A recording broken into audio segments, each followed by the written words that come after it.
Привет всем шиноби, с вами Ганзи, а это уже объединение всех частей в одно интереснейшего сюжета Наруто Сын Бога Шиноби. Предлагаю всем тем, кто еще не зафоловился на Twitch, сделать это, а также вступать в наш Discord сервер. Там вам очень сильно понравится. Ссылки вы найдете в описании. Не забывайте также подписываться на канал, ставите лайк и колокольчик, чтобы не пропускать величайшие премьеры. Ведь скоро на канале уже стартанет новый, очень крутой сюжет. А это Наруто, Сын Бога Шиноби, объединение всех частей. Погнали! Я супер элитный ниндзя и в любом случае когда-нибудь стану Хокаге, поэтому запомни хорошенько мое имя.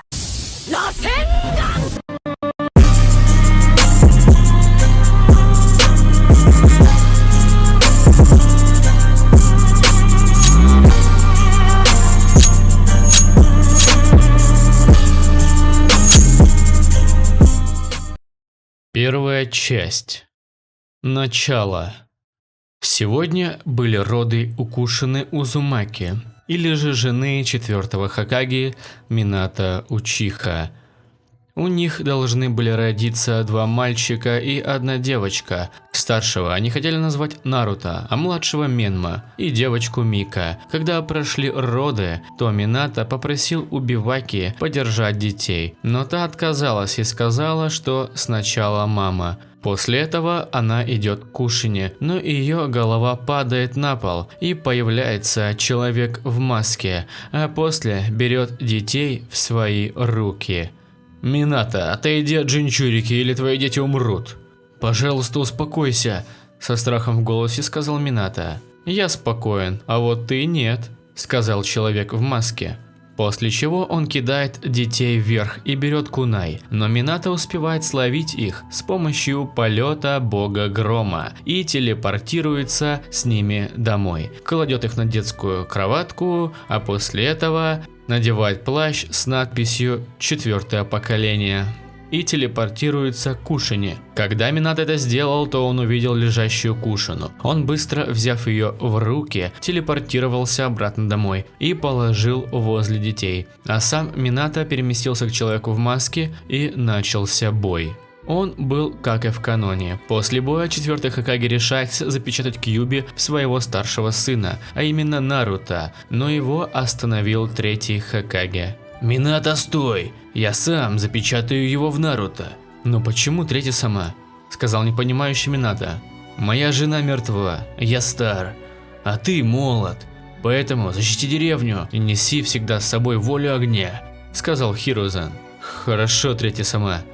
Я защищу деревню и буду всегда нести с собой волю огня», – сказал со слезами на глазах Минато. После этого он начал складывать печати для призыва бога смерти. Когда он его призвал, бог смерти запечатал всего Кьюби в Наруто, но по случайности переместил Наруто в прошлое. Когда это увидел Минато, он начал очень сильно переживать. Спустя 30 минут поисков Хокаге ничего не нашел. И он понял, что бог смерти переместил его сына куда-то далеко. Минато начал очень сильно злиться и одновременно беспокоиться, но после Минато смирился и пошел к Кушине, сказав, что Наруто умер. После того, как Кушина это услышала, она впала в депрессию. Тем временем Наруто. После того, как бог смерти по случайности переместил нашего героя, его нашел один шиноби. Тем временем Мадара. «Сегодня у меня, как всегда, была обычная тренировка», – начал размышлять он. Я начал разминаться, но увидел белое свечение и побежал туда. Когда я пришел, то увидел маленького ребенка с черными волосами и с печатью на животе. Я без раздумий взял ребенка на руки и побежал к себе домой. Добежав, я положил его на мягкую кровать. После этого я опять побежал, но теперь в магазин за молоком. Придя, я купил бутылку для молока, коробку молока и одежду. Что делать дальше? «О, Мадара, привет!» – поздоровался Хаширама. «Привет», – сказал спеша Мадара. «Мадара, куда ты так спешишь?» – спросил Хаширама у Мадары. «Ну, короче, идем за мной», – сказал Мадара. После этого Хаширама побежал за мной. Придя, я увидел спящего ребенка. «Мадара, ты когда успел?» – спросил в недоумении Хаширама. «Ты о чем, Хаширама?» – спросил разгоряченно Мадара. «Ну а тогда откуда ты его взял?» – спросил Хаширама. «Слушай, сегодня я пошел на полигон, чтобы потренироваться. Когда я тренировался, то увидел белое сияние. И, подбежав туда, я увидел этого младенца с какой-то печатью на животе», – сказал Мадара. «Ясно. Тогда нам надо будет ухаживать за ним, раз сейчас он один», – сказал Хаширама. «Угу», – подтвердил Мадара. После этого ребенок проснулся и начал плакать. Мадара разогрел молоко и налил в бутылку, а после дал младенцу. После этого он успокоился и начал пить. А Мадара с Хаширамой заварили рамена и начали есть и разговаривать. «Кстати, Мадара, ты ему хоть имя дал?» – спросил Хаширама у Мадары. «Забыл. Так, я придумал. Я назову его Наруто», – сказал радостный Мадара. «А фамилия?» – спросил Хаширама. «Наруто Учиха. Да, я дам ему фамилию Учих», – произнес Мадара. «Ясно. Кстати, а кто его тренировать будет? Ты?» – спросил Хаширама. «Думаю, в 4 года начну», – ответил Мадара. «В 4? Ясно. Ну тогда я и Табирама поможем вам», – сказал с улыбкой Хаширама. «Ага. И да, можешь понянчиться с Наруто. Я быстро схожу в магазин за детскими принадлежностями», – поставил в курс дела Хашираму Мадара. «Хорошо», – сказал Хаширама и улыбнулся. После этого Мадара выбежал из дома и побежал в магазин, а Хаширама смотрел на Наруто и умилялся, какой он милый, когда спит. Сам Мадара бежал с максимальной скоростью, и через 10 минут он купил все принадлежности для детей. После этого он пошел домой. Прошло 4 года. Наруто рос гением. В 9 месяцев смог ходить, а в 1 год уже бегать. В 2 научился читать, а в 3 писать. Учиха любил читать книги, особенно о шиноби. Мадара гордился своим сыном, ведь в 2 года он умел читать, а в 3 уже писать. Не каждому ребенку под силу это. Сегодня 10 октября, а значит день рождения Наруто. Ведь именно в этот день его нашел Мадара. Он долго думал над подарком и придумал.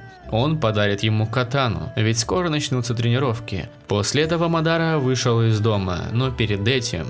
«Наруто, я скоро приду», – сказал Мадара. «Хорошо, папа», – весело ответил Наруто. Бог Шиноби решил сделать незабываемый день рождения для Наруто. Он пошел в магазин и купил торт с продуктами. После этого пошел в оружейню и увидел красивую катану из очень прочного металла. Стоила она 120 тысяч рё. Мадара, конечно же, купил ему. Даже сделали небольшую скидку – 15 тысяч рё. Он заплатил и ушел обратно домой. Наш бог Шиноби аккуратно сошел в дом, чтобы Наруто его не услышал. После этого он пошел на 2-й этаж и зашел в свою комнату. Там он взял купленную коробку для катаны и завернул красной ленточкой. После он прошел на кухню и позвал Наруто. Учиха прибежал и спросил: «Пап, зачем звал?» – спросил улыбчиво Наруто. «Наруто, иди погуляй часок на улице», – сказал доброй улыбкой Мадара. «Хорошо, батя», – сказал Наруто и обнял Мадару. Ладно, но приходи ровно через час», – поторопил того Мадара. «Ладно», – ответил Наруто и вышел погулять. Тем временем Мадара достал продукты и начал готовить и накрывать на стол. Чтобы быстрее получилось, он активировал Шаринган и начал быстро и идеально готовить.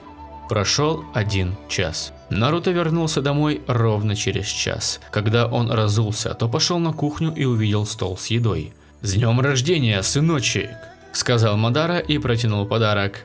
«Спасибо», – сказал Наруто и обнял своего приемного отца. После обнимашек Наруто взял подарок от своего отца и открыл его. Когда он увидел катану, то у него в глазах засветились звездочки. После этого Наруто посмотрел на Мадару. «Папа, спасибо, спасибо!» Одновременно улыбаясь и крича, произносил Наруто. «Не за что, Наруто. Еще с завтрашнего дня у тебя начнутся сложные тренировки», – сказал с заботой Мадара. «Ура, я так хотел стать сильнее уже поскорее», – сказал Наруто. «Молодец, Наруто, а теперь иди мой руки и садись за стол», – сказал Мадара. После того, как Мадара это сказал, Наруто пулей вылетел из кухни и побежал мыть руки. Помыв, он пошел на кухню и сел на стул. Мадара рассказывал Наруто всякие интересные вещи, а Наруто смеялся и улыбался. Закончив все, Мадара сказал, чтобы Наруто чистил зубы и шел спать. А сам Мадара отправился мыть посуду. Наруто спал, ничего не подозревая, как вдруг «Наруто, подъем!» крича сказал Мадара. «А? Что случилось?» – непонимающе спросил Наруто. «Ой, забыл тебя предупредить, с этого дня ты будешь вставать в 5 утра», – сказал с хихидной улыбкой Мадара. «Вот блин», – недовольно и надув щеки, произнес Наруто. «Ну-ну, а теперь иди в ванну и сделай водные процедуры», – направил в ванну Наруто Мадара. «Хай, Мадара-сенсей», – сказал уже веселее Наруто, и со скоростью света побежал в ванну. Сделав все водные процедуры, он пошел на кухню. Придя, он увидел еду и записку: «Сынок, поешь и иди на полигон сзади дома». После того, как Наруто прочитал, он начал есть. Поев, он помыл свою посуду и отправился на полигон, который находился возле дома Мадары. На полигоне Мадара начал рассказывать расписание уроков на следующие 2 года. «Значит так, Наруто, ты должен будешь на следующие 2 года тренироваться в физическом плане, кидать сюрикены и кунаи, а после этого теория», – сказал Мадара. «Хорошо, Мадара-сенсей», – сказал немного хихикая Наруто. «Но тогда сделай 10 кругов вокруг полигона, 30 на пресс, 30 отжиманий и 30 приседаний», – сказал Мадара с улыбкой. «Ого, много, но я справлюсь», – сказал с мотивацией Наруто. «Ну что, я могу пожелать тебе только одно – удачи», – улыбнувшись, произнес Мадара. «Спасибо, отец», – сказал Наруто. После этого Наруто начал выполнять упражнения. Выполнил он все упражнения за 3 часа. Когда Наруто сделал все, то он уже почти упал на землю, но вдруг Мадара его поймал. «Такого результата я и ожидал от своего сына», – сказал с заботой Мадара. «Ага, Мадара-сенсей», – сказал запыхавшись Наруто. «Да ладно тебе, Наруто, просто называй меня папа», – сказал с улыбкой Мадара. Но Наруто уже вырубился, и Мадара отнес своего приемного сына в его комнату. Прошло примерно 6 часов, и Учиха проснулся. Он посмотрел на время и увидел, что сейчас уже 2 часа дня. Наруто встал и, умывшись, пошел на кухню, а после увидел своего отца. «О, Наруто, ты уже проснулся?» – сказал Мадара, отведя глаза с газеты, и посмотрел на своего сына. «Да, и еще, отец, когда мы будем изучать теорию?» – спросил Наруто. «Садись за стол и поешь, а после этого будем изучать теорию», – сказал Мадара. «Хорошо, отец», – ответил Наруто и начал свою трапезу. Закончив, Мадара позвал идти за ним. Шли они недолго, всего лишь поднялись на 2-й этаж и зашли в комнату. Там было очень много книг. Мадара сказал, что это его библиотека и что Наруто может приходить сюда в любое время. Наруто обрадовался. После этого Мадара снова позвал Наруто пойти за ним. Когда они дошли, то увидели стол и несколько стульев. Мадара начал разговор с Наруто. «Наруто, каждый день мы будем приходить сюда, и я буду тебя учить теориям». «Хорошо. Кстати, отец, а здесь красиво», – сказал восхищенно Наруто. «Конечно, я же сделал эту библиотеку», – сказал гордо за себя Мадара. «Круто. Ну так что, папа, давай приступим к занятиям», – произнес Наруто. После этого Мадара начал рассказывать, что такое чакра, историю о мире шиноби и какие бывают техники. Наруто все запоминал на ходу. Мадара очень гордился, что его сын хоть и приемный, но он умный. Он думал, что через 8 лет он станет сильным ниндзя. Когда уроки от Мадары прошли, Наруто не ушел, а наоборот взялся читать книги. Сам Мадара вышел из библиотеки и начал готовить еду на 2. Тем временем Наруто вспомнил о чакре и попытался открыть очаг чакры. Он сел в удобную позу и начал медитировать. А через час он почувствовал ее. «Отец, я смог почувствовать чакру». После этого Мадара прибежал к нему. «Сынок, Ты смог почувствовать очаг чакры? Все еще не веря, спросил Мадара. Да, сказал радостный Наруто. Молодец, Наруто. Не каждый сможет так быстро пробудить очаг чакры. Многие люди их пробуждают годами или месяцами, сказал с улыбкой Мадара. То есть мне повезло? Спросил Наруто удивленно. Скорее не повезло, а ты гений. И еще, давай вставай и пошли есть, сказал Мадара. Хорошо, отец, ответил Наруто и пошел со своим отцом на кухню. После этого они сели на стулья и начали разговаривать и смеяться. После трапезы Мадара помыл посуду, а Наруто, умывшись и почистив зубы, пошел на кровать и заснул. Прошло 2 года. Наруто за эти 2 года смог увеличить выносливость и силу. Его тело стало более накачанное, но не гора мышц, а подтянутая и жилистая. Еще Наруто смог очень хорошо кидать кунаи и сюрикены. И еще Мадара прибавил за 2 года ему больше кругов вокруг полигона, больше отжиманий, больше пресса и больше приседаний. Теории Наруто знал на отлично. И еще когда у Наруто был день рождения, то Мадара подарил ему утяжелители и сказал, чтобы тот носил их, и что каждые 3 дня будет прибавлять 2 килограмма. Наруто не понял, зачем их носить, но Мадара все объяснил и сказал, что если он будет их носить, то когда он их снимет, он станет намного быстрее. Когда Наруто это услышал, то охотно согласился их надеть. Сначала ему было некомфортно и тяжело с ними, но со временем Наруто начал не обращать на них внимания. С этого дня у нашего героя начнутся тренировки с чакрой. Наруто пришел на полигон, который находился возле дома, и начал свою разминку. Через 2 часа он закончил, и как раз пришел его отец, Мадара. Наруто, ты знаешь, да, что сегодня начнутся твои тренировки с чакрой? Спросил уточняющий Мадара. Да, отец, ответил ему Наруто. Тогда для начала ты должен будешь залезть на это дерево без рук, сказал Мадара и показал на дерево. Но как?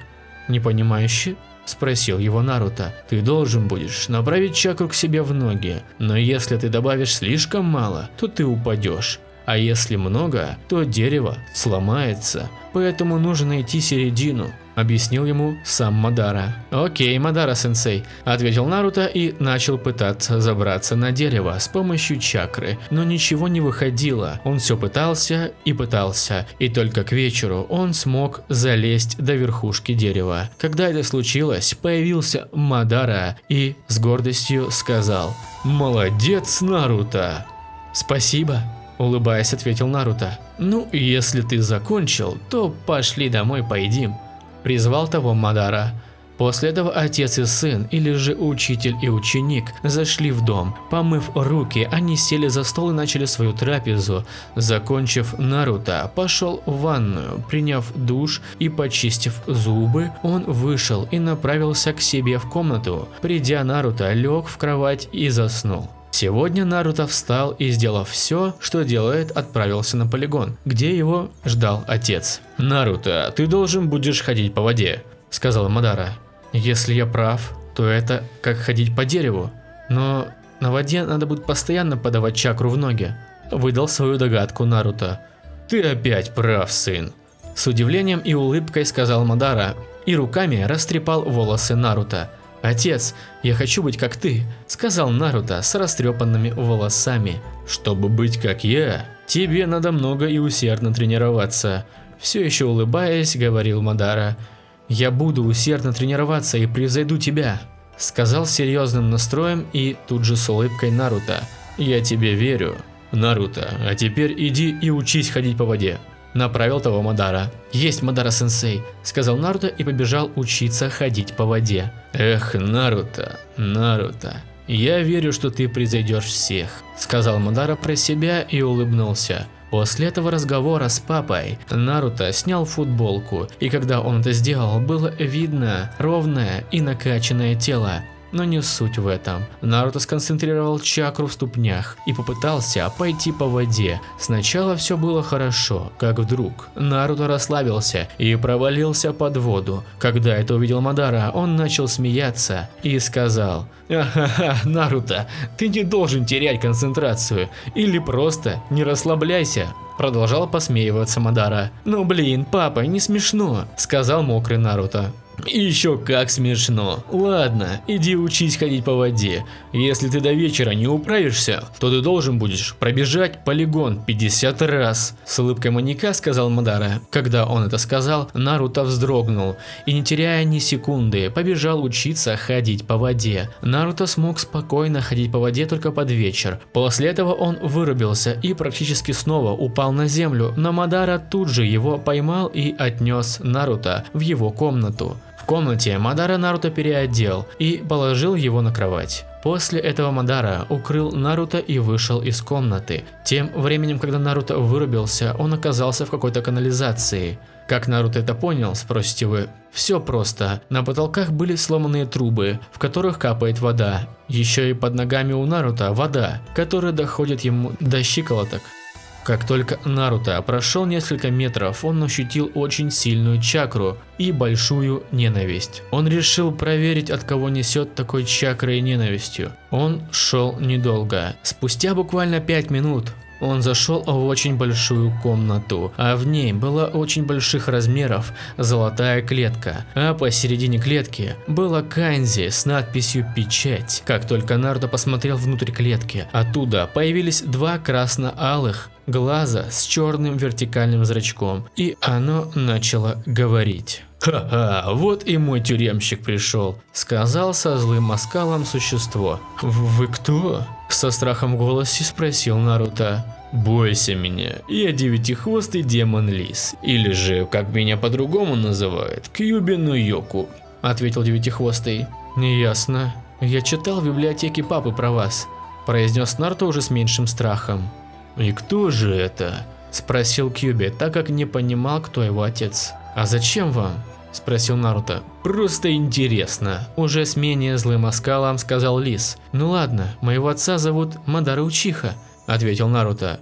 «Мадара? Сорви мою печать, и я убью его», – сказал в ярости Лис. «Ха, еще чего, он мой отец, и только попробуй его тронуть», – произнес со злой аурой Наруто. От этого девятихвостого немного передернуло, но после он начал орать. «Ха-ха-ха, что ты мне сделаешь, жалкий сопляк?» – спросил со злостью в голосе Кьюби. «Я убью тебя», – сказал Наруто и посмотрел на Кьюби. Когда он посмотрел, то увидел в глазах Наруто двухтомойный шаринган. От этого Кьюби стал рычать еще сильнее. «Шаринган? Подойди сюда, я тебя в щепки разорву!» – начал орать Лис. Но Наруто уже ничего не слышал, он проснулся одетым в кровати. Наруто встал и подошел к зеркалу и увидел изменения в своем теле. Во-первых, у него волосы покрасились в черный, как крыло вороны, а во-вторых, в его глазах горел двухтомойный шаринган. Наруто быстро побежал в ванну и, сделав все водные процедуры, пошел на кухню, а там увидел отца. Когда Мадара посмотрел на своего сына, он сказал: «О, Наруто, ты уже проснулся. Стоп, а почему у тебя волосы стали черными?» Непонимающе спросил Мадара. «Отец, ты же знаешь, кто такой девятихвостый?» – спросил Наруто. «Да, а что такое?» – все еще непонимающе спросил Мадара. «Когда я вырубился, я оказался в подсознании, а после я вышел и нашел огромную клетку, но посередине была канзи, печать. Я начал осматривать, и внутри клетки высветились два красно-алых глаза с черным вертикальным зрачком, и он начал со мной разговор. Но когда я сказал про тебя, он разозлился и сказал, что убьет тебя. Когда я это услышал, то я почувствовал какую-то силу, и вокруг меня светилась аура, и я сказал ему, что если он тебя тронет, то я убью его. И когда я открыл глаза, у меня произошли изменения, и в глазах появился шаринган». Выложил всю правду Наруто. «Ясно. Хотя стоп, ты сказал, что у тебя появился шаринган?» Непонимающе спросил Мадара. «Да», ответил четко Наруто. «Тогда направь чакру в глаза», сказал неверующий Мадара. После этого Наруто направил чакру в глаза, и у него засветился Шаринган. Невероятно, Наруто! Ты смог пробудить Шаринган в таком юном возрасте, так еще и двухтомойный, сказал в шоке Мадара. Батя, а ты меня научишь им владеть? С надеждой спросил Наруто.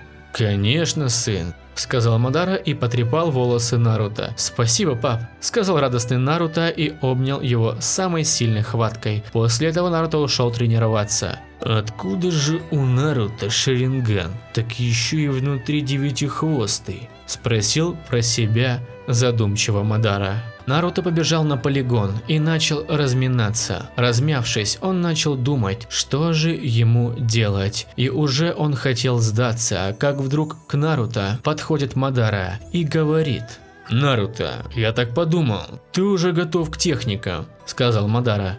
«Правда?» – со сверкающими глазами спросил Наруто.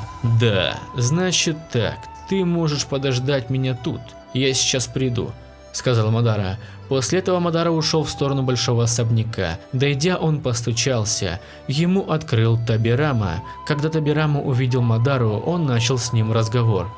«А, это ты, Мадара?» – сказал Табирама. «Да, не мог бы помочь с тренировками Наруто?» – с надеждой в глазах спросил Мадара. «А почему ты Наруто один не тренируешь?» – спросил Табирама.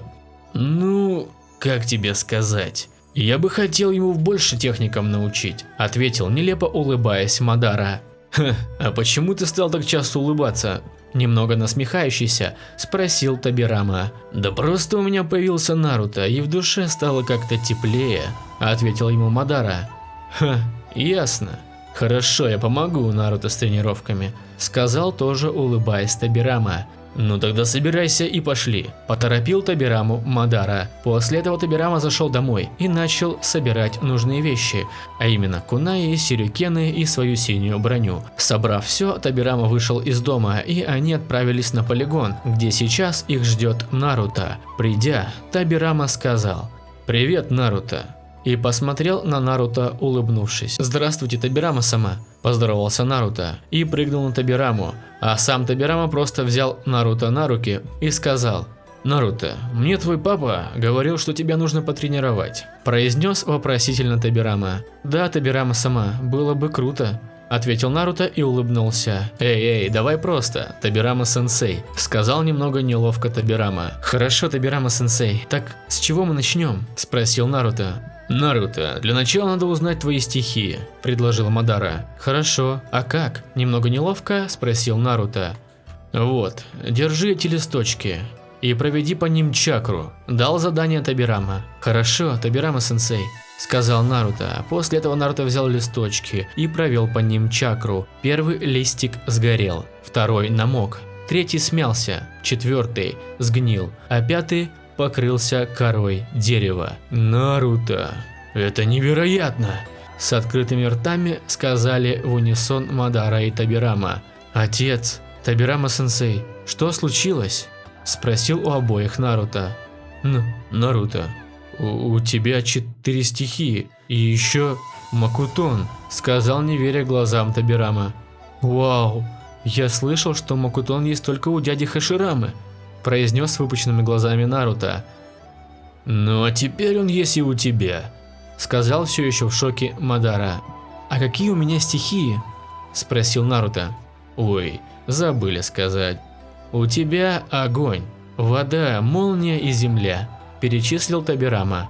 «Вау, ну кто мне поможет изучить крутые техники?» – с надеждой спросил Наруто. «Тебя будем учить мы. Вот Мадара будет учить тебя техникам огня и кензюцу, а я буду учить тебя техникам воды, молнии, а Хаширама Макутону, земли и улучшать твое тайджутсу», – ответил Наруто Табирама.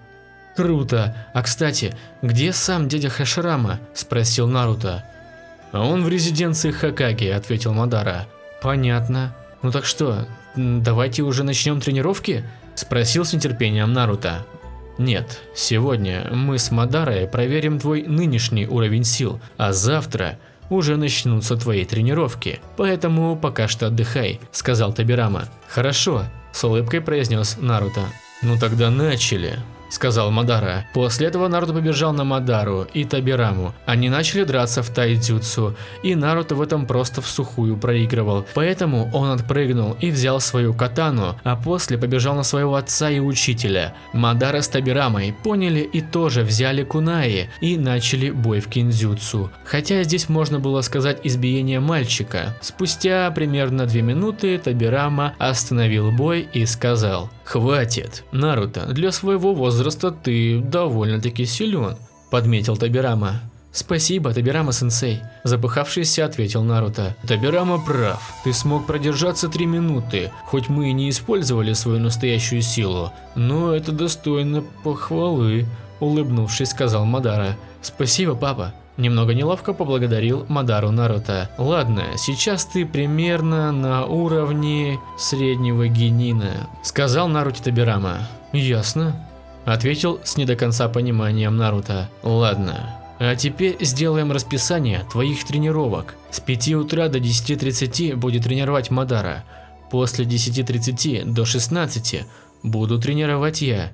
А с 16 до 21:30 тебя будет тренировать Хаширама. То есть утром Мадара, ближе к обеду уже я, ну а вечером Хаширама», – пояснил Табирама. «Окей, я готов», – сказал с улыбкой Наруто. «Отлично, а теперь я пойду и расскажу про расписание Хашираме», – сказал Табирама. «Хорошо, пока, Табирама-сенсей», – попрощался Наруто. «Ага, пока, Табирама», – сказал Мадара. «Ага». Попрощался кивком Табирама. После этого Табирама пошел в резиденцию, чтобы рассказать про тренировки Наруто. Придя, он постучался и услышал ответ «Войдите». Табирама зашел. Когда Хаширама увидел своего младшего брата, он начал разговор. «О, это ты, младший брат?» – удивился Хаширама. «Да, с завтрашнего дня у Наруто начнутся тренировки, поэтому можешь его тоже тренировать», – доложил Табирама. «О, у Наруто начнутся тренировки? А какие у него стихии?» – спросил Хаширама по-детски. «У Наруто есть 4 стихии – огонь, молния, земля, вода и улучшенный геном», – сказал Табирама. «У Наруто 4 стихии, так еще и улучшенный геном. А кстати, а геном какой?» – спросил удивившийся Хаширама. «Макутон», – ответил повествовательно Табирама. «Макутон? Так ему очень сильно повезло», – в шоке произнес Хаширама. «Ага, старший брат. Ну так что, будешь тренировать Наруто?» – спросил Табирама. «Конечно, а чему я должен обучать Наруто?» – спросил Хаширама. «Ну ты должен будешь обучать Наруто техникам Макутона, земли и немного потянуть его в тайджутсу. Так мы распределили», – доложил Табирама. «Хорошо. Во сколько и куда мне приходить?» – еще раз уточнил Хаширама. «Завтра в 16:00 и на полигон, который находится рядом с домом Мадары», – ответил Табирама. «Хорошо», – сказал радостный Хаширама, ведь он будет обучать приемного сына его лучшего друга. После этого Табирама попрощался с старшим братом и вышел с резиденции Хокаге. Тем временем Наруто, после того как Табирама ушел, начал свою тренировку. Сначала он начал делать физические упражнения. 20 кругов вокруг полигона, 60 отжиманий, 60 пресса и 60 приседаний. Сделав все, он немного отдохнул. После этого он встал и, взяв свои кунаи и сюрикены в руки, начал метать и оттачивать сюрикен-дзюцу.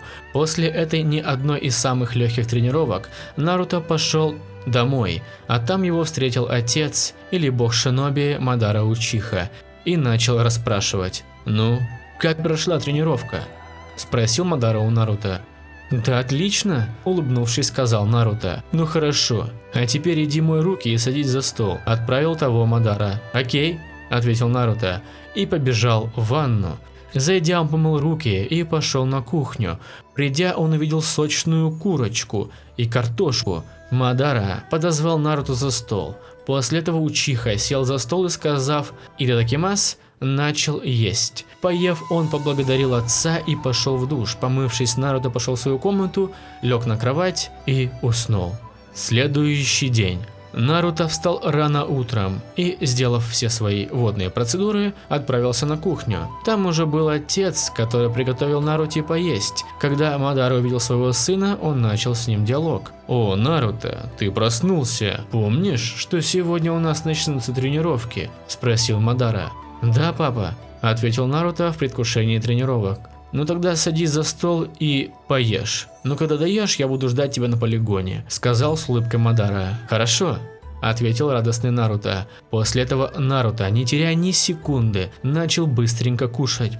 Закончив трапезу за 3 минуты, он положил свою грязную посуду в умывальник, а сам побежал на полигон, где его ждал Мадара. «Значит так, Наруто, сначала я бы хотел тебя обучить одной технике огня», – произнес Мадара. «Ну папа, не томи, скажи, пожалуйста, какой?» – сказал умоляющийся Наруто. «Ну хорошо, это техника ранга С, огненный шар», – сказал с улыбкой Мадара. «Вау, а когда мы будем ее учить?» – с предвкушением сказал Наруто. «Учить мы будем ее сейчас», – ответил ему Мадара. «Ура!» – сказал радостный Наруто. «Для начала сложи печати: змея, овца, обезьяна, свинья, лошадь и тигр. После этого набери воздух в легкие и попробуй сжать свою чакру так, чтобы она образовала форму шара внутри тебя. Почувствуй это и постарайся выдуть огненный шар», – проинструктировал того Мадара. «Есть, Мадара-сенсей», – сказал Наруто. И начал складывать печати: змея, овца, обезьяна, свинья, лошадь, тигр. После этого Наруто набрал воздуха в легкие и выдал шар средних размеров. «Вау!» – сказал удивленно Наруто. «Офигеть, Наруто, ты с первой попытки смог создать огненный шар таких размеров. Я поражен», – сказал с немного приоткрывшимся ртом Мадара. «Круто! Теперь мне нужно оттачивать эту технику до идеала?» – спросил Наруто. «Наруто, ну ты как всегда прав», – с улыбкой сказал Мадара. «Хорошо, я буду очень стараться», – произнес с глупой улыбкой Наруто. «Я буду надеяться», – ответил ему Мадара. После этих слов Мадары Наруто побежал оттачивать технику огненного шара. Поначалу он выдувал огненный шар одинаковых размеров, но Наруто понял, что нужно набрать в легкие больше воздуха и добавлять больше чакры. Когда он это сделал, то у него получился очень огромных размеров огненный шар. Учиха был в шоке как никогда. Но из-за того, что Наруто добавил случайно 75% своей чакры, он упал на 5-ю точку. После этого он лег на траву и начал отдыхать. Отдохнув минут 25-30, Наруто встал и пошел к Мадаре. Придя, он начал радостно кричать: «Папа, папа!» – крича сказал Наруто. «А, что? А, это ты, Наруто. Ну что, получился больше шар?» – спросил Мадара, делая вид, что ничего не видел у своего сына. «Да. Я просто набрал в легкие больше воздуха и добавил больше чакры. Когда я это сделал, то мне кажется, что я много чакры потратил. Но шар был огромен», – сказал гордо Наруто. «Ах, Наруто, а ты быстро догадался», – сказал гордо за своего сына Мадара. «Ага, а можешь научить меня более сильной технике?» – спросил с надеждой Наруто. «Хорошо», – ответил тому Мадара. «Ура, спасибо, папа», – сказал очень радостный Наруто. «Это техника ранга С, называется цветы Феникса», – произнес Мадара. «Ого, а как ее использовать?» – спросил удивившийся Наруто. «Смотри», – сказал Мадара. После этого Мадара начал складывать печати: крыса, тигр, собака, бык, кролик, тигр, катон, цветы Феникса. И в дерево полетело 11 мини-огненных шаров. «Вау, пап, а как ты это сделал?» – спросил непонимающий Наруто. «Я сложил печати, ты видел какие, а после этого набрал в легкий воздух и выдал мини-огненные шары. Но когда я это сделал, то одинаково распределил в каждый мини-огненный шар чакру», – ответил Мадара. «Ясно? Ну тогда я попробую это сделать», – произнес Наруто. И он начал складывать печати: крыса, тигр, собака, бык, кролик, тигр, катон, цветы Феникса. Когда Наруто это сделал, то он выдал 4 мини-огненных шара. Мадара это увидел и сказал: «Молодец, Наруто, ты схватываешь на лету 4 огненных шара. Хорошо, с удивлением произнес Мадара. Спасибо большое, но я тогда пойду тоже оттачивать эту технику, сказал радостно Наруто. Ага, только сначала чакру восстанови. Ну а после того, как ты восстановишь и отточишь технику, возвращайся назад, сказал Мадара. Окей, ответил Наруто и убежал копить чакру и оттачивать цветы Феникса. Наруто, все-таки ты гений, которые рождаются раз в 10 поколений, произнес про себя Мадара. Тем временем Наруто уже начал оттачивать технику цветы Феникса, но поначалу он выдувал по 4 мини-огненных шара, но спустя около 1,5 часа Наруто смог выдувать целых 8 мини-огненных шаров, и еще он смог увеличить скорость складывания печати. Теперь Наруто может выдувать 8 цветов Феникса за 2 секунды. Когда его удовлетворил результат, то он закончил и пошел к своему отцу. А после начал разговор. «Папа, я уже отточил технику», – доложил Наруто. «Хорошо, теперь я буду учить тебя кэнзюцу», – произнес Мадара. «Как я слышал, кинзюцу – это искусство владения мечом», – сказал навстречу Мадаре Наруто. «Ты снова прав, сын», – сказал Мадара и растрепал волосы Наруто. «Как же иначе? Я ведь целых 2 года изучал теории в твоей библиотеке», – сказал Наруто и подбежал к своему отцу. «Ладно, Наруто, давай начнем уроки с кэнзюцу.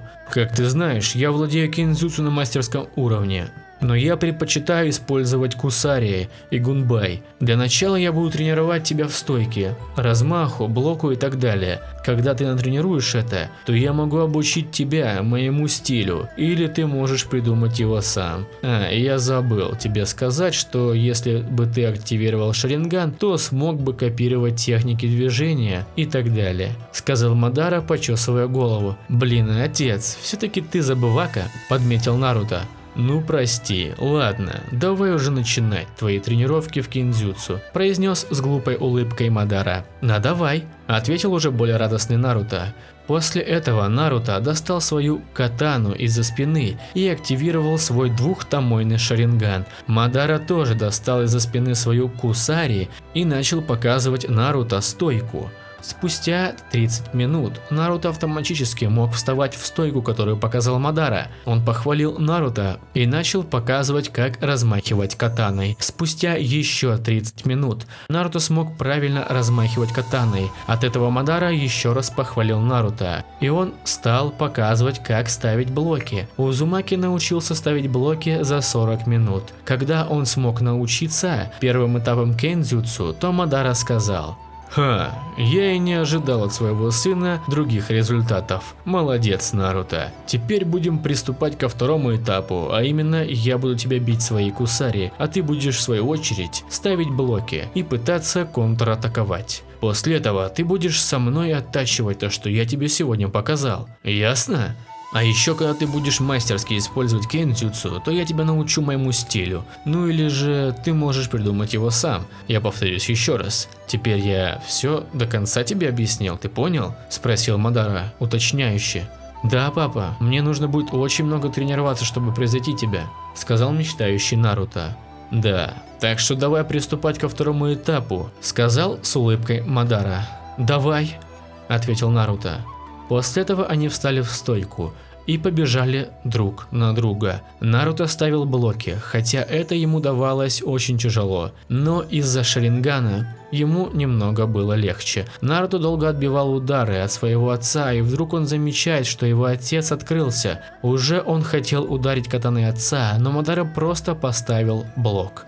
Так еще они продолжали биться час. Наруто не смог ни один раз ударить по Мадаре, а сам Мадара бил по Наруто медленно, чтобы тот успевал следить за атаками своего отца. Когда Наруто уже устал, Мадара приостановил бой и сказал: «Молодец, Наруто! Такими темпами ты станешь мастером кэнзюцу!» Поддержал Мадара своего сына. «Спасибо, отец», – устало проговорил Наруто. «Ладно, иди сядь под дерево и отдохни. Скоро придет Табирама, и он уже будет тебя тренировать. А я сейчас приду и принесу нам данго», – сказал, улыбнувшись Мадара. «Хорошо, отец», – сказал усталый, но радостный Наруто. После этого Мадара зашел домой и отправился на кухню. Придя, он открыл холодильник и взял оттуда 5 данго и пошел обратно к Наруто. Подойдя, он заметил, что Наруто сидит и смотрит в небо. Когда Наруто заметил своего отца, он подвинулся, и Мадара сел возле Наруто и дал ему данго. После этого они начали разговор. Спустя час на полигон пришел человек с белыми волосами, красными глазами и белыми бровями. Это был Табирама Сенджу. Когда он увидел Наруто и Мадару под деревом, он подошел к ним и начал разговор. Спустя час на полигон пришел человек с белыми волосами, красными глазами и белыми бровями. Это был Табирама Сенджу. Когда он увидел Наруто и Мадару под деревом, то подошел к ним и завел разговор. «Эй вы, там, под деревом!» – крикнул Табирама. «А? Что? Это ты, Табирама?» – спросил Мадара. «Привет, Табирама-сенсей», – поздоровался Наруто. «Привет всем», – сказал с улыбкой Табирама. «Привет!» – крикнули в унисон сын и отец. «Ну так что, Наруто, давай начнем твои тренировки», – сказал Табирама. «Да!» – воскликнул Наруто на 7-м небе от счастья. После этого Наруто подошел к Табираме, а Мадара дальше сидел под деревом и смотрел в небо. Сам Наруто спросил, с чего они начнут. Табирама сказал, что для начала он покажет ему технику ранга Б – водяной пистолет. Для того, чтобы ее сделать, необходимо сконцентрировать нужный объем чакры в правильной форме и направлении. Когда Наруто это услышал, он начал пытаться сделать то, что сказал Табирама. Поначалу Наруто не мог сделать то, что сказал Табирама, но Табирама показал пример, и Наруто сразу понял, как это исполнить. После этого Наруто начал концентрировать чакру и придавать ей форму. Спустя около 5 минут он смог дать ей форму и быстро высвободил нужный объем чакры. Он выстрелил водой из пальца. Когда это увидел Табирама, он чуть не подавился. Во-первых, он не думал, что Наруто сможет выучить эту технику. Хоть она и слабовата, но ее можно еще отточить. Но для такого мальца она еще недостижима, по идее. А Наруто все равно смог это сделать. Во-вторых, даже воды нигде не было вокруг. Наруто, это поразительно, ты смог выучить эту технику за 15 минут. Еще ты смог использовать воду без источников воды. Я могу сказать одно, Наруто, ты очень гениален. Похвалил с открытым ртом Наруто Табирама. Да вроде было несложно, неловко ответил Наруто. Теперь иди и отточи эту технику до совершенства. Отправил оттачивать технику Табирама. Хорошо, Табирама-сенсей, произнес Наруто. После этого Табирама подошел к дереву и сел возле Мадары, и они начали разговор. А Наруто немного отошел от своих сенсеев и стал оттачивать эту технику. Водяной пистолет. Сначала водяной пистолет Наруто не мог ничего пробить, но спустя 3 часа Наруто уже мог спокойно пробивать почти все. Еще Учиха сумел создавать водяной пистолет за 2 секунды, и его очень порадовал этот результат. Поэтому он подкрался к Табираме и закричал: «Табирама-сенсей, я уже отточил технику до совершенства!» – крикнул Наруто. «А что? Наруто, ну кто же так пугает?» – произнес Табирама. «Да ладно вам, Табирама-сенсей», – сказал с ухмылкой Наруто. «Ладно, прощаю. Если ты отточил технику воды, то я покажу тебе еще одну технику, но она уже будет со стихией молнии», – сказал Табирама.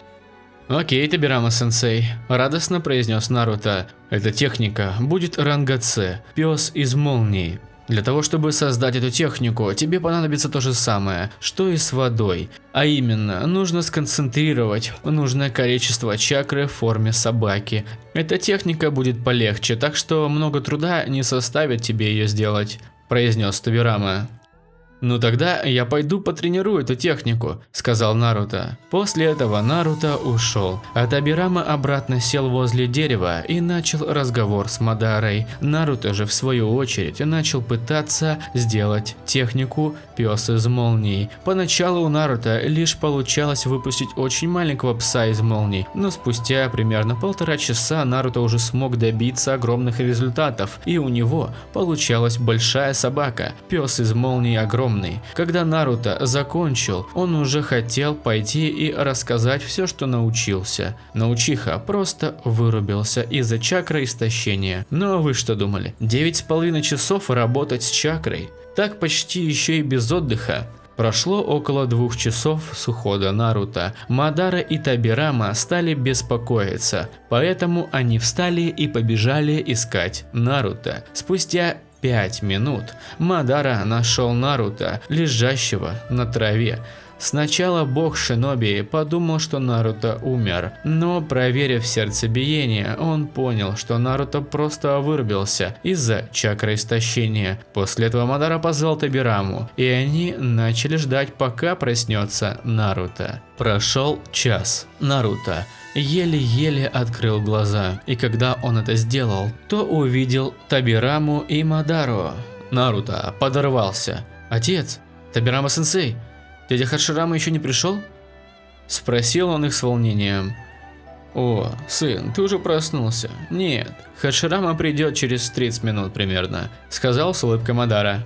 «Слушайте, у меня есть предложение, давайте зайдем домой и поедим, а то с утра я ничего не ел», предложил Табирама. «А давайте», произнес Наруто.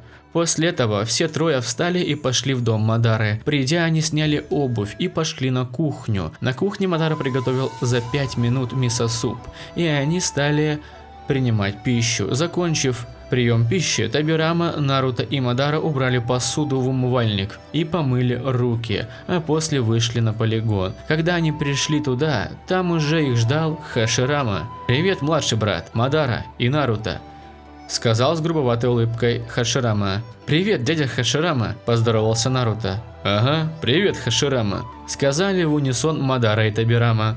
«Ну так что, Наруто, давай начнем тренировки?» предложил Хаширама. «Да, а с чего мы начнем сегодня?» спросил Наруто. «А давай для начала с одной техники земли», предложил Хаширама.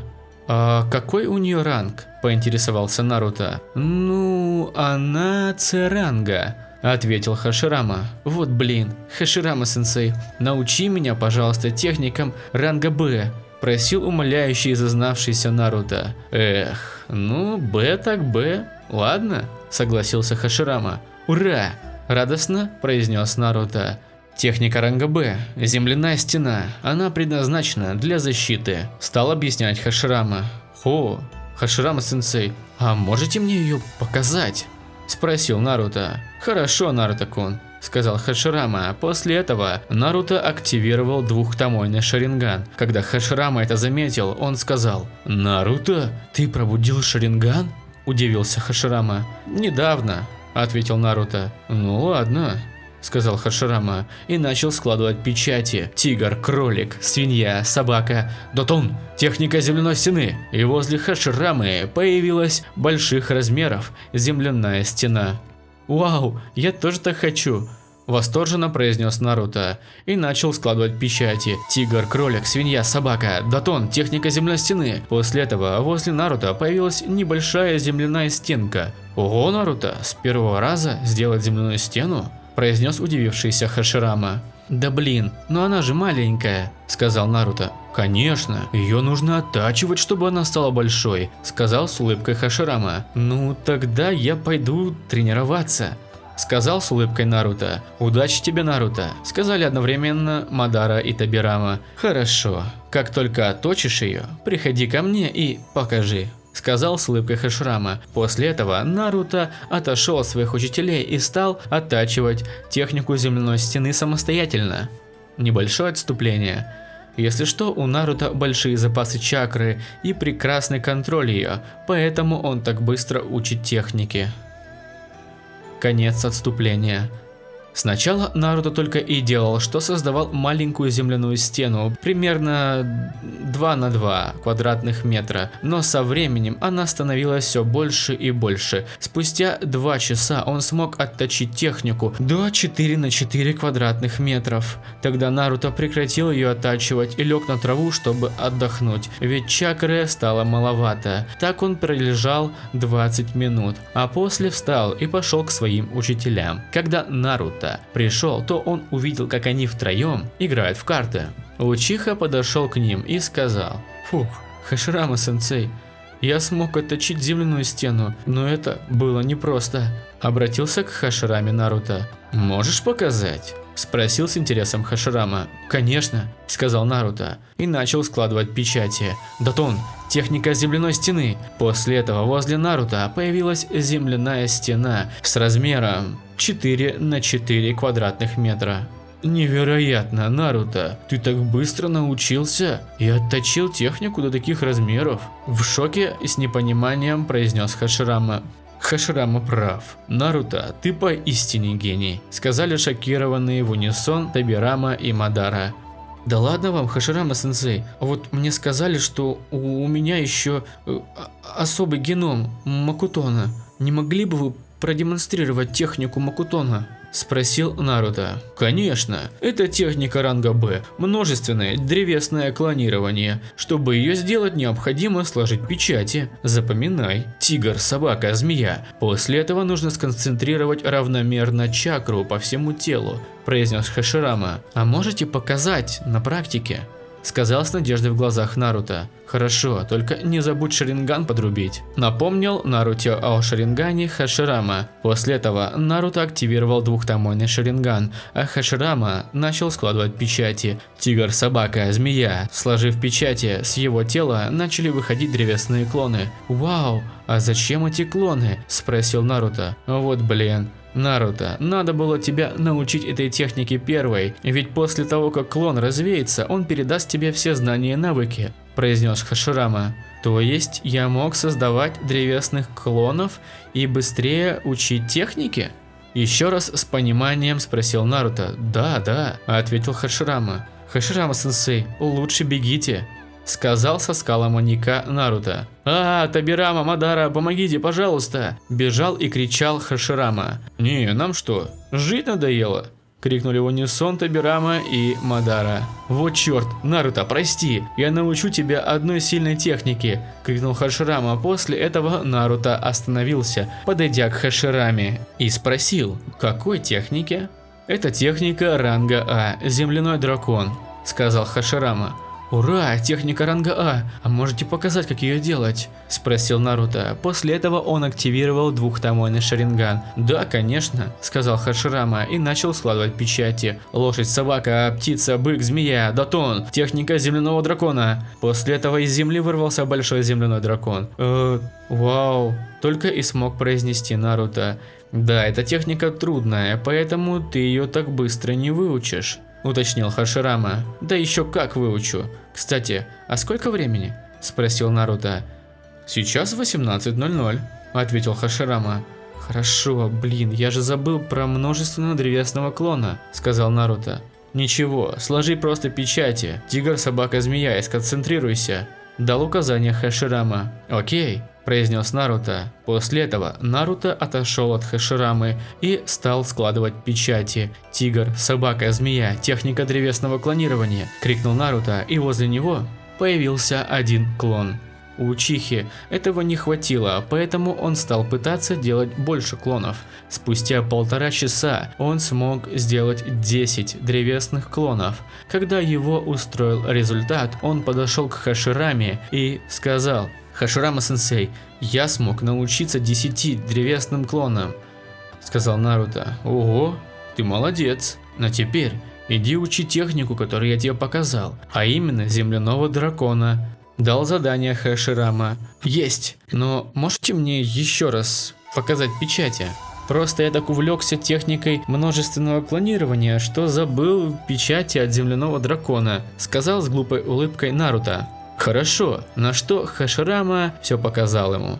Спасибо, Хаширама-сенсей, крикнул радостно Наруто. Ладно, через 2 часа закончится тренировка. Если сумеешь выучить технику земляного дракона, то на следующей тренировке я покажу тебе еще одну мощную и крутую технику, произнес Хаширама. Я точно ее выучу. Спасибо за мотивацию, Хаширама-сенсей, произнес радостно Наруто. Небольшое отступление. Если вы спросите про теневых клонов, то ответ такой. На тот момент Табирама еще ее не создал. Когда он создаст, то это будет уже в следующих главах. Наруто, конечно же, ее выучит. А теперь продолжаем. Конец отступления.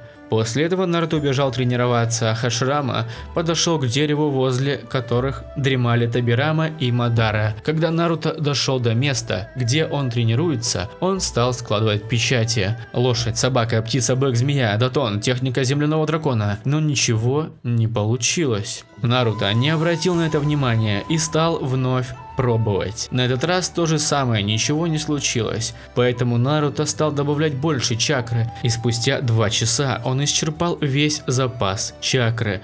Но Наруто смог сделать хоть и не огромного земляного дракона, но сделать. Когда он до конца исчерпал запас, то он упал без сознания. Хаширама тем временем ждал, пока придет Наруто, но спустя даже 2 часа тот не появлялся, и Хаширама стал беспокоиться, поэтому он разбудил Тобираму и Мадару. «Тобирама, Мадара, вставайте! Наруто пропал куда-то!» – сказал громко Хаширама. «А? Что? Наруто пропал? Срочно идем его искать!» – сказал Мадара. «Мадара прав, старший брат, идем искать его», – сказал сонно Тобирама. После этого они встали и отправились искать Наруто. Много времени не прошло, Мадара его быстро нашел. «Эй, Тобирама, Хаширама, вот же он!» Наруто лежал без сознания. «Он без сознания и...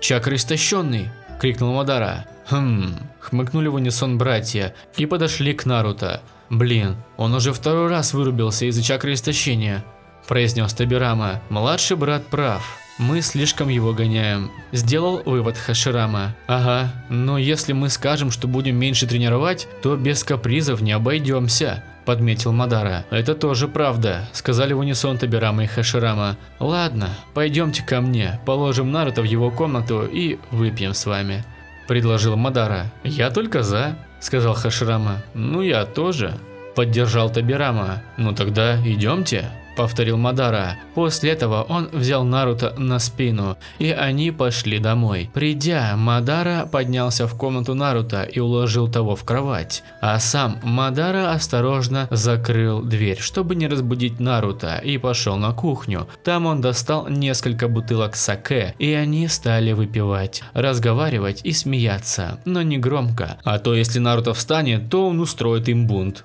Настал следующий день. Наруто встал и отправился в ванну. Зайдя, он быстро сделал водные процедуры и ушел на кухню. Когда он пришел туда, то Наруто увидел своих учителей. Наруто, создав древесных клонов, отправил их, чтобы они убрались на кухне. А настоящий Наруто пошел к учителям и начал орать. «Подъем!» – крикнул Наруто, добавляя чакру в голосовые связки. «А? Что?» – крикнули уже отрезвевшие боги шиноби. После этого они осмотрелись и увидели Наруто, который ухмылялся. «Наруто!» – сказали злые Тобирама, Хаширама и Мадара. «Да ладно вам, пить меньше нужно», – сказал с улыбкой Наруто. «А он в чем-то прав», – обратил внимание Тобирама. «Ладно, идите умывайтесь, а то выглядите не очень», – произнес Наруто. «Ага», – все еще сонно произнесли боги шиноби. После этого они ушли умываться, а сам Наруто начал готовить всем яичницу. Когда Мадара, Тобирама и Хаширама пришли, то увидели на столе 4 тарелки с яичницей. Наруто, конечно же, позвал их за стол. Они в свою очередь охотно согласились. Сев за стол, начали принимать пищу. Доев, 3 бога шиноби сказали: «Наруто, мы не думали, что ты так хорошо готовишь», – сказали они. «Просто когда папы не было, я учился по книгам», – сказал, почесывая голову Наруто. «Ясненько. Ну тогда пойдем на тренировки», – предложил Хаширама. «Ага», – сказали они одновременно и ушли на полигон. Небольшое отступление. Хаширама оставил в резиденции клона. А насчет того, почему он не развеялся, ответ такой: у Хаширамы один из лучших контролей чакры, поэтому он может держать клонов около 3-5 дней. Ну а теперь продолжаем. Конец отступления. После этого они вышли на полигон и начали свои тренировки. Наруто, чтобы упростить их, использовал 2-томойный шаринган и копировал техники. Когда тренировки закончились, Наруто смог улучшить свое кендзюцу и выучить 3 новых техники. Первая – Катон техника огненного дракона. Выучил Наруто эту технику за 2 часа. Вторая техника – техника водного дракона. Выучил Наруто ее примерно за 5 часов. Флэшбэк. Наруто, я обучу тебя одной из мощнейших техник, сказал Тобирама. А какая же? С предвкушением в голосе сказал Наруто. Это техника ранга Б. Водяной дракон, сказал Тобирама. Вау, у меня еще одна техника дракона будет, сказал радостно Наруто. Ага, ладно, а теперь приступим. Активируй Шаринган, смотри за моими движениями и потоками чакры, сказал Тобирама. Хорошо, Тобирама-сенсей, ответил Наруто. После этого Тобирама сложил лишь одну печать тигра и начал концентрировать чакру в форме дракона. Через несколько секунд возле Тобирамы сформировался водяной дракон, и он полетел прямиком в стену, после чего стена разрушилась. Вау, надо сложить печать тигра и концентрировать чакру в форме дракона, уточнил Наруто. Ты опять прав. Ну а теперь иди и приступай к тренировкам, сказал Тобирама. Хорошо, Тобирама-сенсей, сказал Наруто, улыбнувшись во все 32. После этого Наруто стал складывать печать тигра и пытался создавать водного дракона. Прошло около 2 часов. За это время Тобирама смог выполнить разминку и уже засовывая в рот онигири, как возле Наруто начал формироваться водяной дракон. Когда это увидел Тобирама, то он чуть не подавился и был опять шокирован. Мальчику 6 лет, а уже может использовать технику воды ранга Б. Наруто, я еще раз повторюсь, ты точно гений, подметил Тобирама. Ха, это было не так уж и просто, сказал немного устало Наруто. Конец флешбека. А третья техника была техника ранга С. Макутон, техника древесного дракона. Наруто был рад, ведь это была техника ранга С, и в его арсенале будет еще одна техника дракона. Учиха думал, что эту технику он выучит на раз и два, но как же он ошибался. Как только закончилась тренировка, Наруто еле стоял на ногах, а саму технику еще не смог создавать. Но Наруто не хотел сдаваться и поэтому обещал, что выучит эту технику любой ценой. Когда Хаширама увидел эту мотивацию, он улыбнулся и пожелал нашему герою удачи. После этого Наруто улыбнулся и упал без сознания, но Хаширама успел его словить. Прошло 2 года. За эти 2 года у Наруто отросли волосы. Вкратце он стал почти что копией своего отца, но вместо черных глаз. Как крыло вороны, у Наруто были голубые, с красноватым отливом. За этот промежуток времени Наруто узнал, что у Хаширамы есть жена, Мита Узумаки. Хаширама сказал Наруто, что женился на Мита уже давно. Когда Наруто это узнал, он сразу же познакомился с женой его сенсея. Как ни странно, она оказалась доброй и красивой девушкой. Учиха сразу же нашел язык с ней. Еще у Хаширамы и Мита появилась дочка, принцесса Цунаде. Наруто любил с ней играть, а Цунаде при виде Наруто вставала и бежала к нему в обнимашки. В общем, это или же Мадара, Тобирама и Хаширама нагоняли своего ученика, что в своем возрасте он на равных стал сражаться с Мадарой, которая использует 1/4 своей силы, и он знает больше техник, чем 20 джоунинов Канохи. Сейчас будет перечисление основных техник. Катон – техника огненного уничтожения. Великий огненный шар цветы феникса. Огненный вихрь и стреляющий грязью и огнем дракон. Датон – земляная стена. Каменные пули. Грязевая река и стреляющий грязью и огнем дракон. Суетон – водный дракон. Водяная стена, водяной пистолет, водяная ловушка, водяные пули, цунами и водяная труба. Райтон, пес из молнии, стена стихии молнии, Киирин, полет бога грома. И последняя техника – это электрический дракон. Еще Мита научила Наруто нескольким фуиндзюцу клана Узумаки, иллюзорный барьер, звуковой барьер и запечатыванию вещей в свитке. Вдобавок Наруто изучил простые техники, такие как техника теневого клонирования, техника множественного клонирования Хэнгё, подмена. Учиха за эти 2 года смог пробудить Мангекё Шаринган, а после этого и вечный Мангекё Шаринган. Пробудил он из-за одного инцидента. Флешбэк. Наруто, сегодня хочу тебя обучить технике огненного уничтожения. Не успел договорить Мадара, как его проткнули. Отец! – крикнул Наруто. После этого у Наруто закрутился зрачок, и из-за этого он начал одновременно орать и плакать. Как только боль утихла, то Мадара увидел Мангекё Шаринган, поэтому он развеял иллюзию, и когда Наруто это понял, он стал орать и плакать. «Папа, зачем ты это сделал? Ты же мне очень дорог!» Со слезами в глазах орал Наруто. «А это было для того, чтобы пробудить тебе Мангекё Шаринган». «Вот, возьми зеркало», – сказал Мадара и протянул Наруто зеркало. «Вау, а у тебя что, есть такие же глаза?» – спросил немного со слезами на глазах Наруто. «Конечно», – сказал Мадара и включил свой вечный Мангекё Шаринган. «Но есть один минус этих глаз», – сказал с ожиданием Мадара. «Какой же?» – спросил непонимающий Наруто. «Когда ты успокоишься, я расскажу», – сказал Мадара. После этого Наруто просто кивнул и протер рукой слезы. Спустя минуты он успокоился и начал говорить. «Все, отец, я успокоился. А теперь расскажи минусы», – попросил с предвкушением Наруто.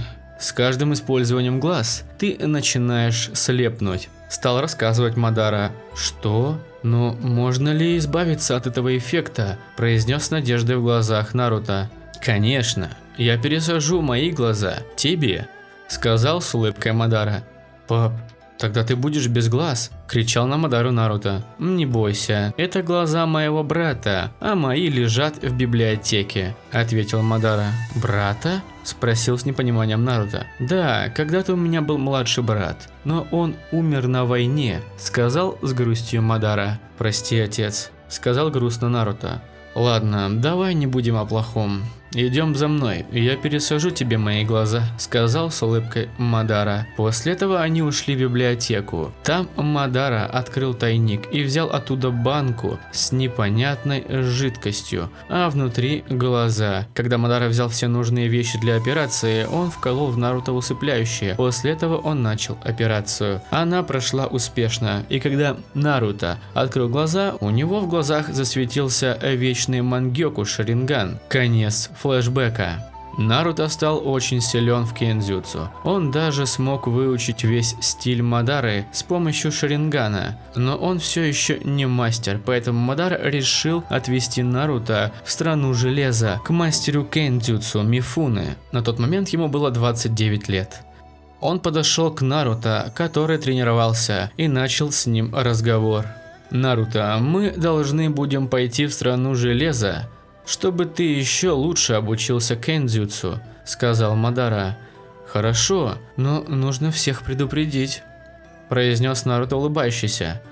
«Об этом не волнуйся, я всех предупрежу, ну а ты иди домой и собирай вещи», – сказал Мадара.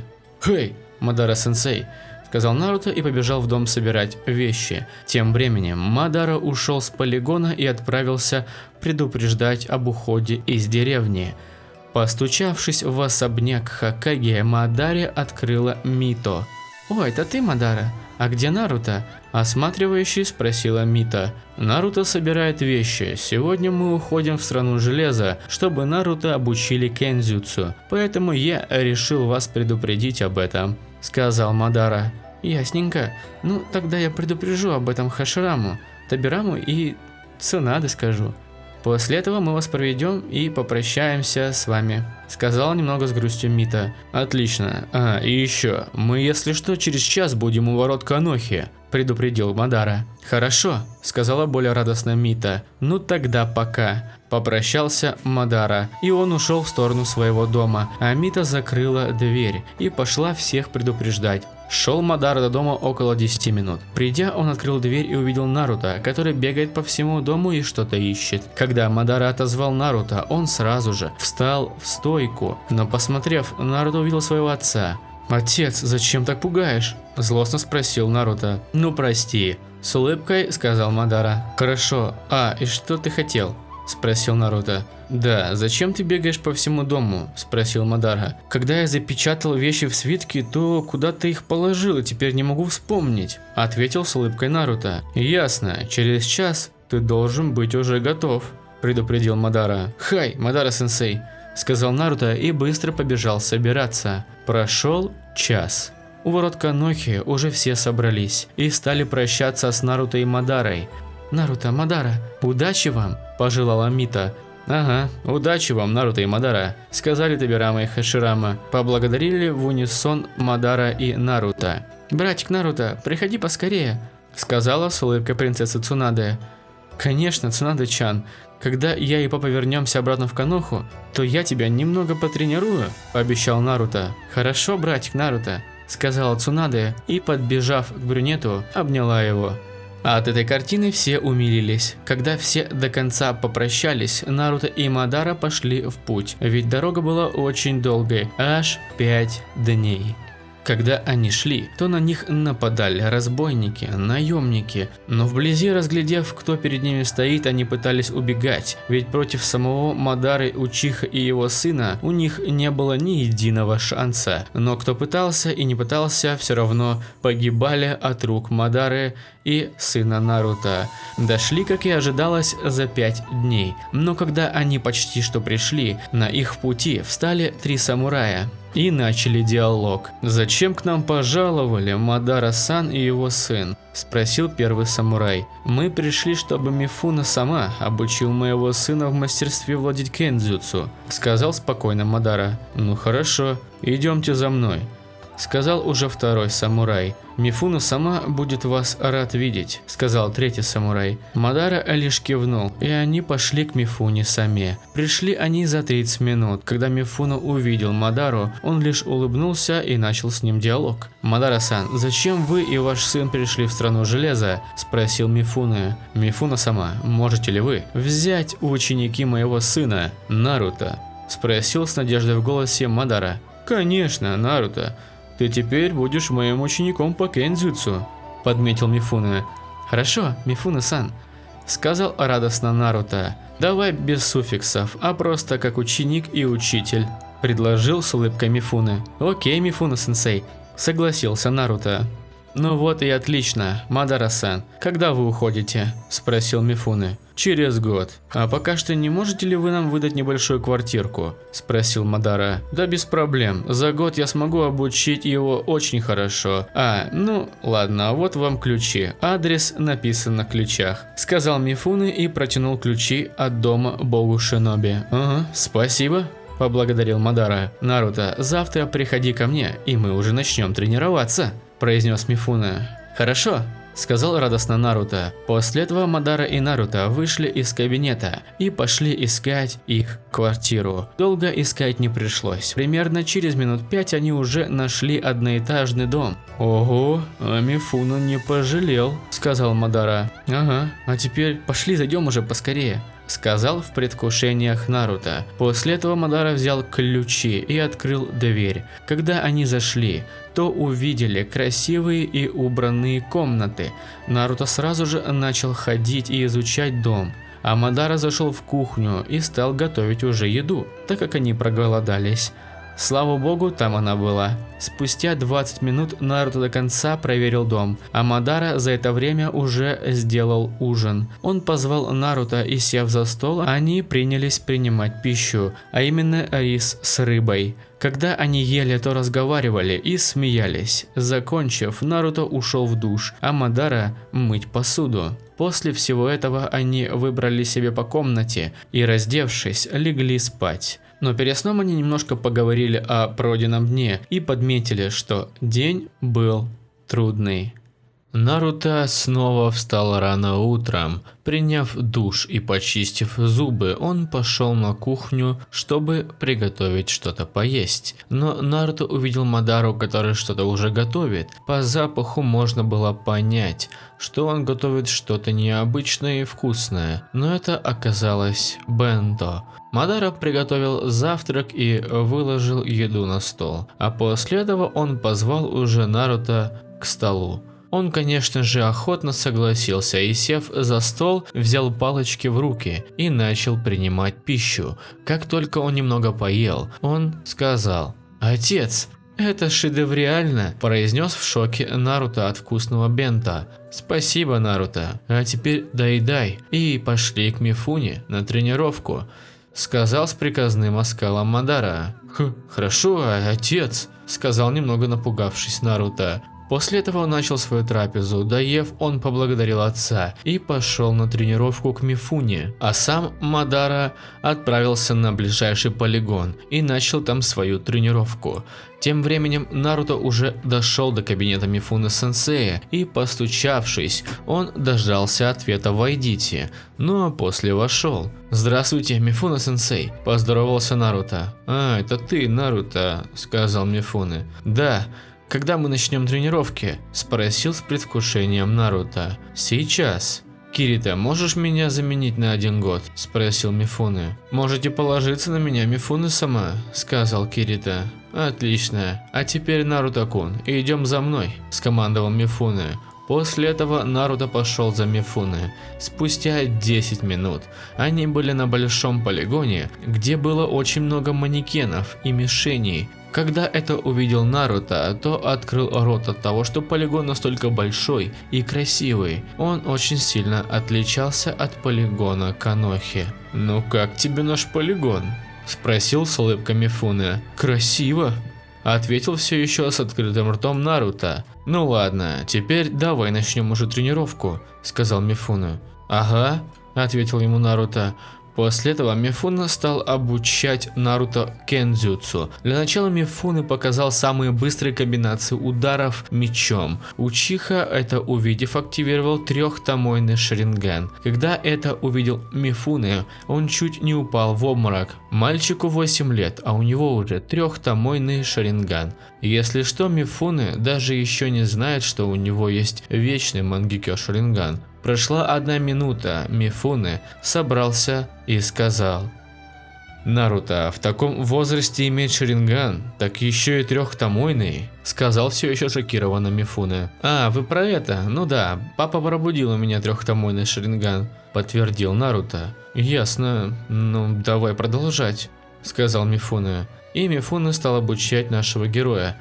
Поначалу Наруто ничего не понимал, но с каждым часом тренировок он как будто становился немного сильнее. Мифуна это заметил и просто улыбнулся. Наруто заметил эту улыбку, но ничего не сказал. К концу тренировок Наруто был весь в поте и немного растрепанной одежде. Он смог к концу тренировок стать немножечко сильнее в размахе, стиле и блокам. После тренировки Наруто попрощался с Мифуной, но тот сказал: «Молодец, Наруто, все же ты гений. И еще, завтра к 7:00 на полигон», сказал улыбающийся Мифуна. «Спасибо. Да, я приду в 7:00», сказал тоже улыбающийся глупой улыбкой Наруто. «Отлично. Ну а теперь пока, Наруто-кун», сказал Мифуна. После этого Наруто и Мифуна разошлись по своим домам. Когда Наруто пришел, Мадары не было дома, но Учиха не сильно расстроился. Он пошел в душ. После душа Наруто пошел на кухню, чтобы что-то приготовить себе. Придя, он взял с холодильника нужные продукты и стал готовить мисо-суп. Приготовив, Наруто налил себе и Мадаре суп и принялся кушать. Когда он ел, Мадара зашел домой и начал диалог с Наруто. «Прости, Наруто, на тренировке задержался. А, кстати, как тренировка прошла?» – спросил Мадара. «Да ничего, пап. Иди, мой руки и садись за стол. Я тебе все расскажу», – в предвкушении сказал Наруто. «Хорошо, сын», – ответил Мадара и пошел в душ. Помывшись, Мадара одел свою одежду, а далее отправился на кухню. Придя, он сел за стул и начал разговаривать с Наруто про тренировки. Наш герой рассказал, что тренировка была веселой, но очень трудной. Даже труднее, чем учил его Мадара. На это Мадара сказал, что Наруто прав, просто Мадара не так хорошо учит, как Мифуна сама. Наруто просто улыбнулся и кивнул головой в ответ. Доев, они положили посуду в умывальник, пошли чистить зубы и спать. Следующий день. Наруто встал в 6 утра. Сделав все свои водные процедуры, он отправился на кухню, а там он увидел отца. «Привет, пап!» – крикнул Наруто. «Привет, Наруто, садись за стол, поешь», – сказал с улыбкой Мадара. «Окей», – сказал Наруто, а после этого Наруто, как и сказал Мадара, сел за стол и начал есть. Доев, он спросил у отца: «Отец, а ты всегда будешь со мной?» – спросил Наруто. «Что за глупые вопросы, сын?» «Конечно», – ответил с улыбкой Мадара. «Обещай», – сказал Наруто. «Обещаю», – ответил с доброй улыбкой Мадара. «Ну тогда я пошел на тренировки с Мифуна-сенсеем. Пока, отец», – радостно сказал Наруто. «Удачи вам», – сказал Мадара уходящему Наруто. Придя на полигон, Наруто увидел своего сенсея по кендзюцу. Подойдя к нему, он поздоровался, и они начали тренировку. Тренировка практически не отличалась от первой. Улучшение размахов, уклонение блоков и так далее. К концу тренировок Наруто стоял еле-еле на ногах и был весь в поту, ведь кендзюцу очень трудно довести до мастерства. Прошел год. За этот год Наруто сумел довести кендзюцу до мастерства. Он смог проводить молнию по катане. Наруто решил не придумывать стиль боя, ведь ему очень нравился стиль своего отца. Теперь он сражался практически на равных с самим мастером кендзюцу Мифуне. Сегодня должен был быть экзамен на звание мастера кендзюцу. На трибунах собралось очень много людей, и они все уважали Наруто, ведь знали, насколько он упорно тренируется каждый день. В середине арены были два силуэта. Да, первым был Наруто Учиха, а напротив него стоял мастер кендзюцу Мифуне. «Наруто, я верю, что ты сможешь дать экзамен. Тебе лишь нужно постараться», — сказал Мифуне. «Хорошо, Мифуне-сенсей», – произнес Наруто. «Тогда начали!» – крикнул Мифуне. После этого Наруто активировал трехтомойный Шаринган и взял свою катану, а дальше он рванул на Мифуне. Когда они сражались, то на арене появлялись искры, скрежет из-за скорости силуэты Наруто и Мифуне. Так они дрались 3 минуты. Они поняли, что так ничего не добьются, и поэтому провели молнию по катанию, но Наруто начал проигрывать из-за того, что слишком мало опыта в сражениях на мечах. Поэтому он решился и провел чакру молнии по ступням. Как ни странно, у него это получилось с первого раза. Тогда Наруто начал доминировать перед Мифуне, хоть и не так сильно. Мифуне это удивило, и он начал говорить. «Ого, Наруто, ты это сам придумал?» – спросил удивленный Мифуне. «Ага, Мифуне-сенсей», – сказал в спешке Наруто. «Молодец, так держать!» – с улыбкой произнес Мифуне. «Спасибо за поддержку, Мифуне-сенсей», – сказал с еле заметной улыбкой Наруто. После этого Наруто начал понемногу добавлять силу и скорость. От этого его катана очень сильно трещала и казалось, будто она скоро сломается. Мифуне уже становилось очень трудно сражаться со своим учеником, поэтому он отпрыгнул и сказал: «Наруто, давай-ка закончим все одним ударом», – предложил Мифуне. «Ага», – ответил ему Наруто. И они стали добавлять всю свою чакру в катаны.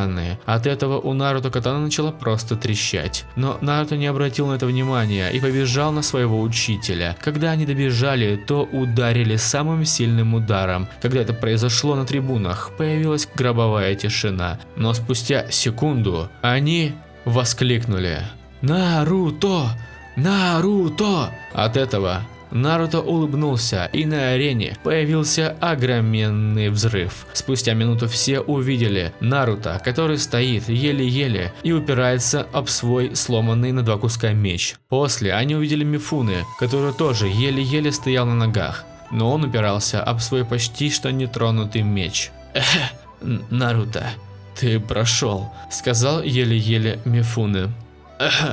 «Спасибо, Мифуне», — сказал тоже еле-еле Наруто. «Вижу, у тебя катана сломалась», — сказал Мифуне. «Да», — сказал грустный и запыхавшийся Наруто. «Ничего, я подумывал об этом исходе, и поэтому мои кузнецы и я делали тебе меч из одного очень крепкого металла, одного из самых крепких металлов мира», — сказал Мифуне. После этого на арену спустился самурай с катаной в чехле и отдал Наруто эту катану. Когда Наруто это увидел, то он взял катану и снял чехол. Когда он увидел ее, то он стал в ступор. Во-первых, катана была сделана из черного, красивого и одновременно очень крепкого металла. Во-вторых, на лезвии была надпись «Мастер кендзюцу Наруто Учиха». И в-третьих, катана была нужного размера для Наруто. От этого у него потекли слезы. «Ты это заслужил», — сказал хриплым голосом Мифуне. Я так рад. Спасибо вам, Мифуне-сенсей», — сказал радостно Наруто. За этой картиной наблюдали все, и от этого на трибунах стали многие плакать, из-за того, что Наруто и Мифуне разговаривали как истинный учитель и ученик. Но когда все прекратили, они стали в один голос кричать: «Молодец, Наруто! Молодец, Наруто!» От этой картины у Наруто появилась улыбка. Когда он смотрел на трибуны, Наруто увидел своего отца. Когда тот увидел, что на него смотрит его сын, он сразу же улыбнулся самой доброй и одновременно гордой улыбкой за своего сына. Наруто же просто показал большой палец своему отцу и улыбнулся. Когда Мифуне и Наруто немного отдохнули, они ушли с арены на трибуны. Там Наруто и Мифуне подошли к Мадаре и завели с ним разговор. «Мадара-сан, твой сын гениален», – подтвердил Мифуне. «Я тоже так думаю. В свои 8 лет он может сражаться со мной на равных, когда я использую 1/4 своей силы», – сказал Мадара. «Эй, я как бы здесь», – сказал Наруто, махая рукой. «Эх, Мифуне, сегодня мы уходим обратно в Коноху», – произнес Мадара. «Хорошо, приходи, если что, мы всегда рады тебя видеть, и твоего сына», – произнес Мифуне. «Спасибо вам, что вы обучили меня так мастерски владеть кинзюцу», – сказал, немного поклоняясь Наруто. «Не за что, мне даже понравилось тебя обучать», – сказал Мифуне. «Спасибо», – немного неловко сказал Наруто. «Ладно, Мифуне-сан, сегодня, перед уходом, я занесу вам ключи от дома», – сказал Мадара. «Хорошо», – сказал Мифуне. «Пока, Мифуне-сенсей», – попрощался Наруто и улыбнулся. «И вам тоже. До скорых встреч», – сказал Мифуне. После этого Наруто и Мадара ушли домой. Когда они шли, на них смотрели с улыбкой, а дети, которые видели бой, просто открывали рты, когда видели Наруто. «Ха-ха, Наруто, да ты стал популярен здесь», – сказал немного хихикая Мадара. «Хе, и правда», – неловко ответил Наруто. «Как думаешь, что там делает Хаширама, Табирама, Мита и Цунаде?» – спросил Мадара. «Ну, как мне кажется, Хаширама, как всегда, сидит в резиденции Хокаге. Табирама, наверное, дома или же тренируется. Мита, наверное, смотрит за Цунаде или же убирается дома.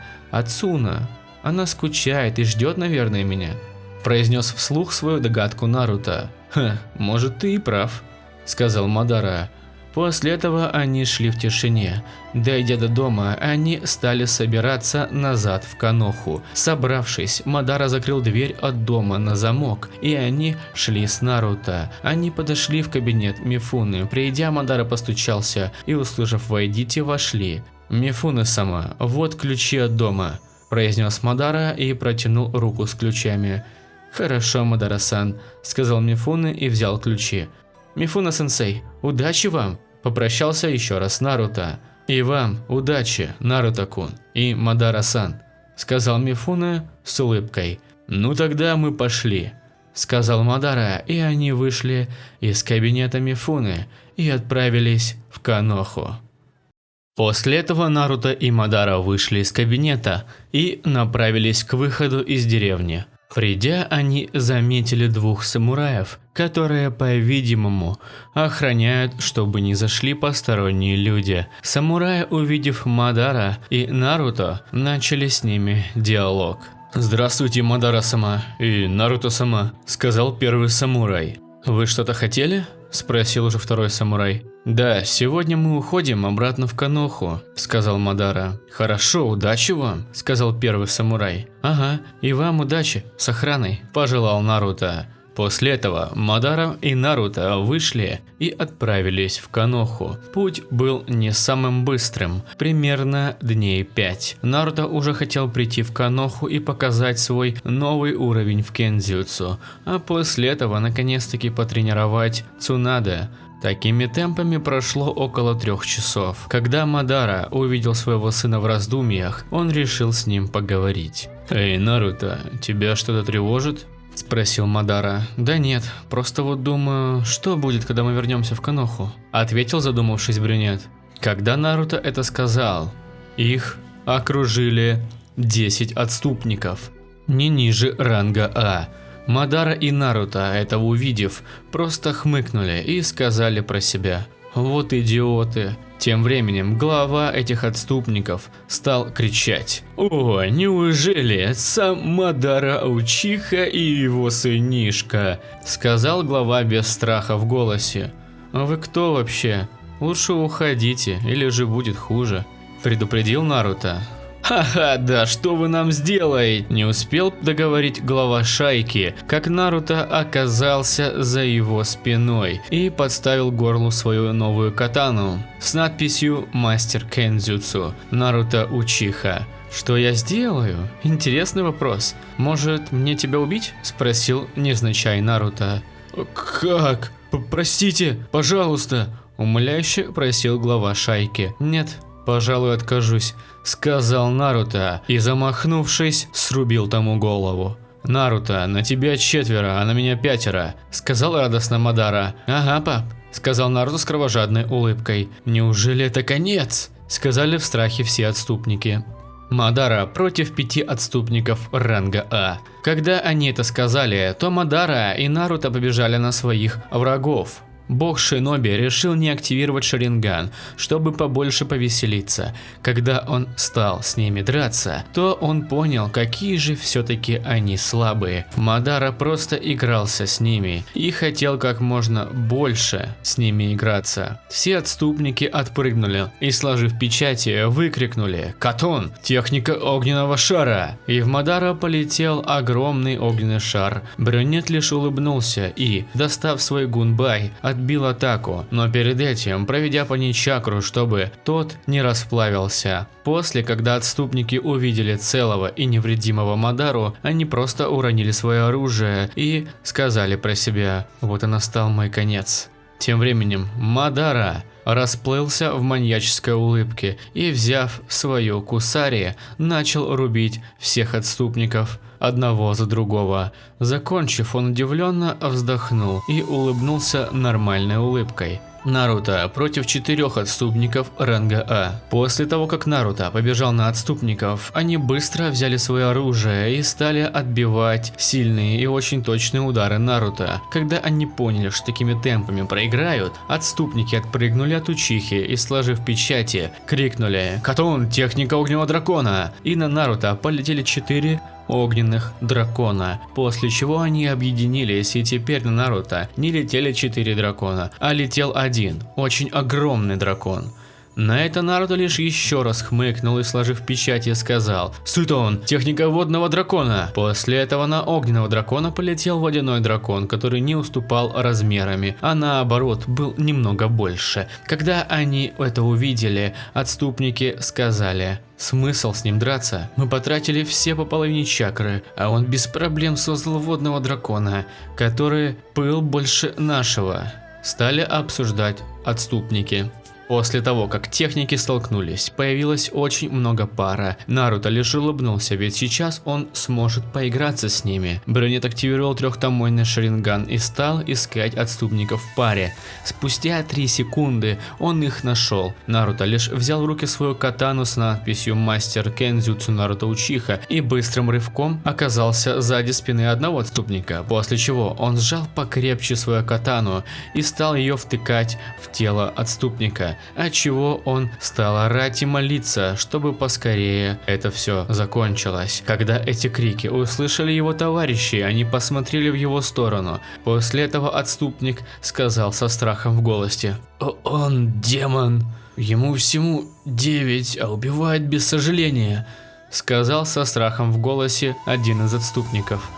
Ты прав», сказал с большим страхом второй отступник. «Демон, значит? Сейчас я вам покажу его», сказал Наруто, улыбнувшись кровожадно. После этого Наруто отрубил голову отступника, который орал из-за боли. Убив Наруто, напитал катану и ступни чакрой молнии и побежал на остальных отступников. Когда они это увидели, то без промедления сжали посильнее свое оружие и начали драться с Наруто. Отступники просто всухую проигрывали, а Наруто лишь игрался с ними и улыбался улыбкой маньяка. От этой улыбки у отступников побежали по всему телу мурашки. Когда Наруто уже надоело играться, он взял кунай с печатью бога грома. и кинул в одного из отступников. Он, как и ожидалось, уклонился от него, но вдруг раскаты темно-фиолетовой молнии, и Наруто исчез в молниях из поля видения всех отступников. Оказался Учиха сзади спины того отступника, который увернулся от куная бога грома. Наруто лишь кровожаднее улыбнулся и проткнул куная сердце отступника. От этого он сразу же умер и упал с сильным грохотом.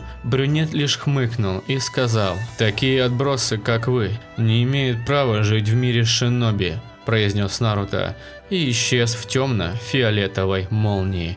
Как только он это сделал, два отступника упали замертво на землю. Наруто лишь удовлетворенно улыбнулся и, отряхнув свою катану от крови, обратно засунул ее в ножны. Небольшое отступление.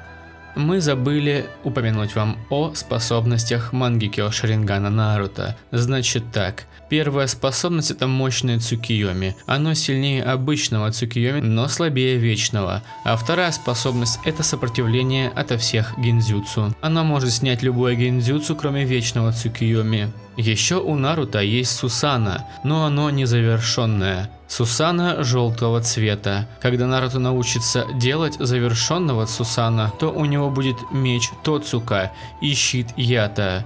Если что, этот щит способен отразить любую технику и атаку. Ну а теперь продолжаем. Конец отступления. После этого Наруто побежал к своему отцу, долго искать не пришлось. Спустя около 2 минут Наруто увидел Мадару, который сидит под деревом и, по-видимому, ждет своего сына, или же Наруто. Как только Мадара повернул голову вправо, он увидел его и лишь улыбнулся, показав жестом, чтобы тот сел возле него. Брюнет лишь охотно согласился и, подойдя к дереву, сел. После этого Мадара завел диалог. «Привет, Наруто. Не пострадал?» – спросил Мадара. «Да нет, они были очень слабыми», – сказал с улыбкой Наруто. «Ага, давай отдохнем минут 20 и пойдем обратно в Коноху», – предложил Мадара. «Хорошо, отец», – сказал радостно Наруто. «Ладно. И стой, ты кушать не хочешь?» – спросил Мадара. «Да, немного», – сказал с улыбкой Наруто, и его живот заурчал. От этого Наруто еще больше покраснел. «Ну тогда давай поедим», – сказал Мадара и распечатал еду. От этого у Наруто изо рта потекли слюнки. Он быстро взял еду и начал ее есть. Когда Мадара увидел, как он быстро ест, он попросил его кушать помедленнее, а то может подавиться и задохнуться. Наруто, услышав наставление своего отца, начал есть помедленнее. Нет, он не испугался, просто Мадара был прав. Доев, Наруто запечатал остатки еды в свитке, а Мадара лишь улыбнулся и, отдохнув под деревом, смотря в небо, неохотно встали и побежали в Коноху. Спустя 3 дня Наруто и Мадара все еще бежали, как вдруг Наруто почувствовал, что может переместиться к воротам Конохи. Поэтому Наруто остановился, а за ним последовал примеру Мадара. После чего он спросил у Наруто: «Наруто, что-то случилось?» – спросил Мадара. «Да нет, просто я теперь могу нас телепортировать к воротам», – ответил задумавшись брюнет. «Я не против», – сказал Мадара. «Но тогда поставь свою руку мне на плечо», – произнес Наруто. «Хорошо», – ответил бог Шиноби. После этого Мадара дотронулся до правого плеча Наруто, как вдруг они исчезли в раскате темно-фиолетовой молнии. Они оказались, как говорил и Наруто, возле ворот Конохи. Как только стражники увидели Мадару и его сына Наруто, они улыбнулись и поприветствовали их с уважением. После этого они пошли в резиденцию Хокаге. Когда Мадара и Наруто шли, им улыбались, ведь Мадара смог доказать, что он не враг, а Наруто приняли, потому что он был поистине гением. Придя в резиденцию, они постучались и, дождавшись ответа «Войдите», вошли. «Привет, Хаширама-сенсей», – поприветствовал радостно Наруто. «Ага, привет, Хаширама», – сказал Мадара и улыбнулся. «О, вы наконец пришли. Я рад вас видеть. Стоп, а когда вы пришли?» – спросил радостно удивившийся Хаширама. Ну только что, – ответил Наруто. «Ясненько, ну тогда пойдемте ко мне и отпразднуем это», – сказал Хаширама. «Ну я не против», – ответил Мадара. «Ну тогда идемте», Радостно произнес Хаширама, после чего он создал древесного клона и дал ему указание, чтобы тот закончил все дела Хокаге. Древесный клон лишь кивнул и начал свою работу, а Хаширама, Мадара и Наруто вышли с кабинета, а после пошли в особняк Хокаге. Опять же, когда они шли, люди поклонялись им и улыбались. Когда они пришли в особняк Хокаге, Хаширама постучался, и оттуда вышла Мита со сковородкой в руках. «Хаширама, почему ты не успела договорить Мита, как она увидела Мадару и Наруто?» «Ну просто Мадара и Наруто пришли», – ответил Хаширама. «Ура! Как же я встречаю гостей», – сказала Мита и побежала на кухню готовить еду. Цунада сидела и вновь скучала и ждала, пока прибудет Наруто. И вдруг она услышала это. Повествование от лица Цунада. «Эх, я сидела и вновь ждала, пока придет братик Наруто. Спустя некоторое время кто-то стучит в дверь. Я не обратила внимания, ведь думала, что опять это дедушка Хаширама. Спустя еще некоторое время я услышала имена Мадара и Наруто. Я быстро, подскочив, побежала к двери.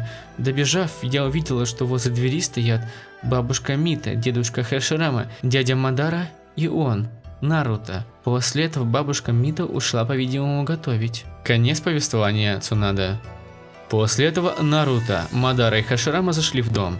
Как только Наруто сделал это, он увидел Цунаду. Он без раздумия улыбнулся и, подбежав к ней, начал разговор. «Ого, сестренка Цунада, так ты выросла?» – сказал радостно Наруто. «Братик Наруто, я так скучала», – сказала Цунада и, заплакав со слезами радости, обняла крепко Наруто. «Я тоже скучал. Сегодня же я тебя потренирую, как и обещал», – сказал Наруто, смотря на Цунада. «Ура! Спасибо, братик Наруто», – сказала радостная Цунада. «Так, ладно, пойдем за стол. Мы расскажем, что произошло с нами за это время», – сказал с улыбкой Наруто. От этой улыбки у Цунады стало теплее на душе. Она навсегда запомнит эту прекрасную улыбку. Цунада лишь кивнула и еще раз обняла крепко Наруто, что аж немного стало плохо. После чего Наруто и Цунада помыли руки и сели за стол. «Наруто, как пришли твои тренировки в стране железа?» – спросила с интересом Мита. «Ну, я стал очень сильным. Я смог даже драться наравне с Мифуно-сенсеем», – сказал Наруто. «Вау, я слышала, он сильнейший самурай», – сказала неверящая Мито. «Да, из-за того, что Наруто дрался с ним наравне, ему выковали меч и дали звание мастер кензюцу. После этого боя Наруто начали больше уважать жители страны железа», – подтвердил слова Наруто Мадара. «Ясно, наверное, бой трудно дался», – подметил Хаширама. «Да, было очень тяжело», – сказал Наруто и начал вспоминать флешбеки. «Братик Наруто, а красиво там, в стране железа?» – спросила Цунада и улыбнулась. «Ага, там очень красиво», – сказал с улыбкой Наруто. От этой улыбки принцессе Цунада стало тепло. «Кстати, рассказать вам, что сегодня случилось, когда мы шли в Коноху?» – спросил Наруто. «Да, братик Наруто», – сказала радостная Цунада. После этого Наруто стал рассказывать про то, как они шли, и на них напали 10 отступников ранга А. Наруто взял 4 отступников на себя, а Мадара 5. От этого Цунада восхищалась Наруто и хотела стать как он. Как только Наруто начал рассказывать про то, как он убил отступника с помощью полета бога грома, Цунада, услышав это, спросила: «Братик Наруто, а что такое полет бога грома?» – спросила непонимающая Цунада. «Я тебе на тренировке покажу», – сказал Наруто и улыбнулся. Так они разговаривали и одновременно ели минут 20, после чего Мита собрала всю посуду со стола и начала ее мыть, а Наруто, Мадара, Хаширама и Цунада вышли на полигон. Хаширама хотел проверить, насколько Наруто стал сильнее, а Цунада просто потренироваться со своим братиком. На полигоне. «Ну, Наруто, давай проверим, насколько ты стал сильнее», – сказал Хаширама. «Я готов, Хаширама-сенсей», – произнес Наруто. «Тогда приготовься к спаррингу», – сказал Хаширама. «Ага, папа, сестренка Цунада, лучше немного отойдите, а то можем задеть», – предупредил Наруто. «Хорошо, братик Наруто», – сказала Цунада. «Угу», – сказала Мадара, и он с Цунадой отошли от Наруто и Хаширамы, чтобы тех не задело. «Ну что, Хаширама-сенсей, давайте начнем?» – спросил Наруто. «Ага, начнем», сказал Хаширама и улыбнулся. После этого Хаширама и Наруто побежали друг на друга и начали бой в тайдзюцу. Хаширама доминировал над Наруто, и поэтому он активировал трехтомойный шаринган, но Хаширама все равно доминировал. Но не намного. Поэтому Брюнет отпрыгнул и сложил печати. Катун, техника огненного шара. И на Хашираму понесся огненный шар огромных размеров. Бог Шиноби лишь хмыкнул и, сложив печати, сказал: Датун, техника земляной стены, и эта стена смогла защитить Хашираму от огненного шара. Наруто лишь улыбнулся и, достав из ножен свою катану, побежал на бога Шиноби. Хаширама тоже в стороне не стоял и, взяв кунай в руки, стал отбивать сильные и точные удары от Наруто. Отбивая удары от Наруто, Хаширама решил кое-что спросить у него. «Ого, Наруто, ты настолько стал сильным в кендзюцу?» – спросил с улыбкой Хаширама. «Ага, ведь меня Мифуна-сенсей тренировал», – ответил радостно Наруто. «Ясно», – сказал Хаширама и отпрыгнул от Наруто. Как только Хаширама отпрыгнул от Наруто, он сложил печати. Макутон, техника древесного дракона. После этого в Наруто полетел огромный древесный дракон. Наруто, не растерявшись, сложил печати и крикнул: «Катон, техника огненного уничтожения». И на древесного дракона понеслась огромная волна огня. Как и ожидалось, от древесного дракона ничего не осталось. Наруто лишь хмыкнул и, пропитав ноги и катану чакрой молнии, побежал на Хашираму.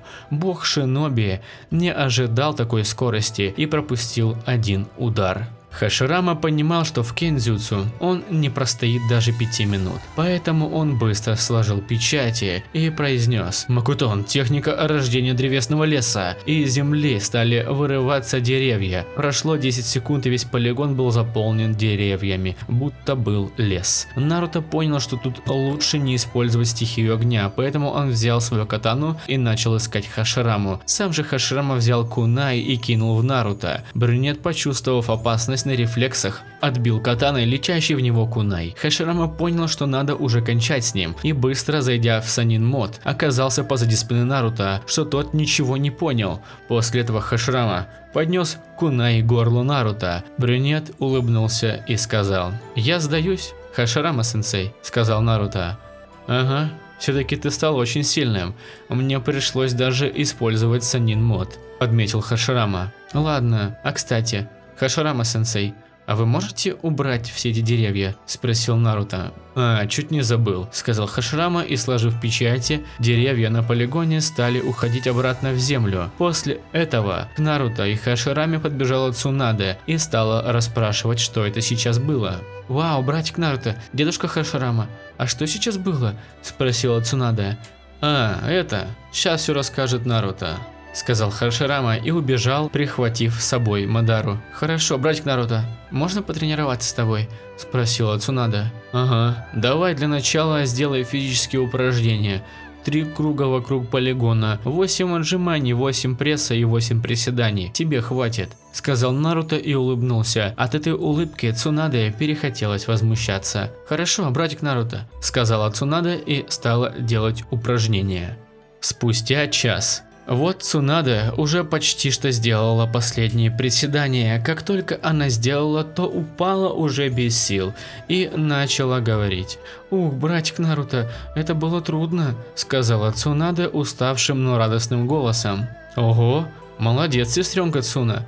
А теперь можешь отдохнуть 30 минут», — сказал Наруто и улыбнулся. «Спасибо», — сказала немного смущенно Цунада. После этого Наруто присел возле Цунады, и они начали разговаривать и смотреть в небо. Цунада рассказывала о своих хобби, мечты и цели. Хобби у нее было играть, мечта превзойти Наруто, а цель стать лучшей в Ирьё-ниндзюцу. Наруто лишь улыбнулся и пожелал ей удачи. Как только Цунада увидел улыбку Наруто, она обняла его. «Братик, а ты всегда будешь со мной?» – спросила Цунада. «Конечно, сестренка Цунада», – сказал Наруто и обнял Цунада. «А теперь давай продолжим тренировку. Я отдохнула», – сказала Цунада. «Давай. Для начала давай почувствуем твою чакру. Это может занять много времени», – сказал Наруто. «Хорошо, я готова. А что мне делать?» – спросила непонимающий Цунада. Сядь в позу лотоса и попытайся почувствовать синий огонек, сказал Наруто и улыбнулся доброй улыбкой. Окей, братик Наруто, сказала Цунада и села в позу лотоса. Прошло 4 часа. Ура, Наруто, я почувствовала, сказала радостная Цунада. Ого, значит, у тебя очень хороший контроль чакры. Я верю, что ты станешь лучше в Ирьон Дзюцу, сказал Наруто, примерив образ учителя. Спасибо, что веришь в меня. Научи меня, пожалуйста, какой-нибудь сильной технике, сказала умоляющая Цунада. Сначала нам нужно узнать твои стихии, сказал Наруто, точно так же, как к нему обращались и его учителя. А как? Спросила непонимающая Цунада. Вот, проведи через этот листок чакру, сказал Наруто и дал Цунаде чакропроводящую бумагу. Цунада взяла бумагу и, как сказал Наруто, провела по ней чакру. Листок намок. Когда он увидел это, то сказал: «Ого, Цунада, у тебя стихия воды, тебе повезло, я ей владею очень хорошо, но Тобирама-сенсей лучше», сказал Наруто. «Ура, научи меня крутой технике», сказала радостная Цунада. «Хорошо, я обучу тебя крутой технике. Пойдем к пруду», сказал Наруто и дотронулся до Цунады. После этого появились раскаты темно-фиолетовой молнии, и они уже оказались возле пруда. «Вау, а что это за техника?» спросила Цунада. «Это полет бога грома. Она позволяет телепортироваться по меткам.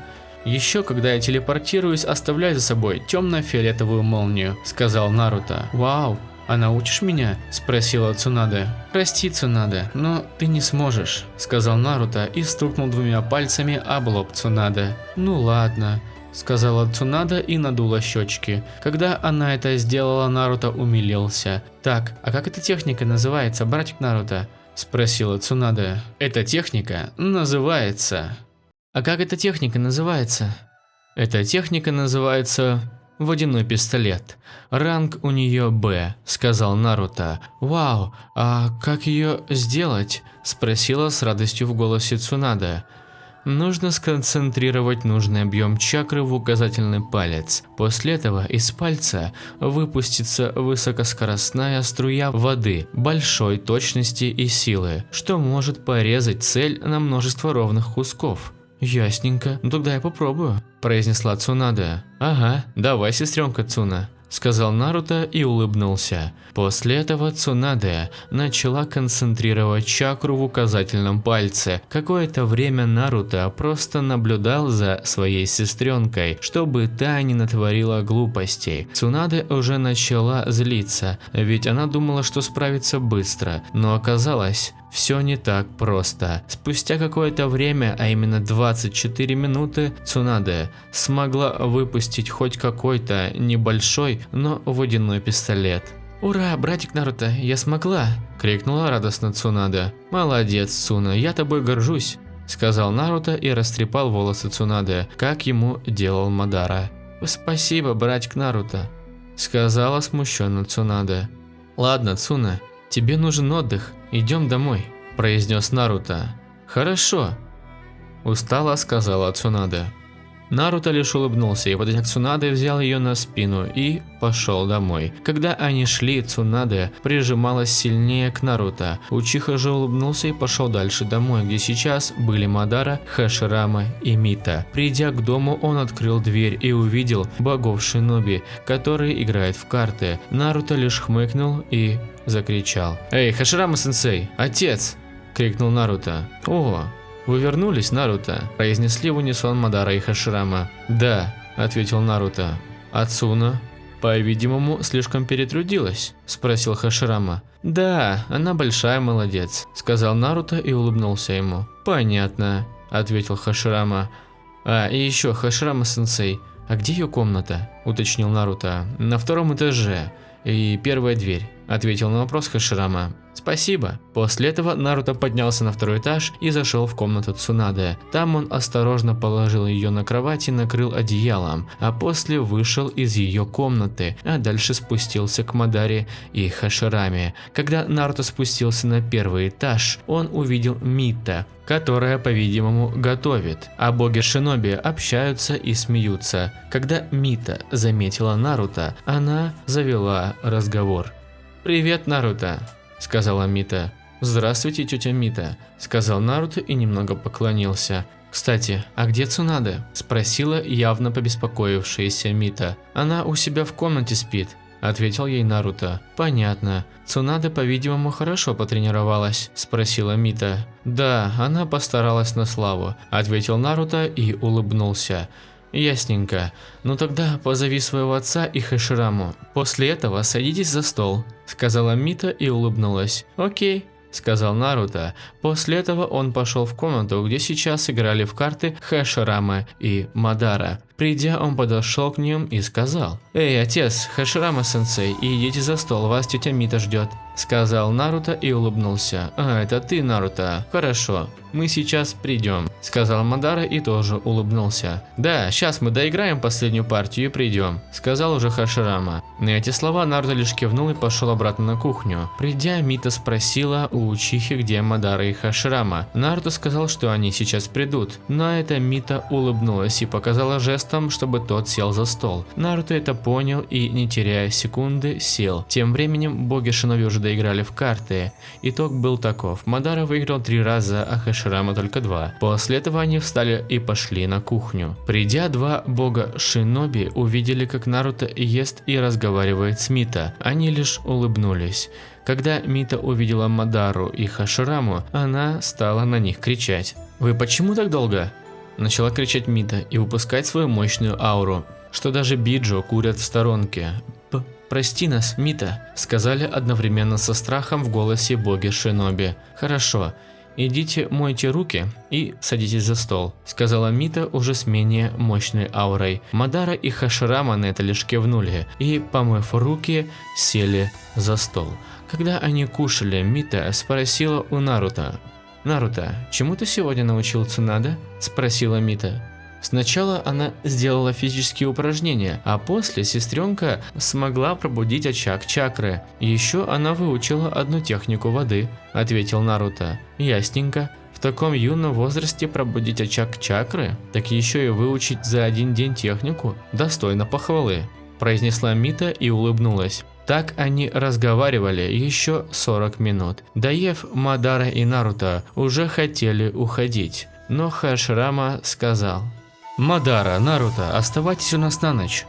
На улице же темнота», – предложил Хаширама. «Хорошо, мы не против. Но где наши комнаты?» – спросил Мадара. «Идите на 2-й этаж, и там левее будут 2 двери», – ответил Хаширама. «Хорошо», – сказал Мадара. «Спасибо вам, Хаширама-сенсей и тетя Мита», – сказал уже Наруто. «Не за что», – ответила Мита и улыбнулась. После этого Наруто и Мадара ушли на 2-й этаж, а после по своим комнатам. Переодевшись, они легли спать, но Наруто не хотел спать. Он хотел поговорить с Девятихвостым. Небольшое отступление. Тамирама сейчас находится на задании, поэтому его нет в доме Хокаге. Конец отступления. Учиха предположил, что если он сядет в удобную позу и сконцентрируется, то попадет в свое подсознание. Сев в удобную позу, он стал концентрироваться. Спустя некоторое время он открыл глаза, и, как предполагалось, он оказался там, в своем подсознании. Оглядевшись, он заметил ту самую клетку, на середине которой была канзи с надписью «Печать». Наруто решил не томить и стал кричать: «Эй, Девятихвостый, ты еще там живой?» Спросил, крича, Наруто. От этого крика из клетки появилось 2 ало-красных глаза с вертикальным зрачком. После этого он вышел из тени и показал настоящего себя. От этого у Наруто на лице образовалась улыбка и очень сильное удивление. Ведь не каждый день встретишь настоящего девятихвостого лиса. Первым начал говорить Кьюби но Йоку. «Ты чего орешь, идиот?» – сказал со злым оскалом лис. «Просто давно не виделись», – сказал Наруто и улыбнулся. «Так что ты хотел, сопляк?» – спросил Кьюби. «Я так часто думал, когда читал книги про вас или биджу разных», – сказал Наруто. «И что, силы нашей захотел?» – спросил с еще более злым оскалом лис. «Нет, мне ваша сила совсем не нужна. Я хотел бы извиниться за тот раз и спросить, как ваше имя?» – спросил Наруто. «За тот случай ты меня тоже прости. Просто я ненавижу Учих», – сказал Кьюби. «Но почему же?» – спросил с непониманием Наруто. «Вы, Учихи подчиняли меня и использовали как силу, сказал разозленный Кьюби. Понятно, ну прости, что затронул разговор на эту тему. Так что, может, ты назовешь свое имя? Спросил с надеждой Наруто. Хорошо, я скажу, но есть одно но, сказал девятихвостый лис. И какое же? Спросил Наруто. Я скажу его, но ты никогда не скажешь никому мое имя, сказал лис и посмотрел в глаза брюнета. Обещаю, что никому и никогда не скажу ваше имя, сказал, глядя в глаза лису, Наруто. Ну хорошо, я поверю тебе. Мое имя Курама, больше повторять не буду, сказал Курама. Курама, значит, отличное имя, мне нравится, сказал Наруто и улыбнулся. Ага. А теперь у меня есть к тебе очень важный разговор, сказал Курама. И какой же, Курама? Спросил Наруто. Ты ведь не понимаешь, почему я в тебе запечатан? Спросил Кьюби. Да я думал, вы на свободе, ответил Наруто. Так и есть, сказал Курама. Но как? Спросил непонимающий Наруто. Как я понял, ты попал в прошлое, произнес Курама. В прошлое? Но как? Спросил все еще не понимающий Наруто. Твои настоящие родители – это Кушино Узумаки и Минато Учиха. Когда ты родился, на деревню напал человек в маске и притворился твоим отцом, или же Мадарой Учихой. Он смог высвободить меня и подчинить своим шаринганам. После этого человек в маске дал мне команду разрушить Коноху, и я стал ее рушить. После этого твой отец Минато Учиха, или же на то время четвертый Хокаге, смог победить человека в маске, и гензюцу, которая была наложена на меня, спала. От того, что меня опять подчинили, я стал все и везде крушить. Но твой отец смог телепортировать меня от Конохи на очень большое расстояние. После этого я начал драться против него. Когда твой отец понял, что другого выхода нет, он телепортировался и, взяв тебя, стал складывать печати бога смерти. Но здесь пришел уже третий Хокаге, или же Хирузен Сарутоби, и вместо твоего отца запечатывает меня в тебя. Когда это случилось, бог смерти по случайности отправил тебя в прошлое. Ну и я с тобой. И еще, ты же знаешь, кто такой бог смерти? Рассказал лис. Что? Не понимаю. Оказывается, я из будущего? Да, Курама, я знаю, кто такой бог смерти. Я о нем в книгах читал, сказал Наруто с грустным голосом. Понятно. Если что, мы сможем вернуться в твое настоящее время когда угодно. Только попроси меня об этом. Если ты спросишь, почему я не переместил нас в настоящее время, то ответ прост. Мне нужно твое согласие, а без него мы просто все умрем. 10 лет в муках, я перерождаться не хочу, сказал Курама. Хорошо, ну тогда я пойду, мне пора. Пока и удачи тебе, Курама, сказал Наруто и улыбнулся своей настоящей улыбкой. Хорошо, тебе тоже удачи, проговорил Кьюби, и Наруто вышел из своего подсознания. Проснулся Наруто на этот раз поздно, ведь общался он с Курамой довольно много. Встав, он ушел в ванну и, сделав все свои водные процедуры, спустился вниз. Спустившись, он увидел записку, а возле нее тарелку с едой. Подойдя к столу, он взял записку и стал ее читать. Привет, Наруто, если ты это читаешь, то я ушел на миссию, которая будет длиться год. Так что прошу тебя, сын, ешь здоровую пищу и тренируйся без меня. Еще ты можешь сложить печати кабан-собака, птица-обезьяна-баран и надкуси палец до крови. После этого стукни ладонью по земле. Когда ты это сделаешь, то ты попадешь в свободный призыв. Если повезет, то у тебя может появиться сильный призыв, а если нет, то слабый. Когда ты попадешь в свободный призыв, то будь, пожалуйста, аккуратней и всегда наготове. А теперь я лишь могу пожелать тебе удачи. И да, деньги на пропитание лежат у меня в комнате, на моем столе. Конец. Подпись Мадара Учиха. Ясно.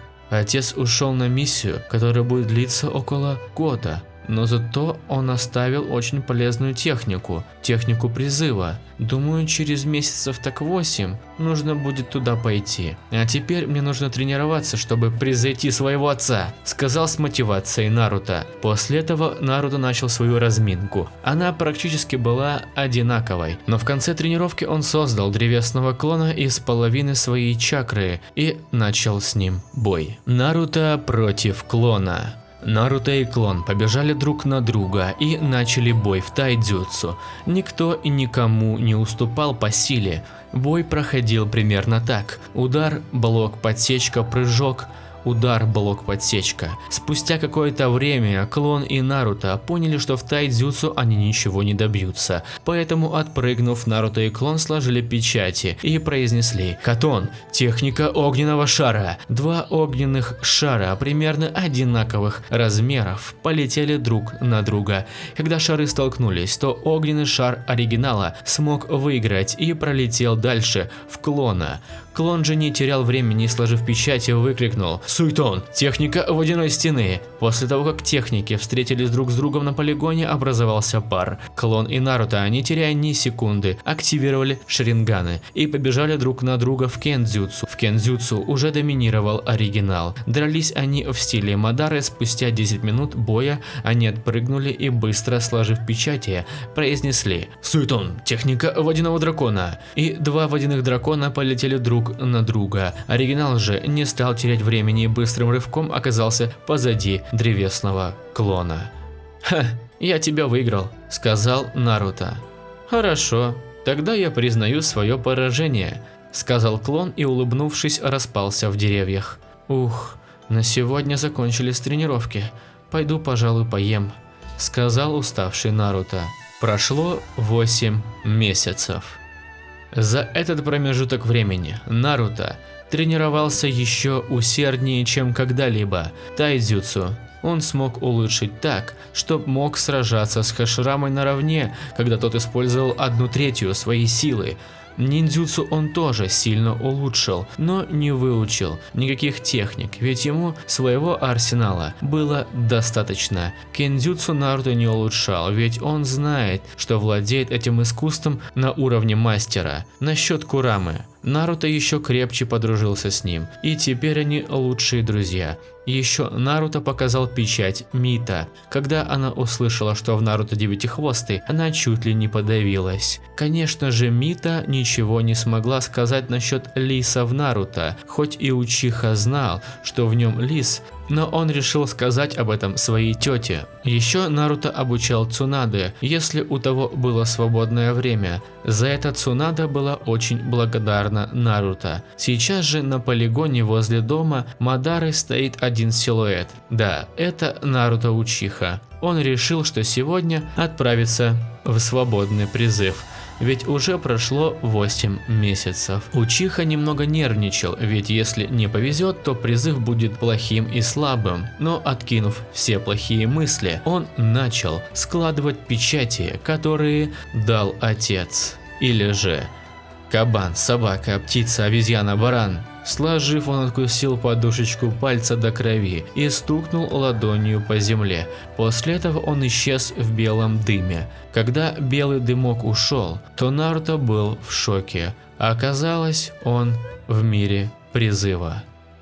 Когда белый дымок ушел, то Наруто был в шоке от красоты. Тек водопад из хрустально чистой воды. Было много красивых деревьев. Еще была пушистая трава. На небе не было ни единого облачка. Светило солнце. Осмотревшись, Наруто увидел девушку. Сначала он подумал, что переместился не в мир призыва, а куда-то далеко от своего дома. Но вдруг эта девушка начала подходить к нему. Подойдя, она сказала нежным голосом. От этого у Наруто что-то ёкнуло в области сердца. «Мальчик, как ты сюда попал?» – спросила нежным голосом девушка. «Я использовал призыв Без контракта, ответил Наруто и улыбнулся. От этой улыбки у девушки что-то тоже ёкнуло в области сердца, но виду она не подала. После немного неловкой тишины девушка начала говорить. «Как тебя зовут, мальчик?» – спросила девушка. Прежде чем спросить имя у кого-то, то нужно самой представиться. Съехидничал Наруто. «Ой, прости, меня зовут Аматерасу», – сказала девушка. «А меня Наруто Учиха», – сказал Наруто и улыбнулся во все 32. «Не хотел бы ты подписать контракт со мной?» – спросила девушка. «Я не против». «А как?» – спросил Наруто, почесывая голову. «Все просто. Возьми этот свиток и напиши на нем свое имя кровью, а после поставь отпечаток всех пальцев», – сказала Аматерасу и протянула Наруто небольшой свиток. После этого Наруто его взял и открыл. Когда он это сделал, то не увидел никаких имен. Его это насторожило, и он решил спросить про это у Аматерасу. «Аматерасу, а почему в свитке никого нету?» – спросил Наруто. «Видишь ли, ты первый, кто смог попасть сюда», – ответила девушка. Ясно. А чем ты владеешь?» – спросил Наруто. «Я владею черным пламенем. Этот огонь может гореть 7 дней, и его невозможно потушить, только запечатать. Еще у меня есть сопротивление от любого вида огня, или вкратце я богиня», – сказала гордо за себя Аматерасу. «Ого, понятно. Тебе повезло», – сказал Наруто и улыбнулся. От этого Аматерасу покраснела и в ответ ему: «Ну ладно тебе, давай подписывай уже». Все еще смущаясь, проговорила девушка. От этого Наруто ухмыльнулся и, прокусив палец до крови, открыл свиток и начал вписывать свое имя кровью. Дописав, он сделал отпечаток кровью всех пальцев и закрыл свиток. После чего он отдал обратно его Аматерасу. Она лишь улыбнулась и забрала. После этого она сказала: «Значит так, Наруто, не хочешь ли ты остаться в этом мире на 2 года?» – спросила Аматерасу. «Не, ну у меня нет столько времени», – ответил Наруто. «Не бойся, в этом мире 1 год – это 2 месяца в настоящем», – сказала Аматерасу. «А, ну так если, тогда да, как раз у меня есть 4 месяца», – сказал Наруто и улыбнулся. «Отлично, а теперь ты хочешь узнать, что мы будем делать эти 2 года? Или как?» – спросила Аматерасу. «Да, хочу», – ответил Наруто. «За эти 2 года я хочу обучить тебя пользоваться черным пламенем», – сказала Аматерасу. «Но у меня нет такого пламени», – произнес Наруто. «Я тебе его передам, и сопротивление от любого вида огня», – сказала Аматерасу и улыбнулась. «Окей, я согласен», – ответил Наруто. «Ну тогда», – сказала Аматерасу и начала складывать печати. После того, как она сложила, то дотронулась до лба Наруто. От этого Учиха начал кричать от боли. Спустя 10 минут Наруто прекратил орать от боли, после чего начал диалог с Аматерасу.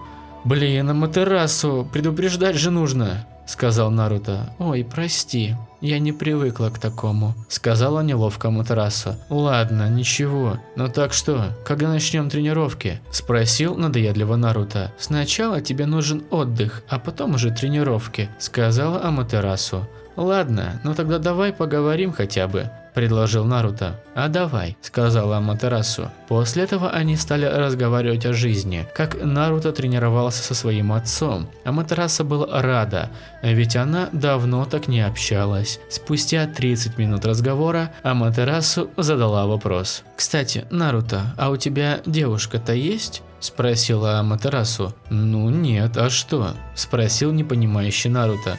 «А ничего, просто спросила», – сказала она и улыбнулась. В мыслях она обрадовалась, ведь теперь она может влюбить Наруто в себя. Так они еще проговорили час. После чего они встали, и Наруто спросил: «Эй, Аматерасу, а с чего мы начнем?» – спросил Наруто. «Ну, думаю, сначала к контролю черного пламени», – ответила Аматерасу. «Хорошо, но как мне его использовать?» – спросил Наруто. «Это ты уже должен узнать сам», – сказала девушка и улыбнулась. «Ну ладно», – почесывая голову, произнес Наруто, после чего он отошел от девушки и, сняв свою футболку, начал тренироваться. Когда Аматерасу увидела тело парня, она покраснела и отвела свой взгляд. Это увидел Наруто и подумал про себя: «Ну она красивая, Хорошо, что я умею скрывать свои эмоции. А почему Курама со мной не разговаривает? Странно. Подумал про себя Наруто и продолжил свою тренировку.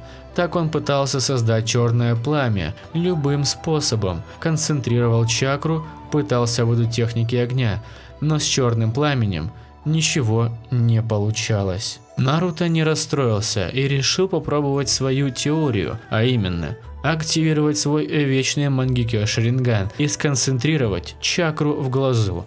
После этого посмотреть на любой предмет, так наш брюнет и сделал. Для начала он активировал свой вечный Мангекё Шаринган, после этого начал концентрировать чакру в глазу. Сделав эти два этапа, он посмотрел на дерево. От этого у него из глаза пошла кровь, а дерево загорелось черным пламенем. Когда Наруто это увидел, он крикнул: «Ура!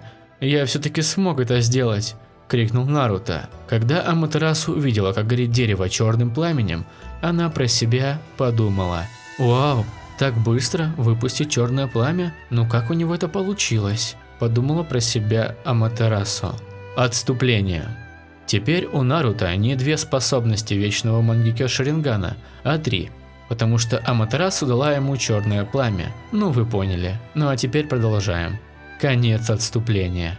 После этого Аматерасу подошла к Наруто и начала с восхищением в голосе разговаривать с Наруто. «Молодец, Наруто! Как ты так быстро смог выпустить черное пламя? Могу сказать одно: ты гений. А, и еще, как ты смог это сделать?» – спросила Аматерасу.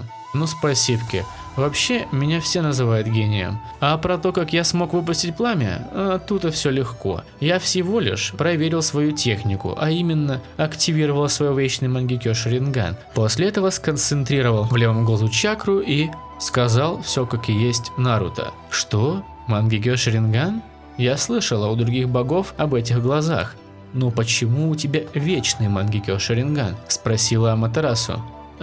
Просто если использовать обычный Мангекё Шаринган, то глаза начинают слепнуть. А если у тебя будет вечный Мангекё Шаринган, то глаза больше никогда не будут слепнуть. Ну как-то так.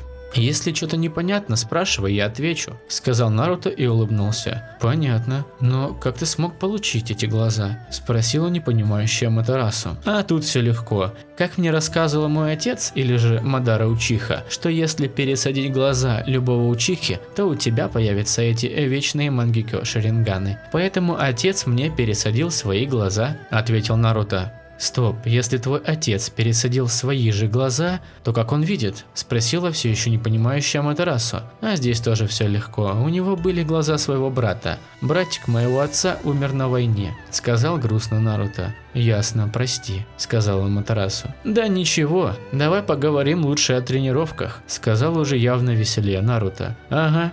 Ну так слушай, ты должен будешь отточить контроль черного пламени и сделать так, чтобы напряжение в глазах было меньше. Это нужно для того, чтобы когда ты использовал пламя, кровь из глаз текла меньше», – сказала Аматерасу. «Хорошо, Аматерасу-чан», – сказал Наруто. На это Аматерасу лишь улыбнулась и про себя порадовалась, ведь теперь она с Наруто стала немного ближе. Еще она начала думать о том, каким будет Наруто, когда вырастет. Но вспомнив слова, со временем она отсеяла эти мысли. Тем временем Наруто уже отошел от Аматерасу и активировал свой вечный Мангекё Шаринган. После этого он начал оттачивать черное пламя и пытаться уменьшить напряжение в глазах. Так он тренировался до самой ночи. После этого его позвала Аматерасу. Он, конечно же, подошел к ней и начался диалог. «Наруто, на сегодня хватит тренировки, идем ко мне домой», – произнесла Аматерасу. «Хорошо, но где твой дом?» – уточнил Наруто.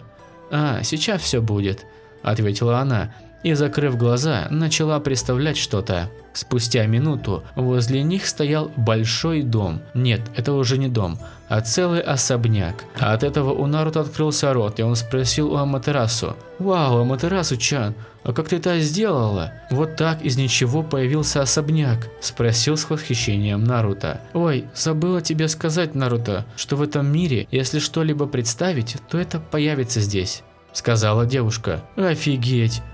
И еще, есть что поесть?» – спросил Наруто. «Да, конечно. Давай пойдем внутрь дома», – сказала Аматерасу. После этого Наруто кивнул, и они зашли в дом. Когда они это сделали, то Наруто увидел роскошные и чистые комнаты.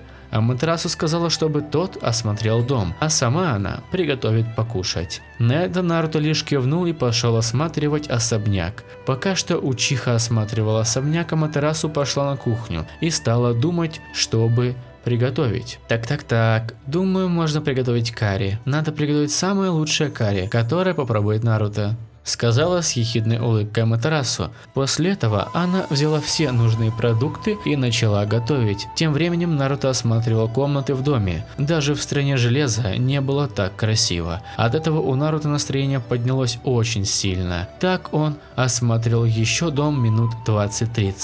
После этого промежутка времени он почувствовал очень вкусный запах. Этот запах отходил из кухни. Наруто быстро пошел в кухню и увидел Аматерасу, которая накрывает стол. Когда девушка увидела Наруто, она жестом руки показала, чтобы тот садился за стол. Наруто это понял и охотно сел за стол. «Значит так, Наруто, сегодня на ужин у нас карри», – сказала Аматерасу. «Отлично», – ответил Наруто. После этого девушка положила в тарелку карри, и они начали кушать. Доев, у Наруто открылся рот. Аматерасу подумала, что приготовила очень плохо, но вдруг Учиха заговорил. «Аматерасу-чан, ты приготовила самое вкусное блюдо, которое я пробовал. Даже отец так вкусно не готовил, как ты», – сказала восхищенно Наруто. От этого Аматерасу покраснела, но смогла найти силы и сказала: «Спасибо, Наруто-кун», – произнесла она. После этого они еще немного поговорили и, помыв посуду, выбрали себе комнаты, а далее легли спать.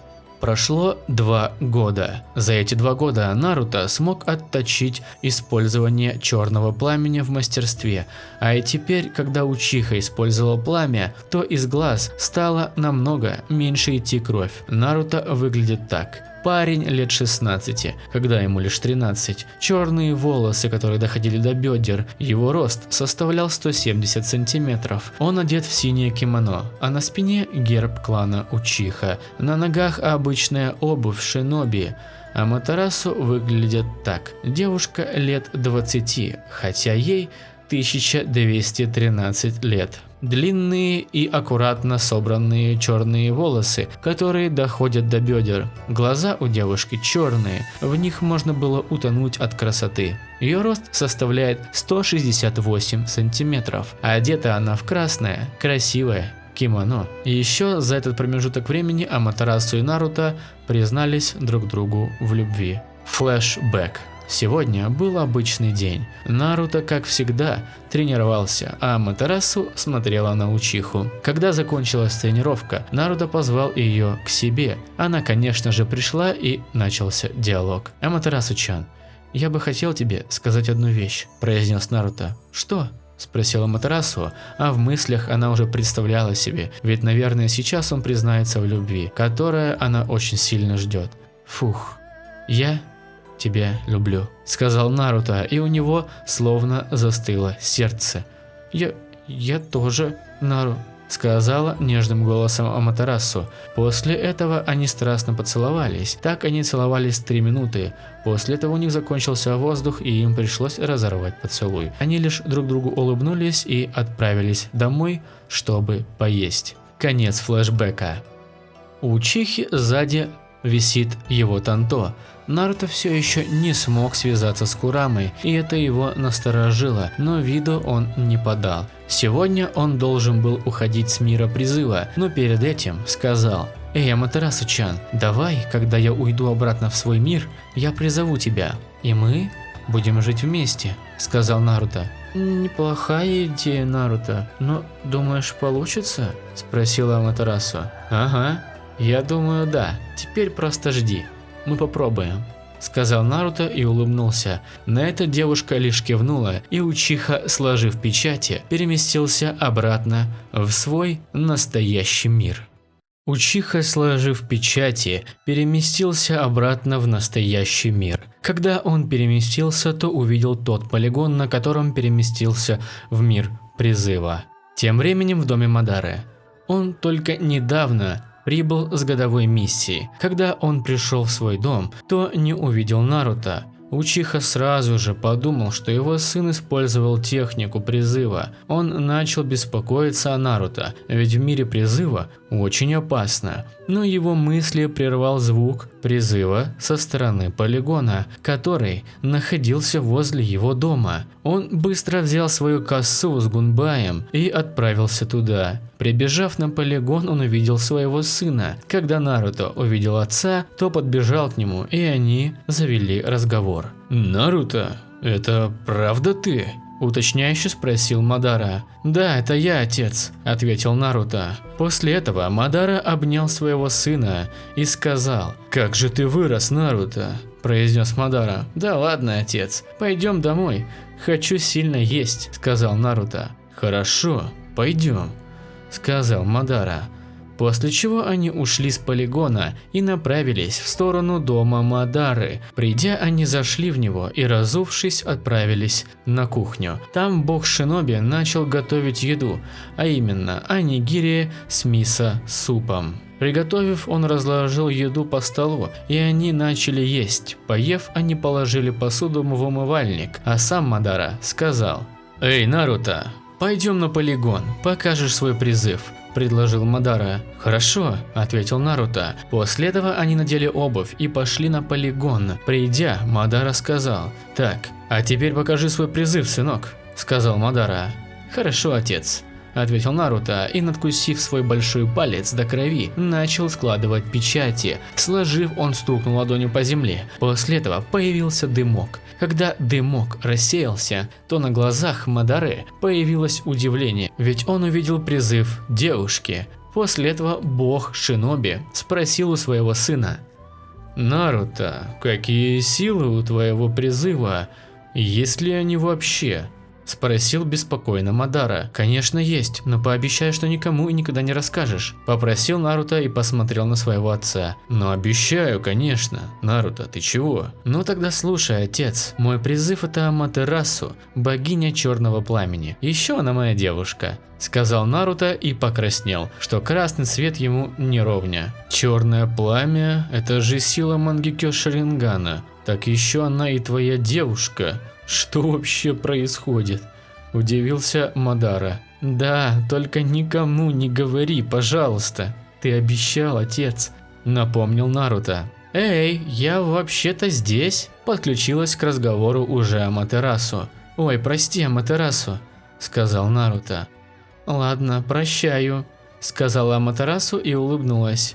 «Ну что, сын, поздравляю», – сказал Мадара и ехидно улыбнулся. «Спасибо, отец», – поблагодарил Наруто. «Наруто, давай устроим спарринг в кендзюцу, а твоя девушка посидит в сторонке», – предложил Мадара. «Хорошо, отец», – ответил Наруто. «А, еще, если ты сможешь против меня продержаться 20 минут хотя бы, или же выиграешь в кендзюцу, то я подарю тебе кусари с гунбаем, как у меня. Такое оружие невозможно нигде достать, только у меня хранятся дубликаты», – сказал Мадара. «Ура, я всегда хотел оружие, как у тебя», – сказал радостно Наруто. «Угу, а теперь давай начнем наш танец», – спросил Мадара. «Да, давай же начнем наш танец, отец», – ответил Наруто и улыбнулся. После этого Наруто взял из-за спины свою любимую катану, а Мадара – гунбай с кусари. Оба учихи активировали трехтомойные шаринганы и исчезли с очень быстрой скоростью. Когда они сражались, то на полигоне были слышны скрежеты металла и были видны красные вспышки. Из-за того, что они бились с холодными оружиями, на полигоне были видны искры. Бой был на таком уровне, что даже четверка Каге не смогли бы одолеть это дуо из сына и отца. Из-за этого шума пришло много народу, ведь услышать такие громкие звуки боя как можно было не услышать. В том числе пришел Тобирама Сенджу и его брат, первый Хокаге Хаширама Сенджу. Когда они смогли разглядеть, кто сейчас там бьется, то они лишь улыбнулись и сказали про себя: «Наконец-то Наруто вернулся, так еще и тренировки недаром прошли, все-таки он такой гений». Отступление. Хаширама и Тобирама, когда узнали, что Наруто исчез, то начали его искать, но они нашли записку с техникой призыва, поэтому Хаширама и Тобирама успокоились и стали ждать приход Наруто. А теперь продолжаем. Конец отступления. Когда Наруто понял, что он не сможет такими темпами выиграть, он сразу же напитал свои ступни катану чакрой молнии. Если что, он может использовать чакру для катаны и ступней, ведь это не ниндзюцу, а все еще кендзюцу.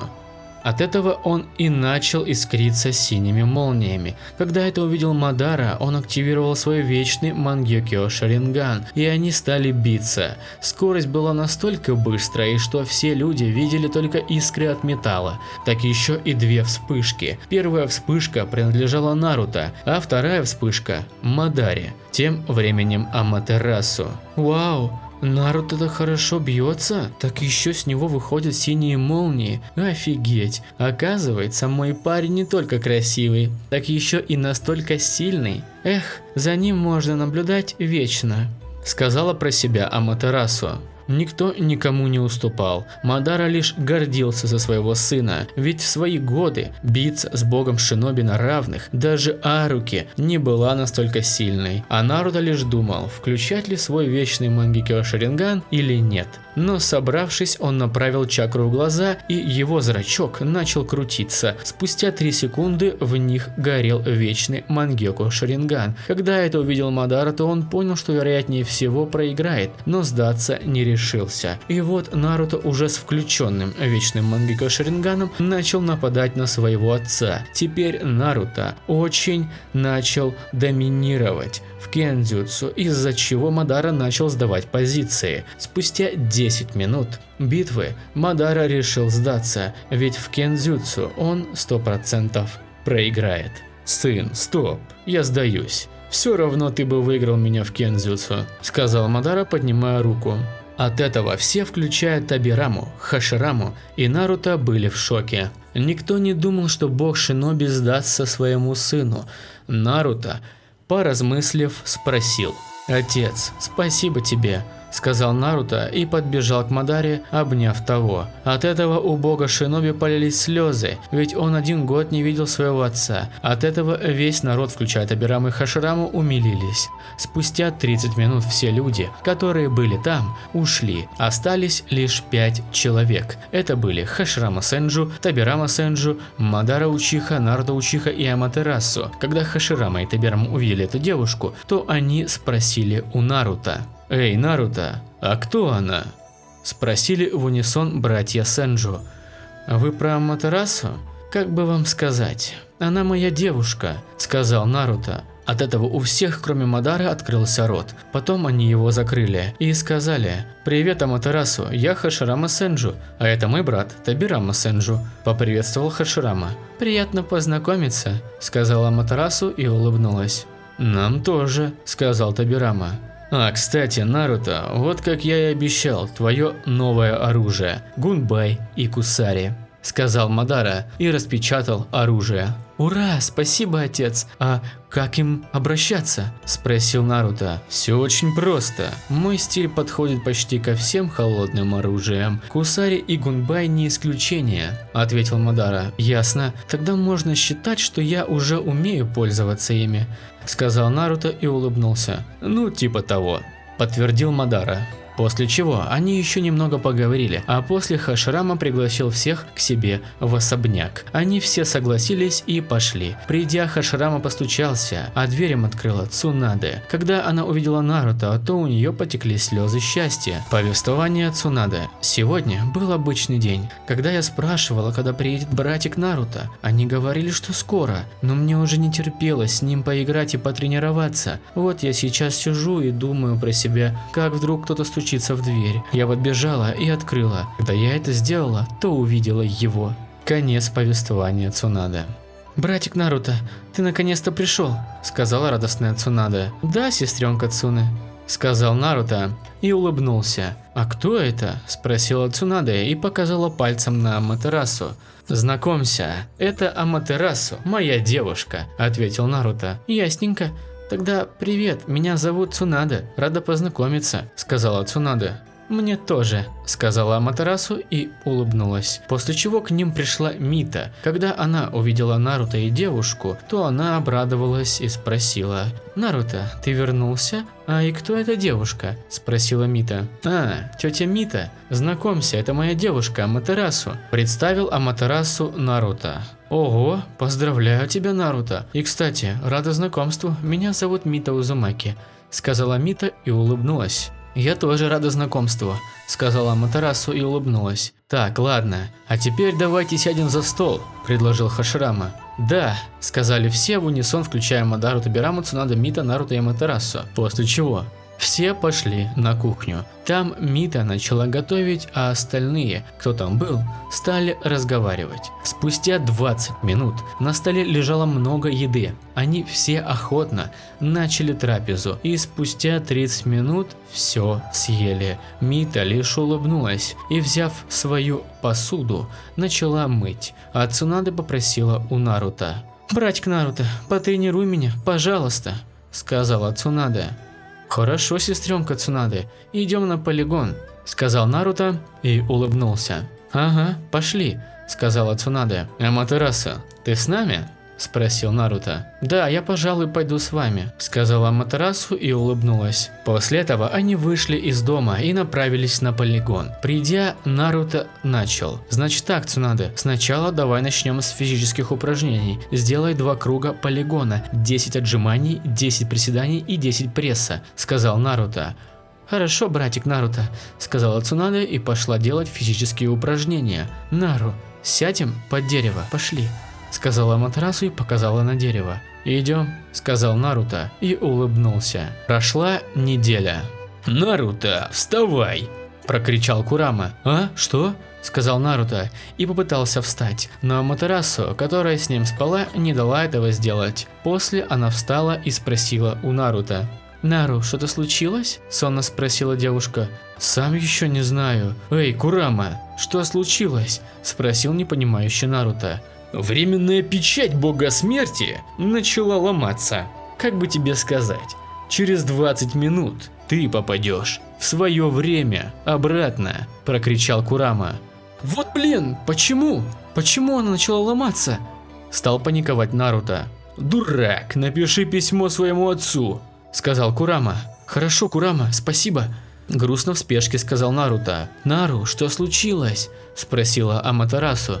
«Потом все объясню. Если вкратце, мы скоро попадем в мое время», – сказал в спешке Наруто, одеваясь по пути. После этого он взял листок с чернилом и начал писать. «Отец, прости меня. Оказывается, я попал в прошлое из-за Шинигами, бога смерти.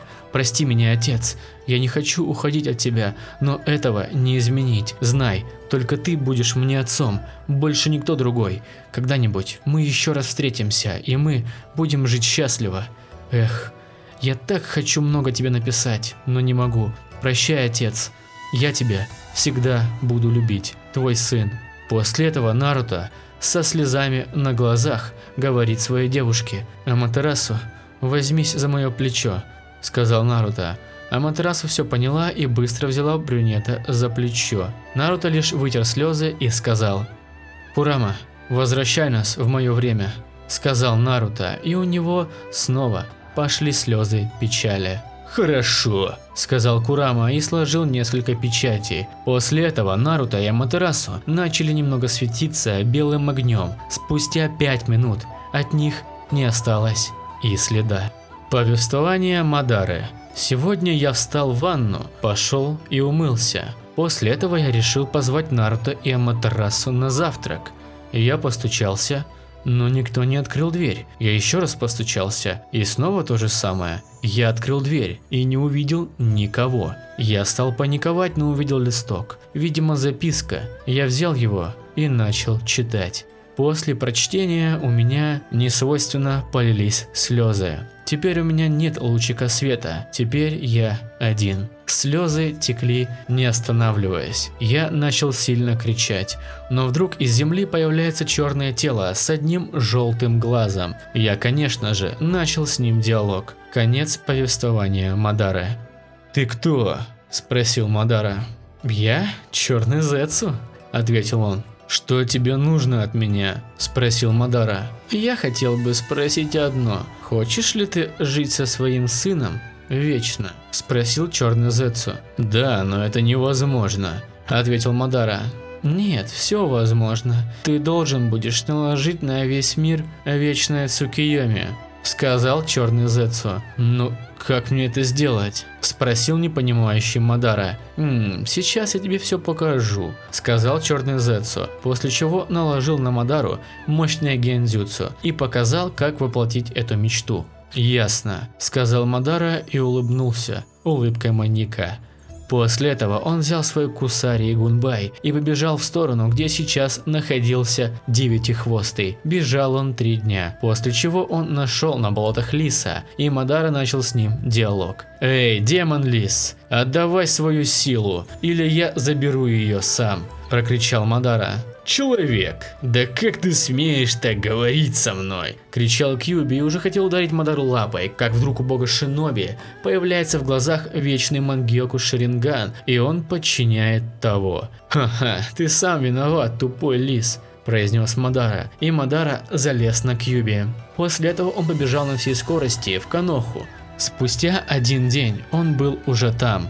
Напротив него уже стоял Хаширама. «Мадара, что происходит?» – спросил непонимающий Хаширама. «Ради Наруто. Его больше нет», – сказал Мадара и активировал свой вечный Мангёку Шаринган. «Как его нету?» – спросил Хаширама. «Я тебе не буду ничего объяснять, Хаширама!» – крикнул Мадара и одел Кьюби доспехами Сусана. «Мадара, я надеюсь, ты мне сейчас все объяснишь, но для начала готовься!» – крикнул Хаширама и вошел в Санин мод. После этого он сложил печати и крикнул: «Техника тысячелетия истины!» После этих слов появилась гигантская статуя Будды с 1000 руками позади, а на статуе стоял Хаширама. «Мадара!» – крикнул Хаширама. «Хаширама!» – крикнул Мадара. После этих слов 1000 рук Будды начал нападать на Мадару, но он с помощью мини-бомб Биджу смог их всех отбить. Но из-за того, что он потратил слишком много чакры, Сусану наполовину сломался, а Хаширама, как и в каноне, берет рукой Будды Кьюби и снимает гензюцу, после чего древесная Будда ломается и падает на землю. Тем временем Мадара и Хаширама встали друг напротив друга и хотели нанести последние удары. Мадара взял свою косу и гунбай, а Хаширама кунаи, после чего они побежали друг на друга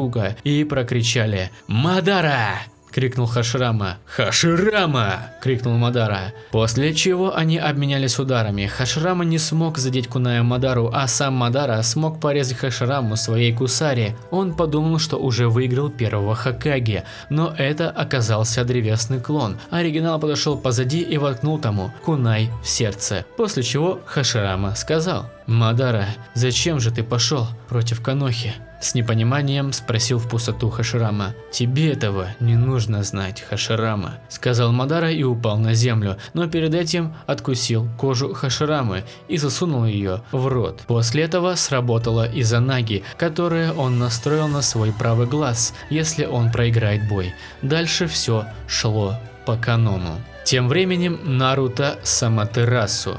После того, как они переместились в настоящее время, они оказались на какой-то поляне. Аматерасу пыталась успокоить своего парня, но из-за того, что Мадара был для него всем, она не могла его успокоить. Но спустя 5 минут Наруто в шоке сказал: «Аматерасу, ты чувствуешь эту чакру?» – в шоке спросил Наруто.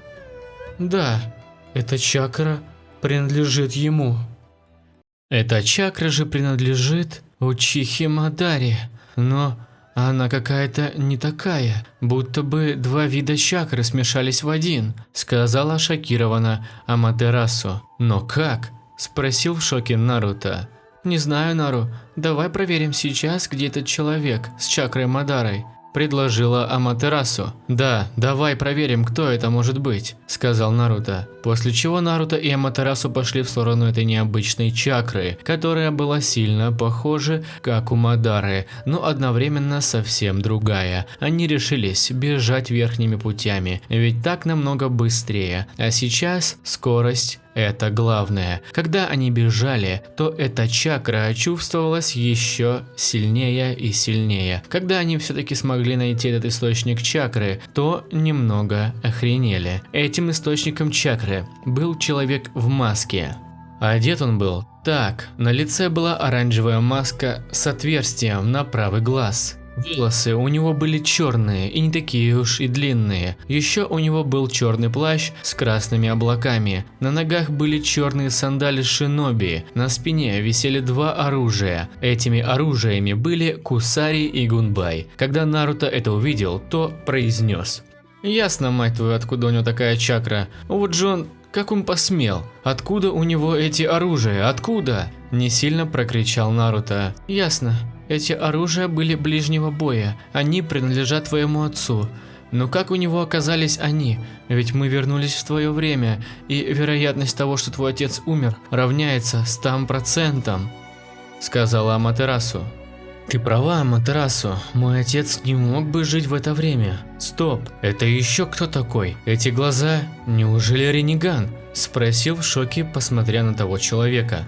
Ты сказал Рениган? Я слышала. Этими глазами владел только Хагаро Моцуцуки, но откуда у него они? Спросил немного в шоке Аматерасу. Ладно, давай-ка послушаем, что они скажут, сказал спокойно Наруто. Хорошо, Нару, но если они нас заметят, то не будем отступать, произнесла Аматерасу. Окей, а теперь слушаем, что они там скажут, сказал Наруто. Тем временем человек в маске и шиноби с Рениганом. «Эй, Тоби, зачем ты меня сюда позвал?» – спросил шиноби с Рениганом. «Пейн, скоро мы начнем уже ловлю Биджу», – ответил человек в маске. «Хорошо, а теперь вы», – сказал Пейн и посмотрел туда, где сейчас подслушивают разговор Наруто и Аматерасу. «Черт, этот шиноби с Рениганом, кажется, зовут его Пейн, увидел нас», – произнес Наруто. «Да, давай лучше выйдем», – сказала Аматерасу. После чего Наруто и Аматерасу вышли из укрытия, откуда подслушивали разговор и начали диалог. «Зачем вам нужны Биджу? И ты?» – сказал Наруто и посмотрел на Тоби. «Откуда у тебя это оружие?» – спросил, злясь Наруто.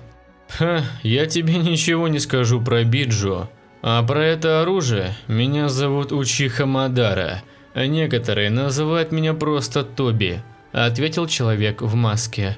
«Не ври. Твоя чакра совсем другая, она не похожа на чакру Мадары, а вот в этих оружиях есть маленькая частица его чакры. Откуда же ты взял Гунбай и Кусари?» – спросил еще раз, злясь Наруто.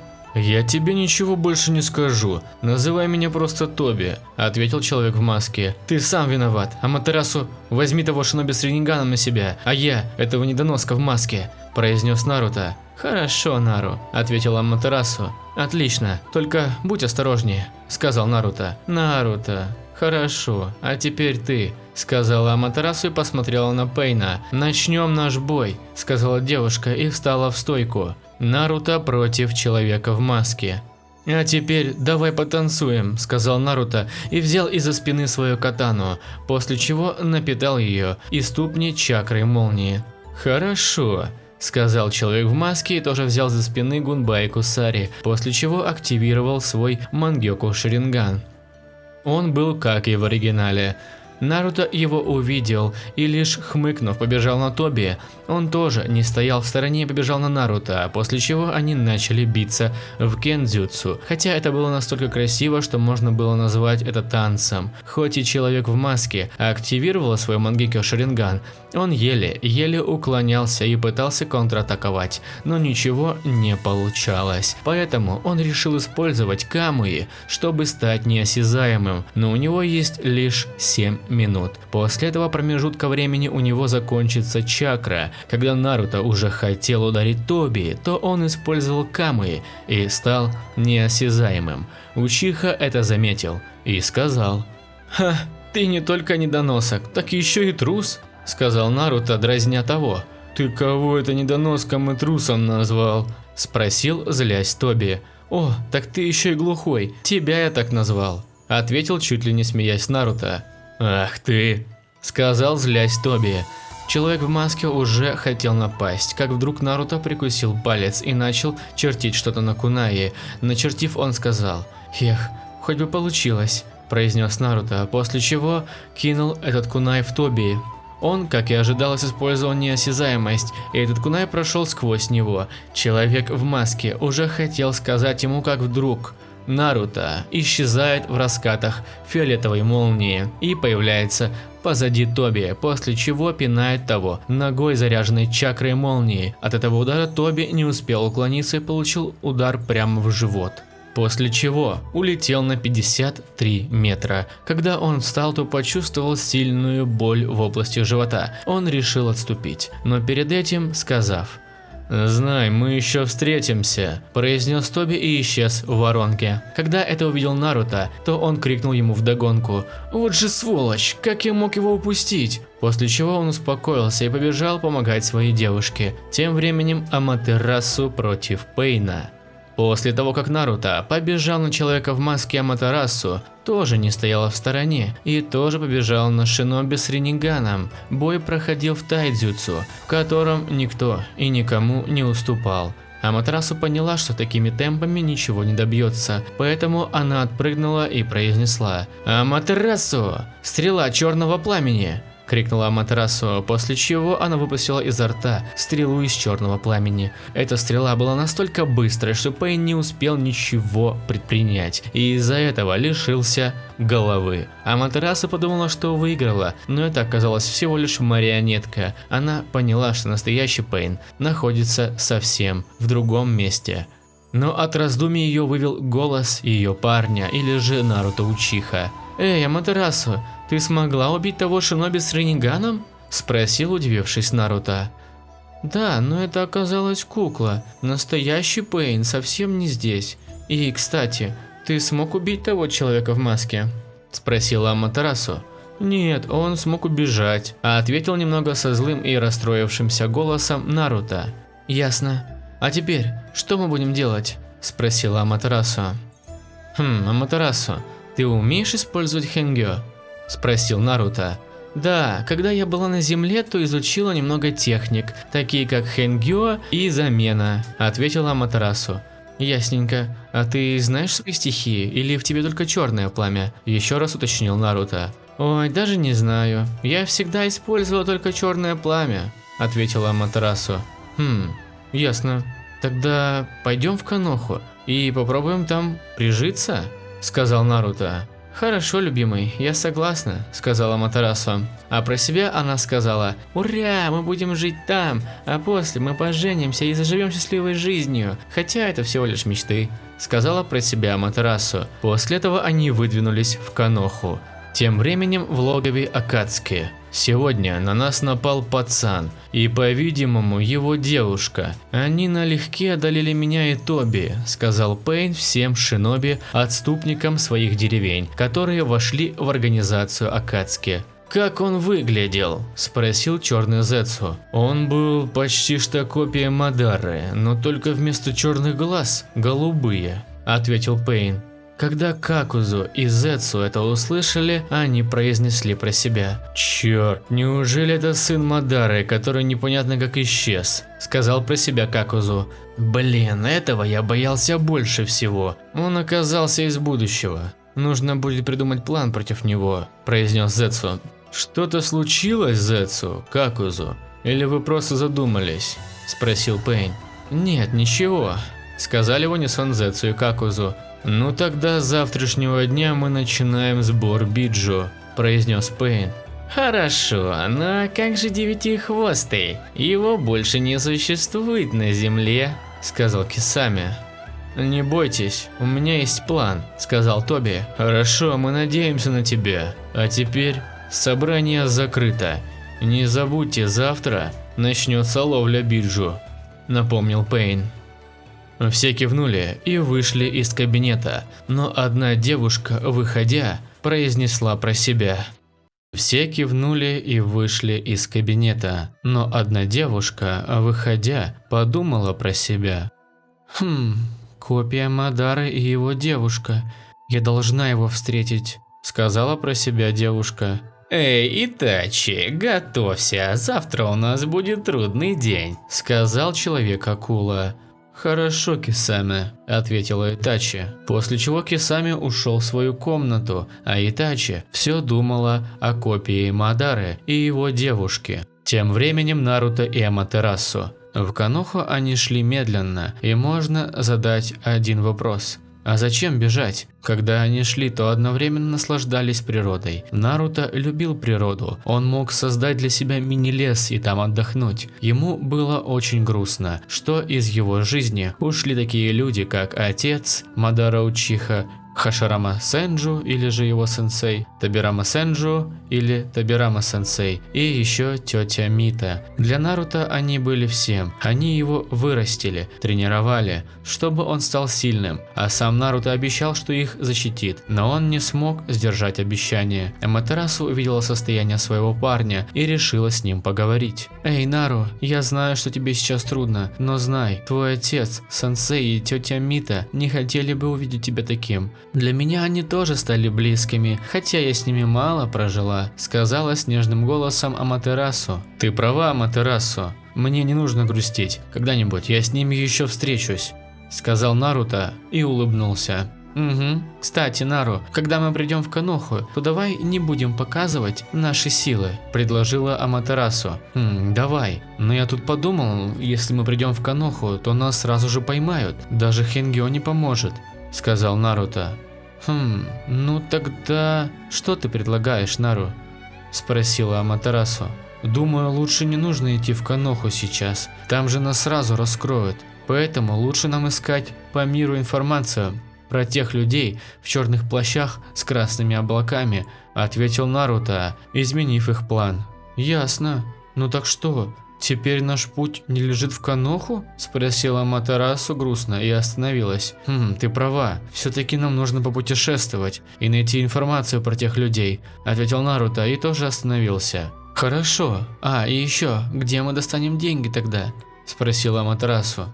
«Не бойся, Аматерасу, я храню деньги в свитке, так что все хорошо», – сказал Наруто и посмеялся. «Фух, ну тогда хорошо», – сказала Аматерасу и потерла лоб. «Ладно, для начала пойдем в страну железа. Возможно, там остались люди, которые меня еще помнят», – произнес Наруто. «А что за страна железа?» – спросила Аматерасу. «Страна железа – это страна не шиноби, а самураев, которые предпочитают не лезть в мировую политику, а решать более серьезные вопросы путем созыва всех 5 Каге. Первый такой вопрос решал Хаширама Сенджу», – ответил Наруто. «Ясно, ну тогда выдвигаемся в путь». «Ты знаешь, где она находится?» – спросила Аматерасу. «Конечно, я могу нас телепортировать туда», – ответил Наруто. «Ну давай», – сказала Аматерасу. После чего Наруто взял плечо Аматерасу, и они исчезли в раскатах фиолетовой молнии.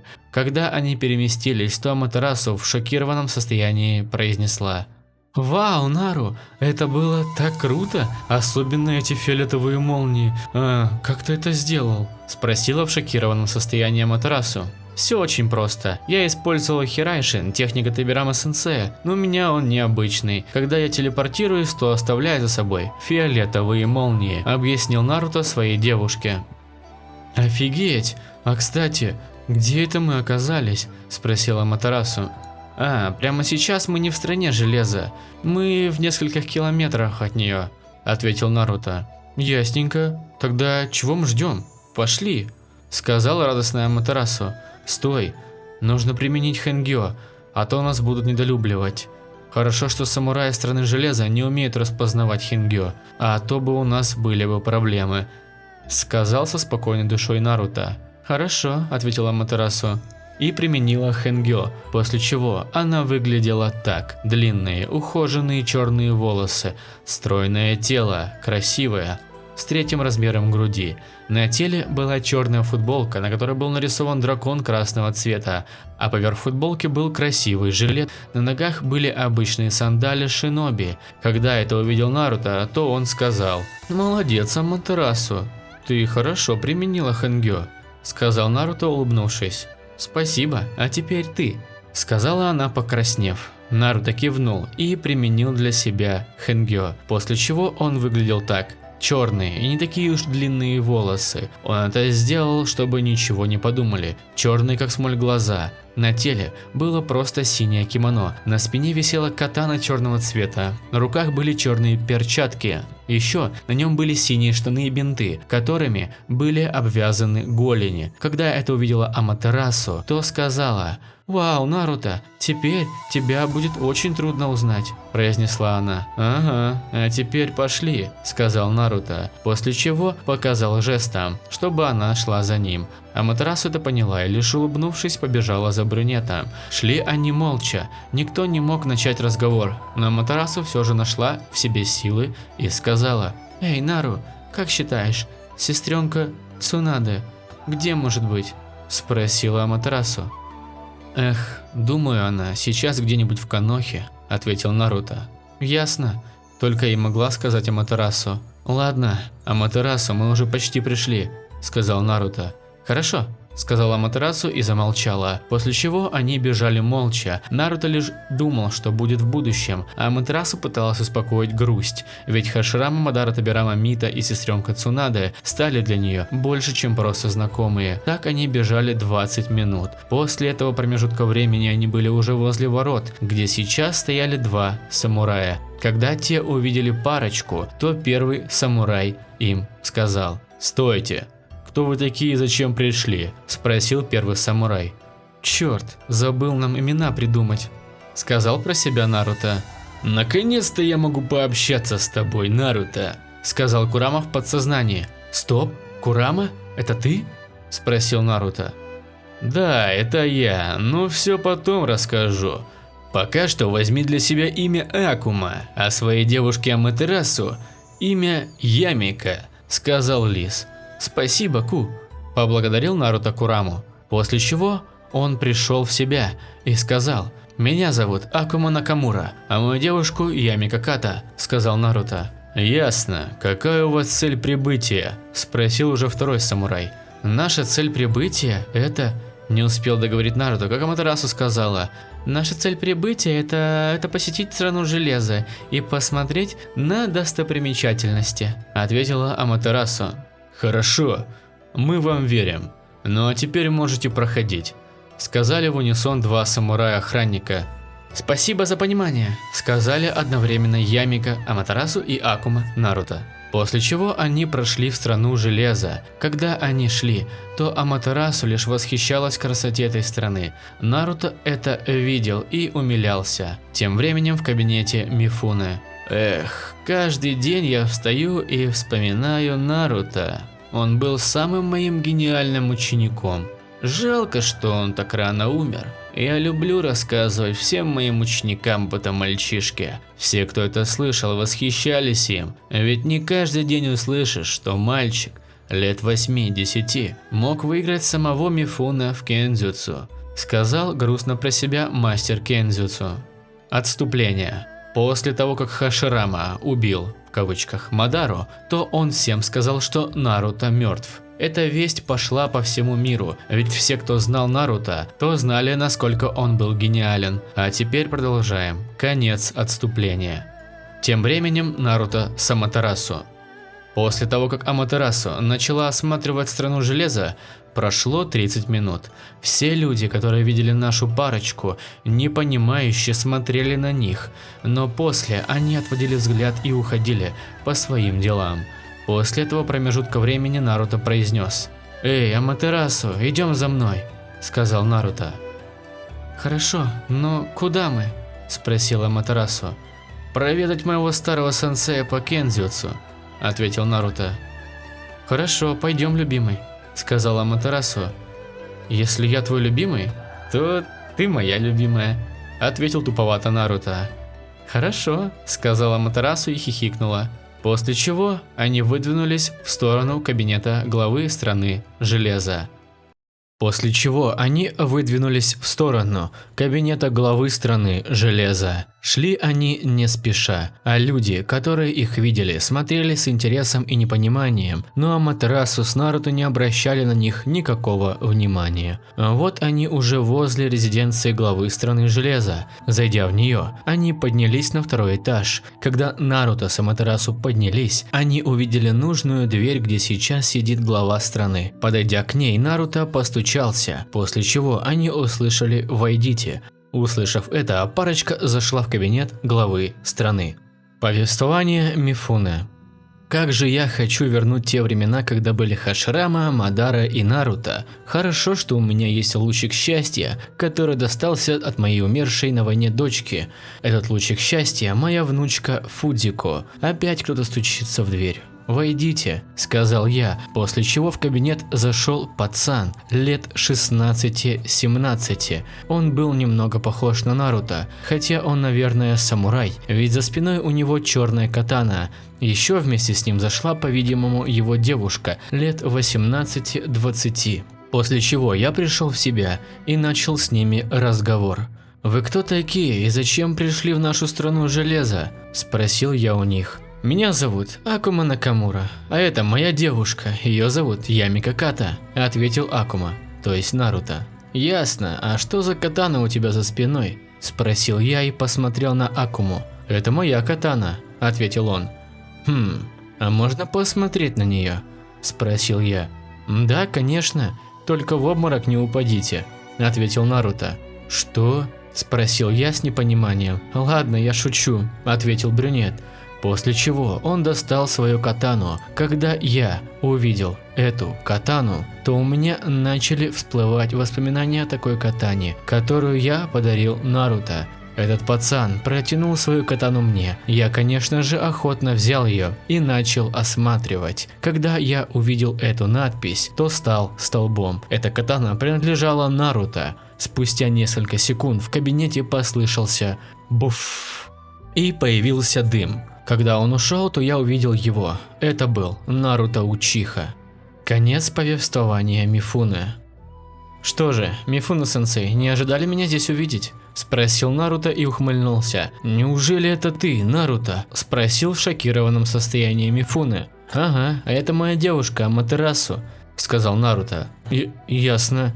Тогда, может, все объясните? У меня дома?» – спросил все еще в шокированном состоянии Мифуне. «Хорошо, Мифуне-сенсей, только мы будем под Хэнгё», – ответил Наруто. На это Мифуне лишь кивнул, после чего Наруто и Аматерасу обратно использовали Хэнгё. Когда это увидел глава страны, то он сказал: «Ладно, Наруто и Аматерасу, можете подождать меня тут?» – спросил Мифуне. «Да, конечно, Мифуне-сенсей», – ответил Наруто, а Аматерасу лишь кивнула. После этого глава страны Железа вышел из кабинета и направился в неизвестную сторону, думая про себя: «А может, это все же сон?» Тем временем Наруто с Аматерасу, когда Мифуне ушел в неизвестную сторону, то Наруто лишь немного смеялся, ведь увидеть такую реакцию от учителя, он будто бы смотрел на призрака. Аматерасу тоже больше не смогла сдерживаться и начала негромко хихикать. После того, как они успокоились, то начали ждать прихода Мифуне, или же главы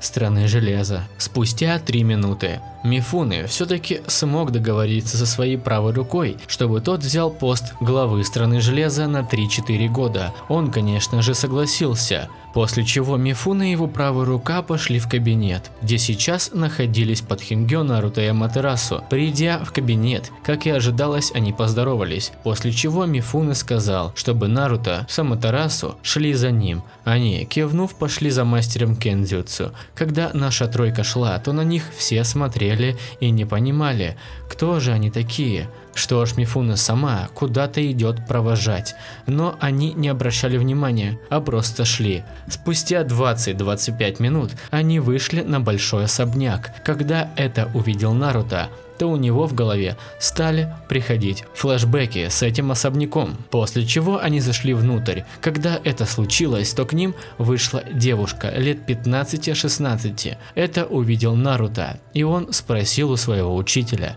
«Эй, Мифуне-сенсей, а кто это такая?» спросил Наруто, смотря на неизвестную девушку. «Знакомьтесь, это моя внучка, Мики», – ответил на вопрос Мифуне. «Дедушка, кто эти люди?» – спросила с непониманием Мики. Забыл тебе их представить. Это Акума Накамура и вот его девушка. Ее зовут Ямика Ката», – ответил немного неосторожно Мифуне. «Понятно. Тогда я рада с вами познакомиться», – сказала радостная Мику, ведь у нее не так уж и много друзей или подруг.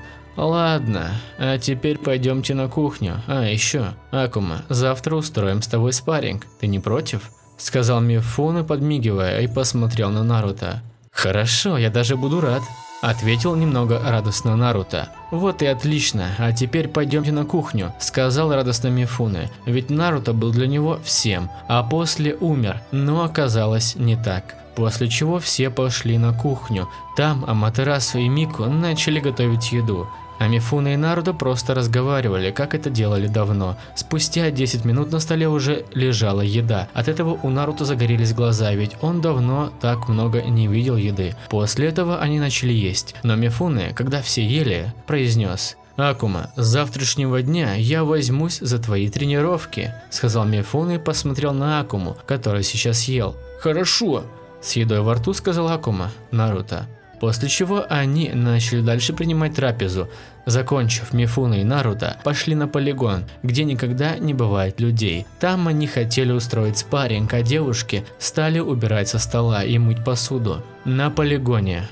«Наруто, давай устроим спарринг, как в былые времена», – сказал Мифуне, но когда он сказал, то у него потекла слеза. «Хорошо, Мифуне-сенсей», – сказал Наруто и улыбнулся с искренней улыбкой. После этого они встали друг напротив друга и, досчитав до 3, они побежали на друг друга и начали бой в кендзюцу. Никто не уступал друг другу. Это заметил Мифуне и сказал: «Молодец, Наруто, все-таки ты стал намного сильнее», – сказал Мифуне, ставя блок от сильного удара Наруто. «Ага, вы тоже не потеряли свою силу», – сказал Наруто, уже отбивая удар от Мифуне. Когда они дрались в кендзюцу, то Наруто понял, что на катанах у него не такие уж и большие шансы на выигрыш, поэтому он отпрыгнул и, убрав свою катану, распечатал Гунбай и Кусари. Это увидел Мифуне, и он понял, что Наруто теперь будет драться всерьез. После чего Мифуне напитал свою катану чакрой. Наруто это увидел, но не подал виду, ведь знает, что Гунбай – это отличная защита. Даже Мифуне не сможет сломать это оружие. После чего они побежали друг на друга и начали бой уже на ином уровне. Наруто и Мифуне с каждым ударом били все сильнее и сильнее. Когда Наруто открылся, то Мифуне хотел нанести удар ему, но Наруто с помощью Гунбая смог защититься от быстрого удара своего учителя. После того, как Учиха смог отбить удар от своего учителя, то он напитал свою катану и ступни чакрой молнии и после напал в кендзюцу на Мифуне. Теперь Наруто выигрывал своего учителя даже без Шарингана и вечного Мангёку Шарингана. Мифуне это заметил и решил использовать технику самурая. «Наруто, приготовься, от этого ты должен будешь постараться уклониться или отбить атаку», – предупредил Мифуне, после чего он очень быстрым рывком, что даже Наруто его не увидел, побежал на него, но перед этим сказал: «Йоджинбо». Учиха понял, что от этого удара без вечного Мангёку Шарингана не уклониться, поэтому он закрыл глаза, после чего начал концентрировать чакру в глазах. Спустя 3 секунды он открыл их, и в них горел вечный Мангёку Шаринган. Он с помощью этих глаз смог увернуться от невероятно быстрого рывка своего учителя. Мифуне понял, что сейчас у него совсем нету шансов на выигрыш, ведь он знал, насколько Мангёку Шаринган силен. Поэтому он поднял руку и сказал: «Я сдаюсь, у меня сейчас уже шансов против тебя нет», – сказал Мифуне. «Хорошо. И еще, когда мы начнем тренировки?» – спросил Наруто. «А давай с завтрашнего дня», – ответил на вопрос Мифуне. «Хорошо, а теперь пойдемте обратно домой. Я просто немного устал», – сказал Наруто, зевая. «Хорошо, Наруто», – сказал Мифуне, и они пошли в сторону дома. Шли они до дома минут 10-15, после чего зашли вовнутрь. Зайдя, они разулись и пошли на кухню. На кухне были уже Мику с Аматерасу. Они там о чем-то разговаривали и смеялись. Когда девушки увидели Наруто и Мифуне, то завели с ними разговор. «Дедушка, вы спарринговались?» – спросила Мику. «Да, Мику», – ответил Мифуне. «И кто же выиграл?» – спросила Аматерасу, хотя она уже знала ответ. «Выиграл Акума», – ответил немного неловко Мифуне. Что? Этот пацан смог тебя выиграть? Неверяще переспросила Мику. Да, Мику, он меня выиграл в чистом кинзюцу, ответил уже второй раз Мифуне. Ясно, ответила Мику и посмотрела на Наруто, после чего отвела взгляд. Ладно, а давайте поедим и пойдем спать, предложил Наруто. После чего они поели и все пошли спать, но Аматерасу и Наруто пошли спать вместе, ведь как-никак они уже встречаются давно. Когда они зашли, то переоделись и легли спать. Следующий день. Наруто встал рано утром, но осторожно подменил себя на рядом лежащую подушку и пошел в ванну. Сделав все свои водные процедуры, он спустился вниз, где сейчас уже был Мифуне, который ждал его. Когда он увидел Учиху, то сказал, чтобы он поел и шел на полигон. Наруто лишь кивнул, а Мифуне ушел на полигон. Учиха приготовил для себя бенто и начал есть. Доев, он собрался и отправился к Мифуне на полигон. На полигоне. Так, Наруто, с этого дня я буду тебя тренировать примерно 2 года. Для начала я тебя обучу несколькими техниками самураев, после чего ты будешь оттачивать их сам до максимума. Потом ты будешь увеличивать запасы своей чакры. Я знаю, что у тебя ее очень много, но для масштабных техник тебе этого не хватит. Когда ты сможешь развить свой очаг чакры в 2 раза, то ты будешь придумывать техники, добавляя туда любую природную стихию. Перечислил тренировки на следующие 2 года Мифуне. Хорошо, Мифуне-сенсей, а каким техникам вы хотите меня научить? Техникам самураев? Спросил Наруто. Да, я хочу тебя обучить техникам, такие как техники сабли самурая, яйдо, яйгири, йоджинбо, разрез ударной волны чакры и исен. Стоп. А йоджинбо – это же техника, которую вы использовали на мне, Мифуне-сенсей, сказал Наруто. Да, я тебе все расскажу, но потом, ответил Мифуне. Хорошо, ну теперь давайте начнем наши тренировки, спросил Наруто и улыбнулся. Да, давай начнем, Наруто-кун, сказал Мифуне, после чего они начали тренировки. Прошло 2 года. За эти 2 года Наруто смог изучить все техники самураев. Ему исполнилось 16 лет, хотя сейчас он выглядел уже на 18. Еще за этот промежуток времени Мику начала подкатывать к Наруто. Он понял, что она в него влюбилась, но ему, кроме Аматерасу, никто не нужен. Поэтому он не обращал на эти подкаты внимания. Учиха понял, почему Курама не мог с ним общаться. Это все было из-за перемещения во времени. И еще он сумел достичь завершенного Сусана. Вы спросите, а почему его никто не увидел? Он тренировался далеко ото всех деревень, поэтому его никто и не видел. Завершенное Сусана у Наруто было таким. Сусана желтого цвета. У него в правой руке меч Тоцука, а левой щит Ято. Он смог увеличить свой очаг чакры в 2 раза. Еще Наруто создал 2 техники и добавил в них природную стихию. А назвал он их. Еще Наруто создал 2 техники и добавил в них природную стихию. Назвал он эти техники Кайдзен.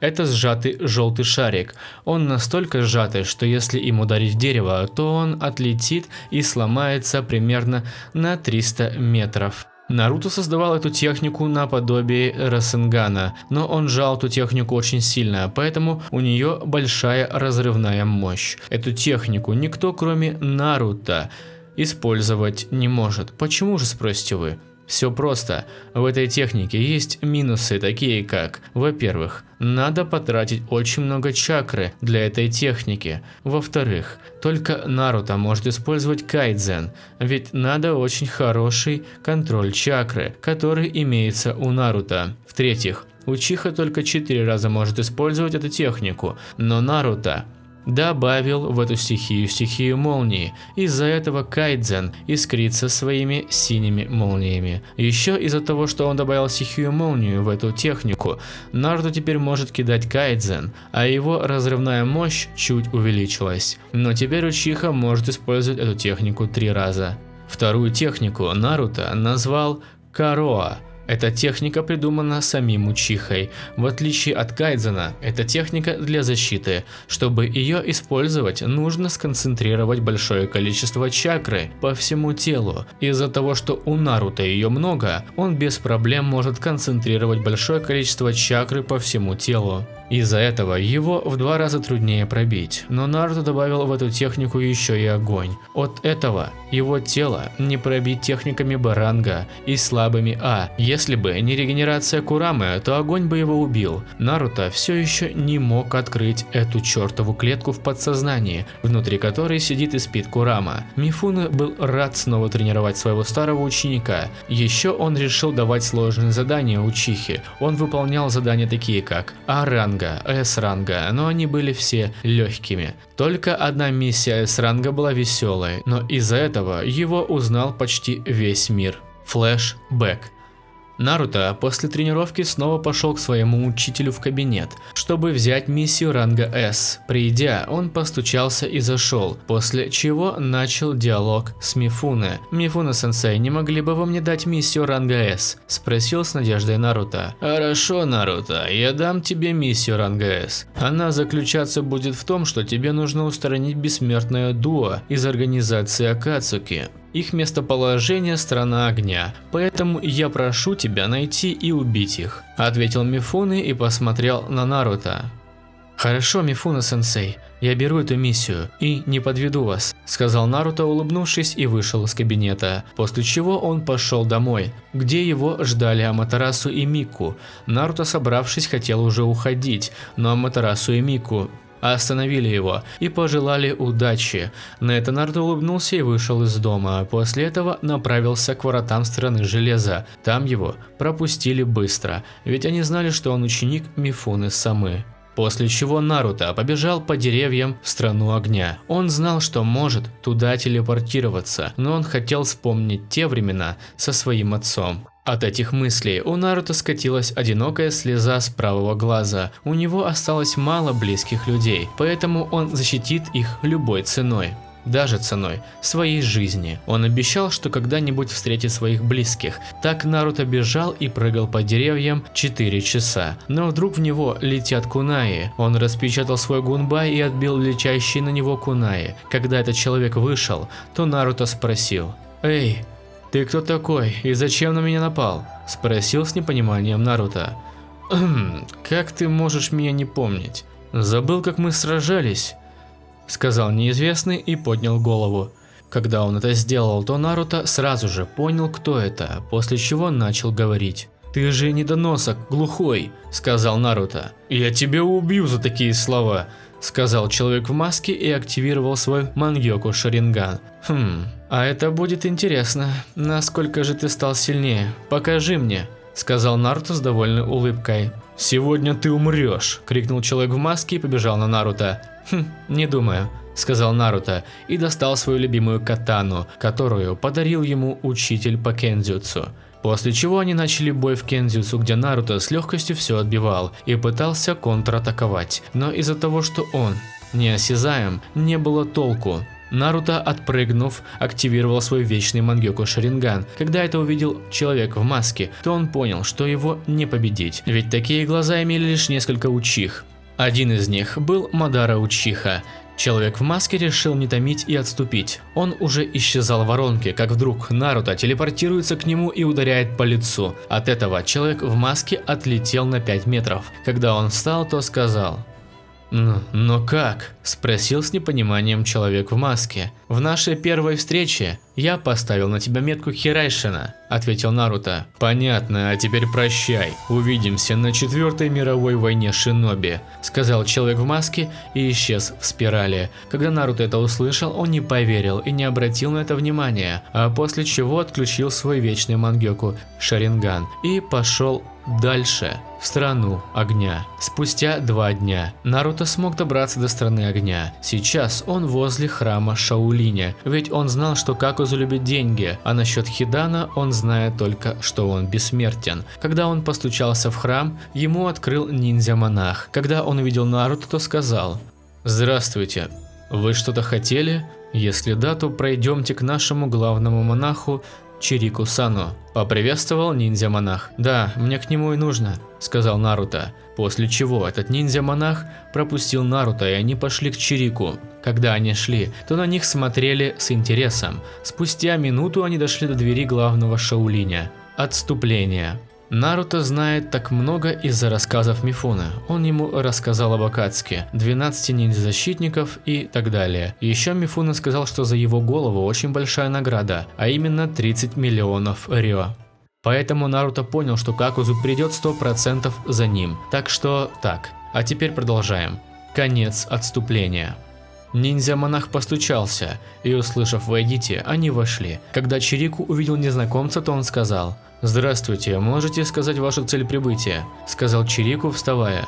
«Ты?» – сказал Наруто и посмотрел на ниндзя-монаха. «Выйди, пожалуйста», – сказал Наруто. «Хорошо», – сказал ниндзя-монах и вышел с кабинета Чирику. «Ну так что, давайте продолжим. Моя цель прибытия – это защитить вас», – ответил Наруто на вопрос Чирику. «Защита? Зачем она мне?» – спросил явно не понимающий Чирику. «Бессмертное дуо, вероятно, захотят вас убить», – ответил Наруто.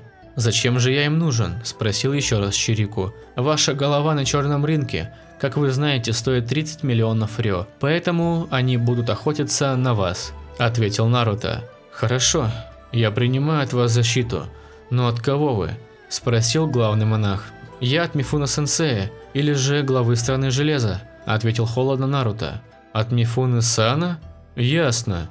Вы, значит, самурай», – утвердил, чем спросил Чирику. «Нет, я полусамурай, полуниндзя», – уточнил Наруто.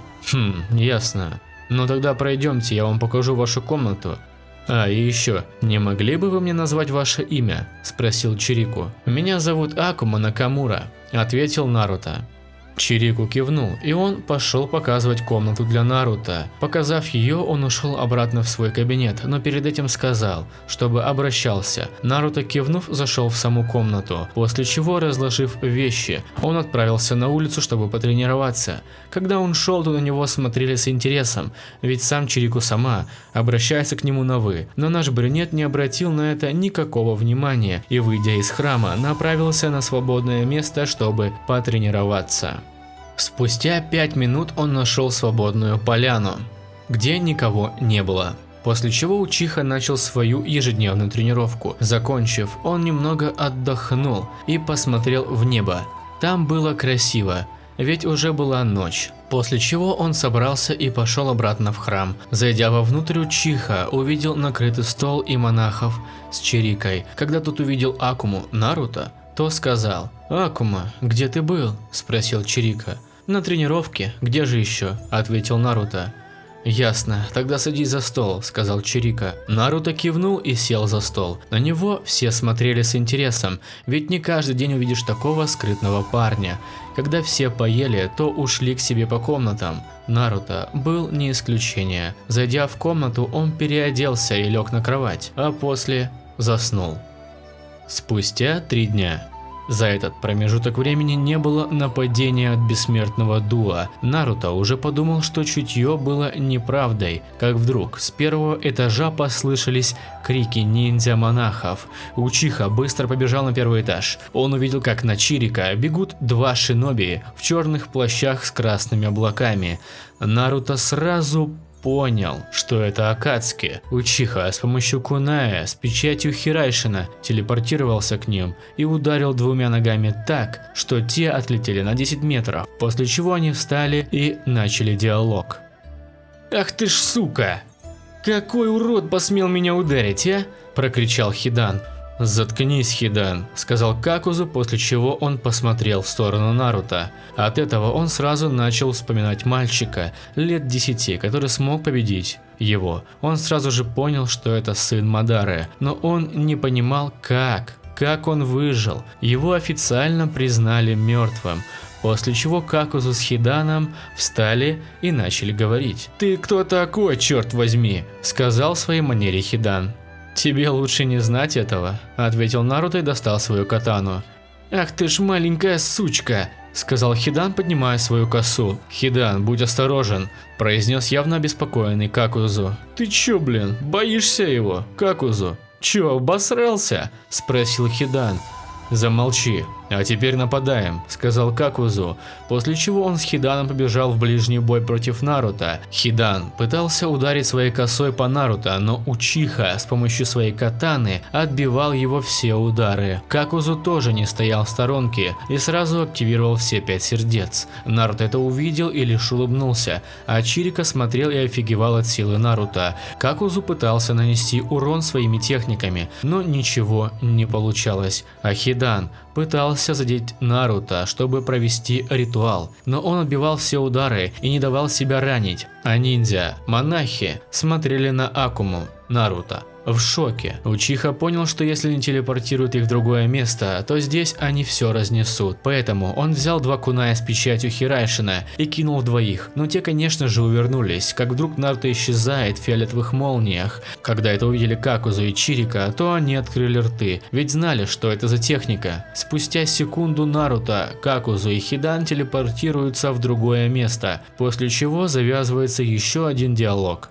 «Сука, как ты это сделал?» – спросил Хидан. «Не твое дело. А теперь продолжим наш танец», – сказал Наруто и начал создавать в руке маленький желтый шар, после чего он заискрился синими молниями. «Черт, Хидан, будь осторожнее», – предупредил Какузу Хидана. «Хорошо», – сказал Хидан. Наруто решил не убивать первого Какузу, а сначала разобраться с Хиданом. Закончив технику, он кинул ее в Хидана. Когда она летела, то она испарилась в молниях. Это увидел Хидан и уже хотел посмеяться, как вдруг эта техника попадает в него и взрывается. От этого Хидан улетел со своими частями тела очень далеко, а где техника взорвалась, остался большой кратер. Когда это увидел Какузу, то взглотнул. Но Наруто сказал: «Какузу, ты же помнишь меня?» – спросил Наруто и посмотрел ему в глаза. «Да, ты же сын Мадары Учиха», – ответил в поте Какузу. «Ты прав, но из-за того, что ты знаешь, кто я такой, я должен буду убить тебя», – произнес Наруто. Не успел Какузу договорить, как Наруто пробивает все 5 сердец. «Прости меня, конечно», – сказал Наруто, отряхивая катану от крови, но Какузу уже не слышал, он был уже в вечном сне. «Так, а теперь нужно будет запечатать того матершинника с косой», – сказал Наруто и исчез в фиолетовой молнии. Появился он уже возле головы Хидана и его конечностей. Когда Хидан увидел Наруто, то он начал орать. «Ах ты, тварь мелкая, как ты посмел?» – спросил зло Хидан. «Закройся, все равно твой дружок уже мертв», – ответил Наруто, раскрывая свиток в руках. «Ах ты, Не успел он договорить, как Наруто сложил печати и запечатал его голову. Спустя 5 дней. Об этом узнали все 5 деревень. Они начали недолюбливать этого неизвестного человека, который с легкостью смог убить 2 отступников С-ранга, а сам Наруто попрощался со всеми в храме и пошел обратно в страну железа, чтобы доложить о выполненной миссии. Конец флешбека. Сейчас Наруто стоит в кабинете главы страны железа. Он зачем-то позвал Наруто. «Эй, Наруто, я бы хотел тебе сказать одну весть», – сказал Мифуна. «Хорошо, я слушаю вас, Мифуна-сенсей», – ответил Наруто. «Слушай, скоро в нашей деревне пройдет собрание 5 Каге», – сказал Мифуна. 5 Каге? Но зачем? – спросил, беспокоясь Наруто. «Я сам еще не до конца понимаю, но на собрании все выяснится. А еще кое-что. Ты и Аматерасу пойдете со мной как сопровождающие», – ответил Мифуна. «Хорошо, Мифуна-сенсей, но когда собрание начнется?» – спросил еще раз Наруто. «Примерно через 5-6 дней», – ответил Мифуна на вопрос. «Ясно. Тогда за это время нам нужно подготовиться», – произнес Наруто. «Согласен. А теперь свободен», – дал указание Мифуна. «Хай, Мифуна-сенсей», – ответил на указание Наруто, а после исчез в фиолетовых молниях. «Так, а мне нужно работать, а то слишком много накопилось уже работы», – сказал Мифуна за столом. Тем временем Наруто, после того как исчез, он появился возле Аматерасу, которая спала на диване. От этого девушка проснулась и открыла глаза. Когда та увидела Наруто, то невольно покраснела. Учиха это заметил, но ничего не сделал, после чего начал с ней диалог. Аматерасу, скоро в стране железа пройдет собрание 5 Каге, сказал Наруто. Собрание 5 Каге? Это как? Спросила Аматерасу. Собрание 5 Каге – это собрание всех Каге для обсуждения вопросов, затрагивающих или соответствующие страны и мир в целом. Когда Каге хочет встретиться со своим Каге-коллегами, он уведомляет других о времени и месте созыва, а также о том, сколько телохранителей они могут привести с собой, ответил Наруто. Вау, а зачем ты мне это рассказал? Еще раз спросила Аматерасу. Мифуна-сенсей сказал, что мы двое пойдем с ним, ответил на вопрос Наруто. Хорошо, но когда это собрание начнется? Спросила Аматерасу. Примерно через 5-6 дней, ответил Наруто. Хорошо. Кстати, Наруто, ты не голоден? Спросила Аматерасу. Не, я не голоден. И где Мику? Спросил Наруто. Вроде бы на какой-то миссии, ответила Аматерасу. Ясно. Ясненько. А теперь сходишь со мной на тренировку? Спросил Наруто. Да, я с тобой, ответила вся красная Аматерасу. Ладно, пошли, сказал Наруто, беря Аматерасу за руку. На полигоне. Наруто сказал, что сегодня он не будет сам тренироваться, а будет тренировать свою девушку. На это Аматерасу сильно обрадовалась, после чего Учиха ей дал 3 чакропроводящие бумаги. Аматерасу сразу поняла, что делать, поэтому, взяв, она провела по листкам чакру. Первый листок скомкался, а второй сгорел. С третьим листком ничего не случилось. Когда это увидел Наруто, то он сказал: «Я удивлен, у тебя целых 2 стихии, молния и огонь», сказал удивленно Наруто. «Вау, а ты меня научишь техникам?» спросила Аматерасу. «Да, конечно, думаю, за 6 дней ты научишься нескольким техникам», ответил Наруто. «Ура! А теперь давай продолжим тренировку», утвердила, чем спросила Аматерасу. «Хорошо, хорошо», ответил Наруто, после чего они начали тренировку. Спустя 5 дней. За этот промежуток времени Наруто смог обучить свою девушку нескольким техникам ее стихии, а именно огонь, огненный шар, великий огненный шар, цветы феникса и огненное уничтожение. Отступление. Если вы спросите, как она обучалась этим техникам так быстро, то ответ таков. Огонь для Аматерасу очень легкая стихия, поэтому она так быстро учится.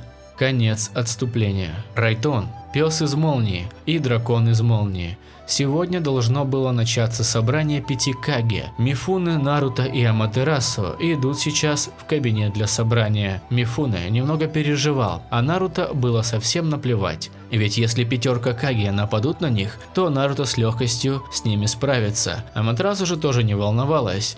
Все-таки это лишние хлопоты. А вот Мифуне, Наруто и Аматерасу заходят в кабинет, где должно пройти собрание 5 Каге. Мифуне сел за стол, который был отделен ото всех столов, а Наруто с Аматерасу встали возле мастера кендзюцу, после чего они начали ждать прихода остальных Каге. Спустя час в кабинет зашел Рэй Каге с его помощниками Пси и Даруи. Они, не обращая внимания на других, сели за место и стали дожидаться прихода остальных Каге. Спустя еще 30 минут в кабинет зашла Мизукаги со своими помощниками Ао и Чоуджиро. Они тоже, не обращая внимания, сели напротив Рэй Каге. Спустя 20 минут в кабинет зашел Цучи Каге со своей помощницей Муу. Он сел возле Рэй Каге. Прошло 10 минут, и в кабинет пришел Кадзукаги Гара со своими помощниками Канкуро и Теммари. Отступление. Да, в этом сюжете Менма смог сделать Гару хорошим. Они сели возле Мидзукаги, после чего в кабинет зашел мужчина с желтыми волосами и голубыми глазами. Да, это был 4-й Хокаге Минато Намикадзе, а позади него были его помощники. Первый тоже был с желтыми волосами и голубыми глазами, но еще у него были 3 полоски на щеках. Как все поняли, это Менма Намикадзе, или же сын 4-го Хокаге. Второй был с пепельными волосами, с протектором, который прикрывал левый глаз. Еще на лице у него была маска. Это был Какаши Хатаки, или же копирующий ниндзя. Они не спеша сели на последнее свободное место, после чего глава страны железа сказал: «На этой секунде я объявляю собрание 5 Каге открытым», — сказал торжественно Мифуне. «Отлично, а теперь, кто созвал это собрание?» — спросила Мизукаги. «Я думал, это ты, Мизукаги», — ответил Цучикаги. «Нет, это я вас созвал!» – крикнул Райкаге. «Но зачем?» – спросил Кадзикаге. «Я бы хотел поговорить об Акатsuki. Они захватывают зачем-то Биджу, моего брата Би. Джинчурики Восьмихвостого тоже захватили», – рыча сказал Райкаге. «Эй, Райкаге, ты чего?» – спросил, немного улыбаясь, Наруто. «Что тебе нужно, шавка?» – спросил Райкаге, злясь. «Шавка, значит? А ты знал, что меня лучше не злить?» – спросил Наруто, улыбаясь. «Эй, Нару, не злись!» Пытаясь успокоить Наруто, сказал Аматерасу. «Ты сам виноват, сопляк!» – крикнул Райкаге и активировал покров из молнии, после чего он напал на Наруто со всей скоростью. Учиха был очень рад, ведь сейчас он мог бы отомстить за клан Удзумаки. Когда Райкаге уже почти что ударил Наруто, то подумал, что выиграл, как вдруг раскаты фиолетовой молнии, и Наруто уже сзади Эя. Это увидел Минато и просто не мог ничего сказать. Он понял, что это был Хирайшин. Наруто же, в свою очередь, лишь еще сильнее улыбнулся, после чего сконцентрировал обычную чакру в ногах, а после эта нога загорелась огнем из-за того, что Наруто сконцентрировал стихию огня в ногу, после чего он ударил ей по Райкаге, но перед этим сказал «Кароа, удар с ноги». От этого Райкаге отлетел в стену с сильным ожогом на спине. Когда это увидели Каге, то ужаснулись от силы этого черно-волосого паренька, после чего Райкаге встал и сказал: «Ты кто?» – спросил Райкаге, вытирая кровь. «Тебе этого знать не нужно. А, и еще, может быть, кто-то следующий хочет попробовать что-то мне сказать, или мне самому выбрать», – сказал со злым оскалом Наруто. «Нару, успокойся», – сказала Аматерасу и обняла Учиху. От этого у Наруто полились слезы, ведь он нечаянно взбесился. Все, кто это видели, не понимали, что с этим парнем, но после Мизукаги спросила: «Эй, ты чего тут ноешь?» – просила Мизукаги. «Заткнись. Если бы не Мифуна-сенсей и Аматерасу, то я бы вас убил. Для меня вы самое слабое поколение Каги», – сказал Наруто и встал. «Пацан, ты совсем охерел?» – спросил Цучикаги и начал готовить атомное расщепление. «Слабак», – сказал Наруто, после чего телепортировался за спину Цучикаги и ударил того ногой. От этого Цучикаги отлетел в стенку, где сейчас был Райкаге. Наруто лишь улыбнулся и произнес: «Ладно, а теперь продолжаем», – сказал холодным голосом Наруто. «Да как ты Не успел договорить Менма, как Минато закрыл ему рот. «Тихо, Менма», – обратился желтая молния к Менме. Какаши и все остальные стояли в шоке от силы черноволосого паренька. Он смог одолеть, не напрягаясь, двоих Каге, но вдруг появляется человек в маске. Это увидел Наруто, но решил на него не нападать, после чего этот человек в маске начал со всеми диалог. «Эй вы! Я объявляю вам всем Каге и тебе», – сказал Тоби и посмотрел на Наруто, – «4-ю мировую войну», – договорил человек в маске, смотря на всех своим трехтомойным шаринганом. «Тебе одному нас не выиграть», – сказала Мизукаги. «Я и не один буду», – сказал насмехающийся Тоби. Наруто уже хотел его убить, как человек в маске исчез в воронке. «Черт, как же он надоел уже», – крикнул Наруто. «Война, значит? Тогда я предлагаю создать альянс. Всем Каге альянс Шиноби», – выдвинул свое предложение Минато. «Я согласен с Хокаге», – сказал Цучикаги. «Мы тоже согласны», – сказали в унисон Мизукаги, Райкаги и Кадзикаги. «Вот и отлично, а теперь собрание 5 Каги закончено», – произнес Мифуна. Прошел 1 месяц. За этот месяц Райкаги понял, что его брат Би его обманул. Он не был захвачен Акатsuki. Би смог обмануть Акатsuki и был не захвачен. И еще за этот месяц Каги собрали большой альянс из шиноби. В нем было очень много шиноби, а именно 80 тысяч из других деревень. Все Каги решили, что капитанами отрядов будут самые сильные джоунины деревень, а полковой командир союзных сил к шиноби, командир 4-й дивизии Гара. Капитанами отрядов из шиноби стали такие джоунины, как Даруи, командир 1-й дивизии, Кицучи, командир 2-й дивизии, Какаши Хатаки, командир 3-й дивизии, Шикамару Нара, заместитель командира 4-й дивизии, Мифуне, командир 5-й дивизии, Шизуне, капитан дивизии тыловой поддержки и медицины, Канкуро, капитан подразделения внезапного нападения, Ао, капитан дивизии сенсоров. Все Каги решили, что Джинчурики Восьмихвостого будет на острове Черепах, но Би сказал, что если он будет сражаться с ними, то будет намного больше шансов на победу. Все с ним согласились и решили, что Киллер Би будет биться на поле боя. Наруто же никому еще не сказал свое настоящее имя, ведь его могли бы узнать по историям шиноби. Отступление. Да, Итачи мертв, но в этом сюжете Саски не хочет уничтожать Каноху, а наоборот, ее защищать, но не решается прийти обратно в нее, поэтому он всегда с Орочимару, Джуга, Карен и Суигетсу. Ну а теперь продолжаем. Конец отступления. Давайте закончим эту войну. Чтобы родились наши и еще не родившиеся дети, чтобы когда мы состарились, они защитили наш мир, сказал свою речь Гаара. От этого все шиноби вдохновились и начали извиняться перед другими шиноби из других деревень. От этого Гаара был очень рад, ведь он смог подружить всех шиноби из других деревень. И вдруг раскаты фиолетовых молний, после чего возле Гаары появляется Наруто. После этого Учиха сел и начал о чем-то думать. Все, кто его видели, не понимали Наруто, как вдруг Гаара крикнул: «А теперь все отряды и Альянс, бегите за своими капитанами!» произнес громко Гаара. «Да!» – крикнули все шиноби, после чего все капитаны и Гаара побежали на свои фронты, а Наруто сидел и думал о Мадаре, как вдруг Курама говорит: «Наруто, ты готов? Снимай мою печать», – произнес Курама. «А, это ты, Ку? Хорошо. Только зайду в подсознание», – произнес Наруто, после чего зашел в свое подсознание. В нем он поднялся наверх и начал снимать печать. От этого он начал кричать от боли, но не решался останавливаться. Курама пытался что-нибудь сделать, но ничего не получалось. Как вдруг Наруто снимает печать и видит еще одну, поэтому он концентрирует свою чакру в пальцах, а после прикладывает их к животу, после чего начал открывать клетку. От этого ему стало еще больнее в 3 раза. Спустя 5 минут клетка была открыта, а у Наруто с глаз и изо рта шла кровь. Когда клетка открылась, то он начал светиться фиолетово-золотистыми молниями, после чего Учиха покрылся наполовину фиолетовой чакрой и наполовину золотой. Курама не понял, что случилось, поэтому ничего не произнес. Спустя минуту Наруто упал, а после сказал: «Курама, что со мной?» – спросил еле-еле Наруто. «Держись, Наруто!» – крикнул Курама и пытался что-то сделать.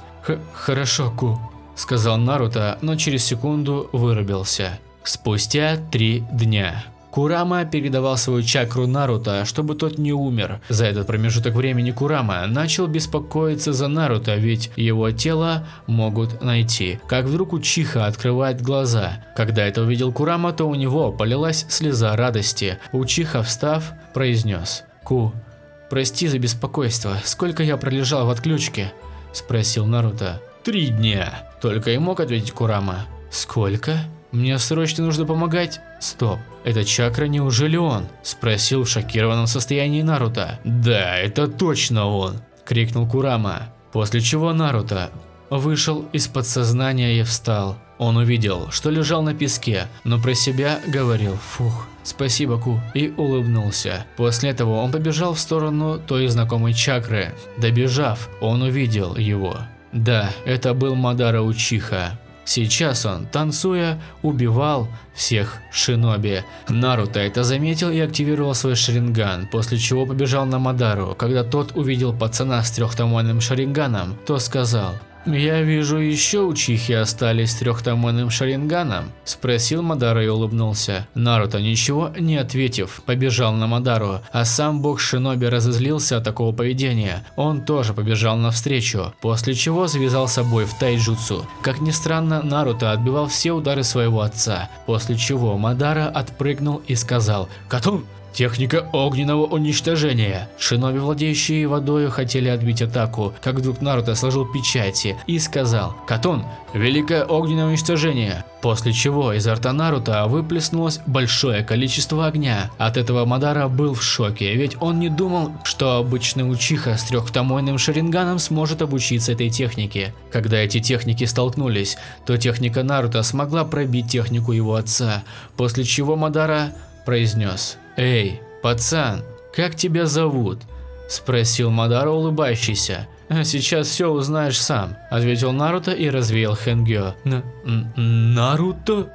Но как? Ты же мертв. В непонимании произносил Мадара, у которого лились слезы, смотря на Наруто. У всех было шокированное состояние, ведь перед всеми был самый гениальный человек в истории. Имя ему Наруто Учиха. У Мадары лились слезы, не останавливаясь, ведь он всю жизнь думал, что его сын мертв.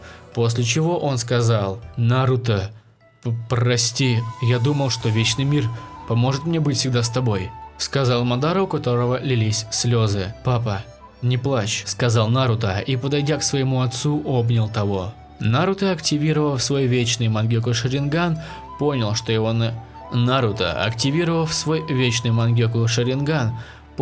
на его отца было наложено сильное гензюцу, но из-за сильного всплеска чувств это гензюцу было снято. Все смотрели на Мадару и Наруто. Они боялись их, ведь Наруто может их уничтожить. По истории, этот мальчик в 11-13 лет был почти что на уровне своего отца, а сейчас ему не меньше 16. «Не бойтесь. Теперь я со своим отцом остановим эту войну», сказал Наруто и посмотрел на отца. Он лишь кивнул, как вдруг вдали появился Десятихвостый. «Началось. Пошли, Наруто», сказал Мадара. «Хорошо, отец», сказал Наруто, после чего они побежали в сторону Десятихвостого Джуби. Спустя 20 минут. Наруто с Мадарой прибежали туда, где сейчас был Джуби, на котором сидел человек в маске. Как вдруг она ломается, и все видят настоящее лицо. «Обита, прекрати!» – крикнул Мадара. «Нет, я должен сделать Вечный мир», – сказал зло Обита. «Мадара?» – произнес Какаши. От этого все вздрогнули и посмотрели на отца и сына. «Неужели это конец?» – спросили все шиноби. «Ой, дурачки, мы не против вас, а против него», – сказал Наруто и показал пальцем на Обита. После чего Обита разозлился и стал запечатывать в себя Джуби. Мадара и Наруто это увидели, поэтому они напряглись. Спустя 3 минуты Джуби был запечатан, а Обита смотрел и смеялся, ведь он наконец-то сможет отомстить Наруто. После чего он начал поглощать божественное древо. Мадара и Наруто знали, что у них нет шансов против Обита, но все равно решили что-нибудь делать против него. Спустя 4 минуты древо было поглощено, а Обита лишь смеялся, ведь сейчас его больше никто не сможет победить. После чего Мадара с Наруто активировали свои вечные Мангёку Шаринганы и побежали на Обита. Обита лишь улыбнулся и тоже побежал на них и начал с ними драться. Бой проходил в пользу Обита, ведь его почти не задевали, а сам он бил Мадару с Наруто, поэтому Учиха решил активировать тот режим. Через секунду его покрыла наполовину фиолетовая чакра, наполовину золотая. Когда это увидел Мадара, то улыбнулся. Обита же начал злиться, после чего побежал на Наруто. А кто следил за их боем, все были в шоке. Этот бой был на уровне богов шиноби, их практически не видели. Обита решил использовать Гудадамы, чтобы убить Мадару, после чего запустил одну Гудадаму в Мадару. Наруто понял, что не сможет спасти своего отца, поэтому телепортировался к Мадаре и принял удар на себя. После чего улыбнулся своему отцу и распался. «Наруто, нет! Я не смог тебя спасти. Не смог. Тебе конец, Обита!» – крикнул Мадара, активировав свой Ринниган. «Это мы еще посмотрим», – сказал Обита и приготовился к битве. Тем временем Наруто. «Я умер? Ясно. Похоже, я попал в ад за свои поступки», – сказал Наруто, вставая. «Что же, вот я с тобой и встретился, Наруто Учиха», – сказал старик с Ринниганом в глазу. «Кто же ты и зачем я тебе нужен?» – спросил Наруто. «Ты умер, но я хочу тебя воскресить и отдать тебе силу моих 2 сыновей, Индри и Ашуры», – сказал старик с Ринниганом. «Кто это такие? Кто вы?» – спросил явно не понимающий Наруто. «Я Хагаромо Оцуцуки, или же мудрец 6 путей. Индра – это мой старший сын, а Ашура – младший. Ты был избран судьбой. Только ты сможешь спасти от Десятихвостого Джуби всех», – ответил мудрец 6 путей. «Хорошо, я согласен. Но что мне нужно сделать?» – спросил Наруто. «Дотронься до моей ладони», – ответил Хагарому. Наруто кивнул и, подойдя к мудрецу, дотронулся до его ладони, после чего он начал исчезать, а в реальном мире начал собираться вновь. Спустя 5 минут Мадара уже хотел пойти к Наруто и обнять его, как вдруг на бога шиноби летит 4 Гудадамы. «Ха-ха-ха, вы проиграли!» крикнул радостно Обита. Ошибаешься, сказал Наруто и телепортировался к Мадаре, после чего отбил все летящие гудодамы. Но как? Дрожа спросил Обита. Наруто ничего не ответил и побежал на Обита. Он, конечно, начал отбиваться от ударов Наруто. Учиха попросил у Сона чакры, он с радостью ее отдал, после чего Наруто начал формировать лавовый сжатый шарик. Обита подумал, что защита от гудодам спасет его, поэтому он покрылся ею. Наруто же со всей своей силы ударил лавовым сжатым шариком по Обита. От этого гудодамы начали трескаться, а когда они сломались, то Обита отлетел на 600 метров. Наруто появился позади него, после чего ударил его по спине. От этого у Обита изо рта пошла кровь. Мадара наблюдал за своим сыном и гордился им, что он стал таким сильным. Тем временем Наруто активировал свой Риниган с 6 томои, после чего притянул Обита к себе и проткнул его гудодамой. От этого Обита выплюнул сгусток крови. Наруто, поняв, что нужно вытягивать всех хвостатых, начал с помощью своей чакры вытягивать их всех. От этого Обита начал орать от боли. Когда все хвостатые были вытянуты, то Наруто подошел к Обита и вырвал у него 2 ринигана. Все на него смотрели с непониманием, после чего он подошел к своему отцу и дотронулся правой рукой по его груди. Когда это случилось, то на его груди появилась печать, а у Наруто она ушла. После этого Мадара начал чувствовать боль. Спустя 10 минут у него исчез риниган, а сам он стал живым. Наруто отдал своему отцу его 2 ринигана. Он, конечно же, их пересадил себе, после чего открыл глаза. «Отец, война закончена», – сказал Наруто, беря своего отца за спину. «Ага, ты смог выиграть его», – ответил Мадара. После чего Наруто пошел туда, где их ждали все шиноби мира. Придя, он увидел очень много шиноби. Он положил своего отца на пол, после чего его кто-то ударяет, а после обнимает. «Наруто, почему ты не сказал, что ты жив?» – спросила, плача Цунада. «Сестренка Цуна, прости меня», – сказал Наруто, тоже обнимая Цунада. После чего к ним подошла Аматерасу. Когда она увидела, то побежала к нему и обняла. «Привет, Нару», – сказала Аматерасу. «Привет, Аматерасу», – произнес Наруто и тоже обнял ее. Все шиноби, кто их видел, начали кричать имя Наруто, ведь он спас весь мир от гибели. Цунада же была рада, что Учиха был жив. Мадара, видя все это, невольно улыбнулся, после чего Наруто сказал: «Война окончена».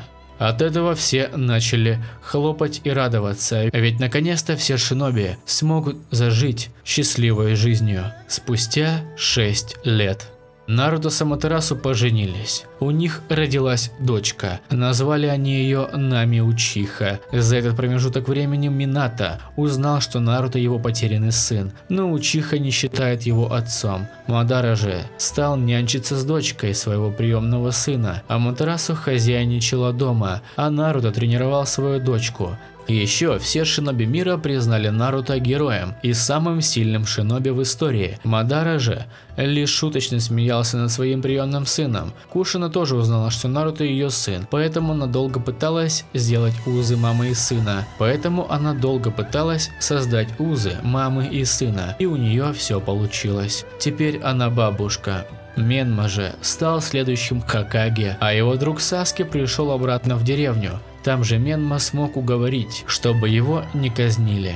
Скоро Нами пойдет в академию, и Наруто с Мадарой ей всем помогают. Как и ожидалось, она была гениальна. Еще она имела управление черным пламенем. Это досталось ей от мамы, а Шаринган и большие запасы чакры от папы. И таким образом, эта история подходит к концу. Наруто, сын бога шиноби. Конец.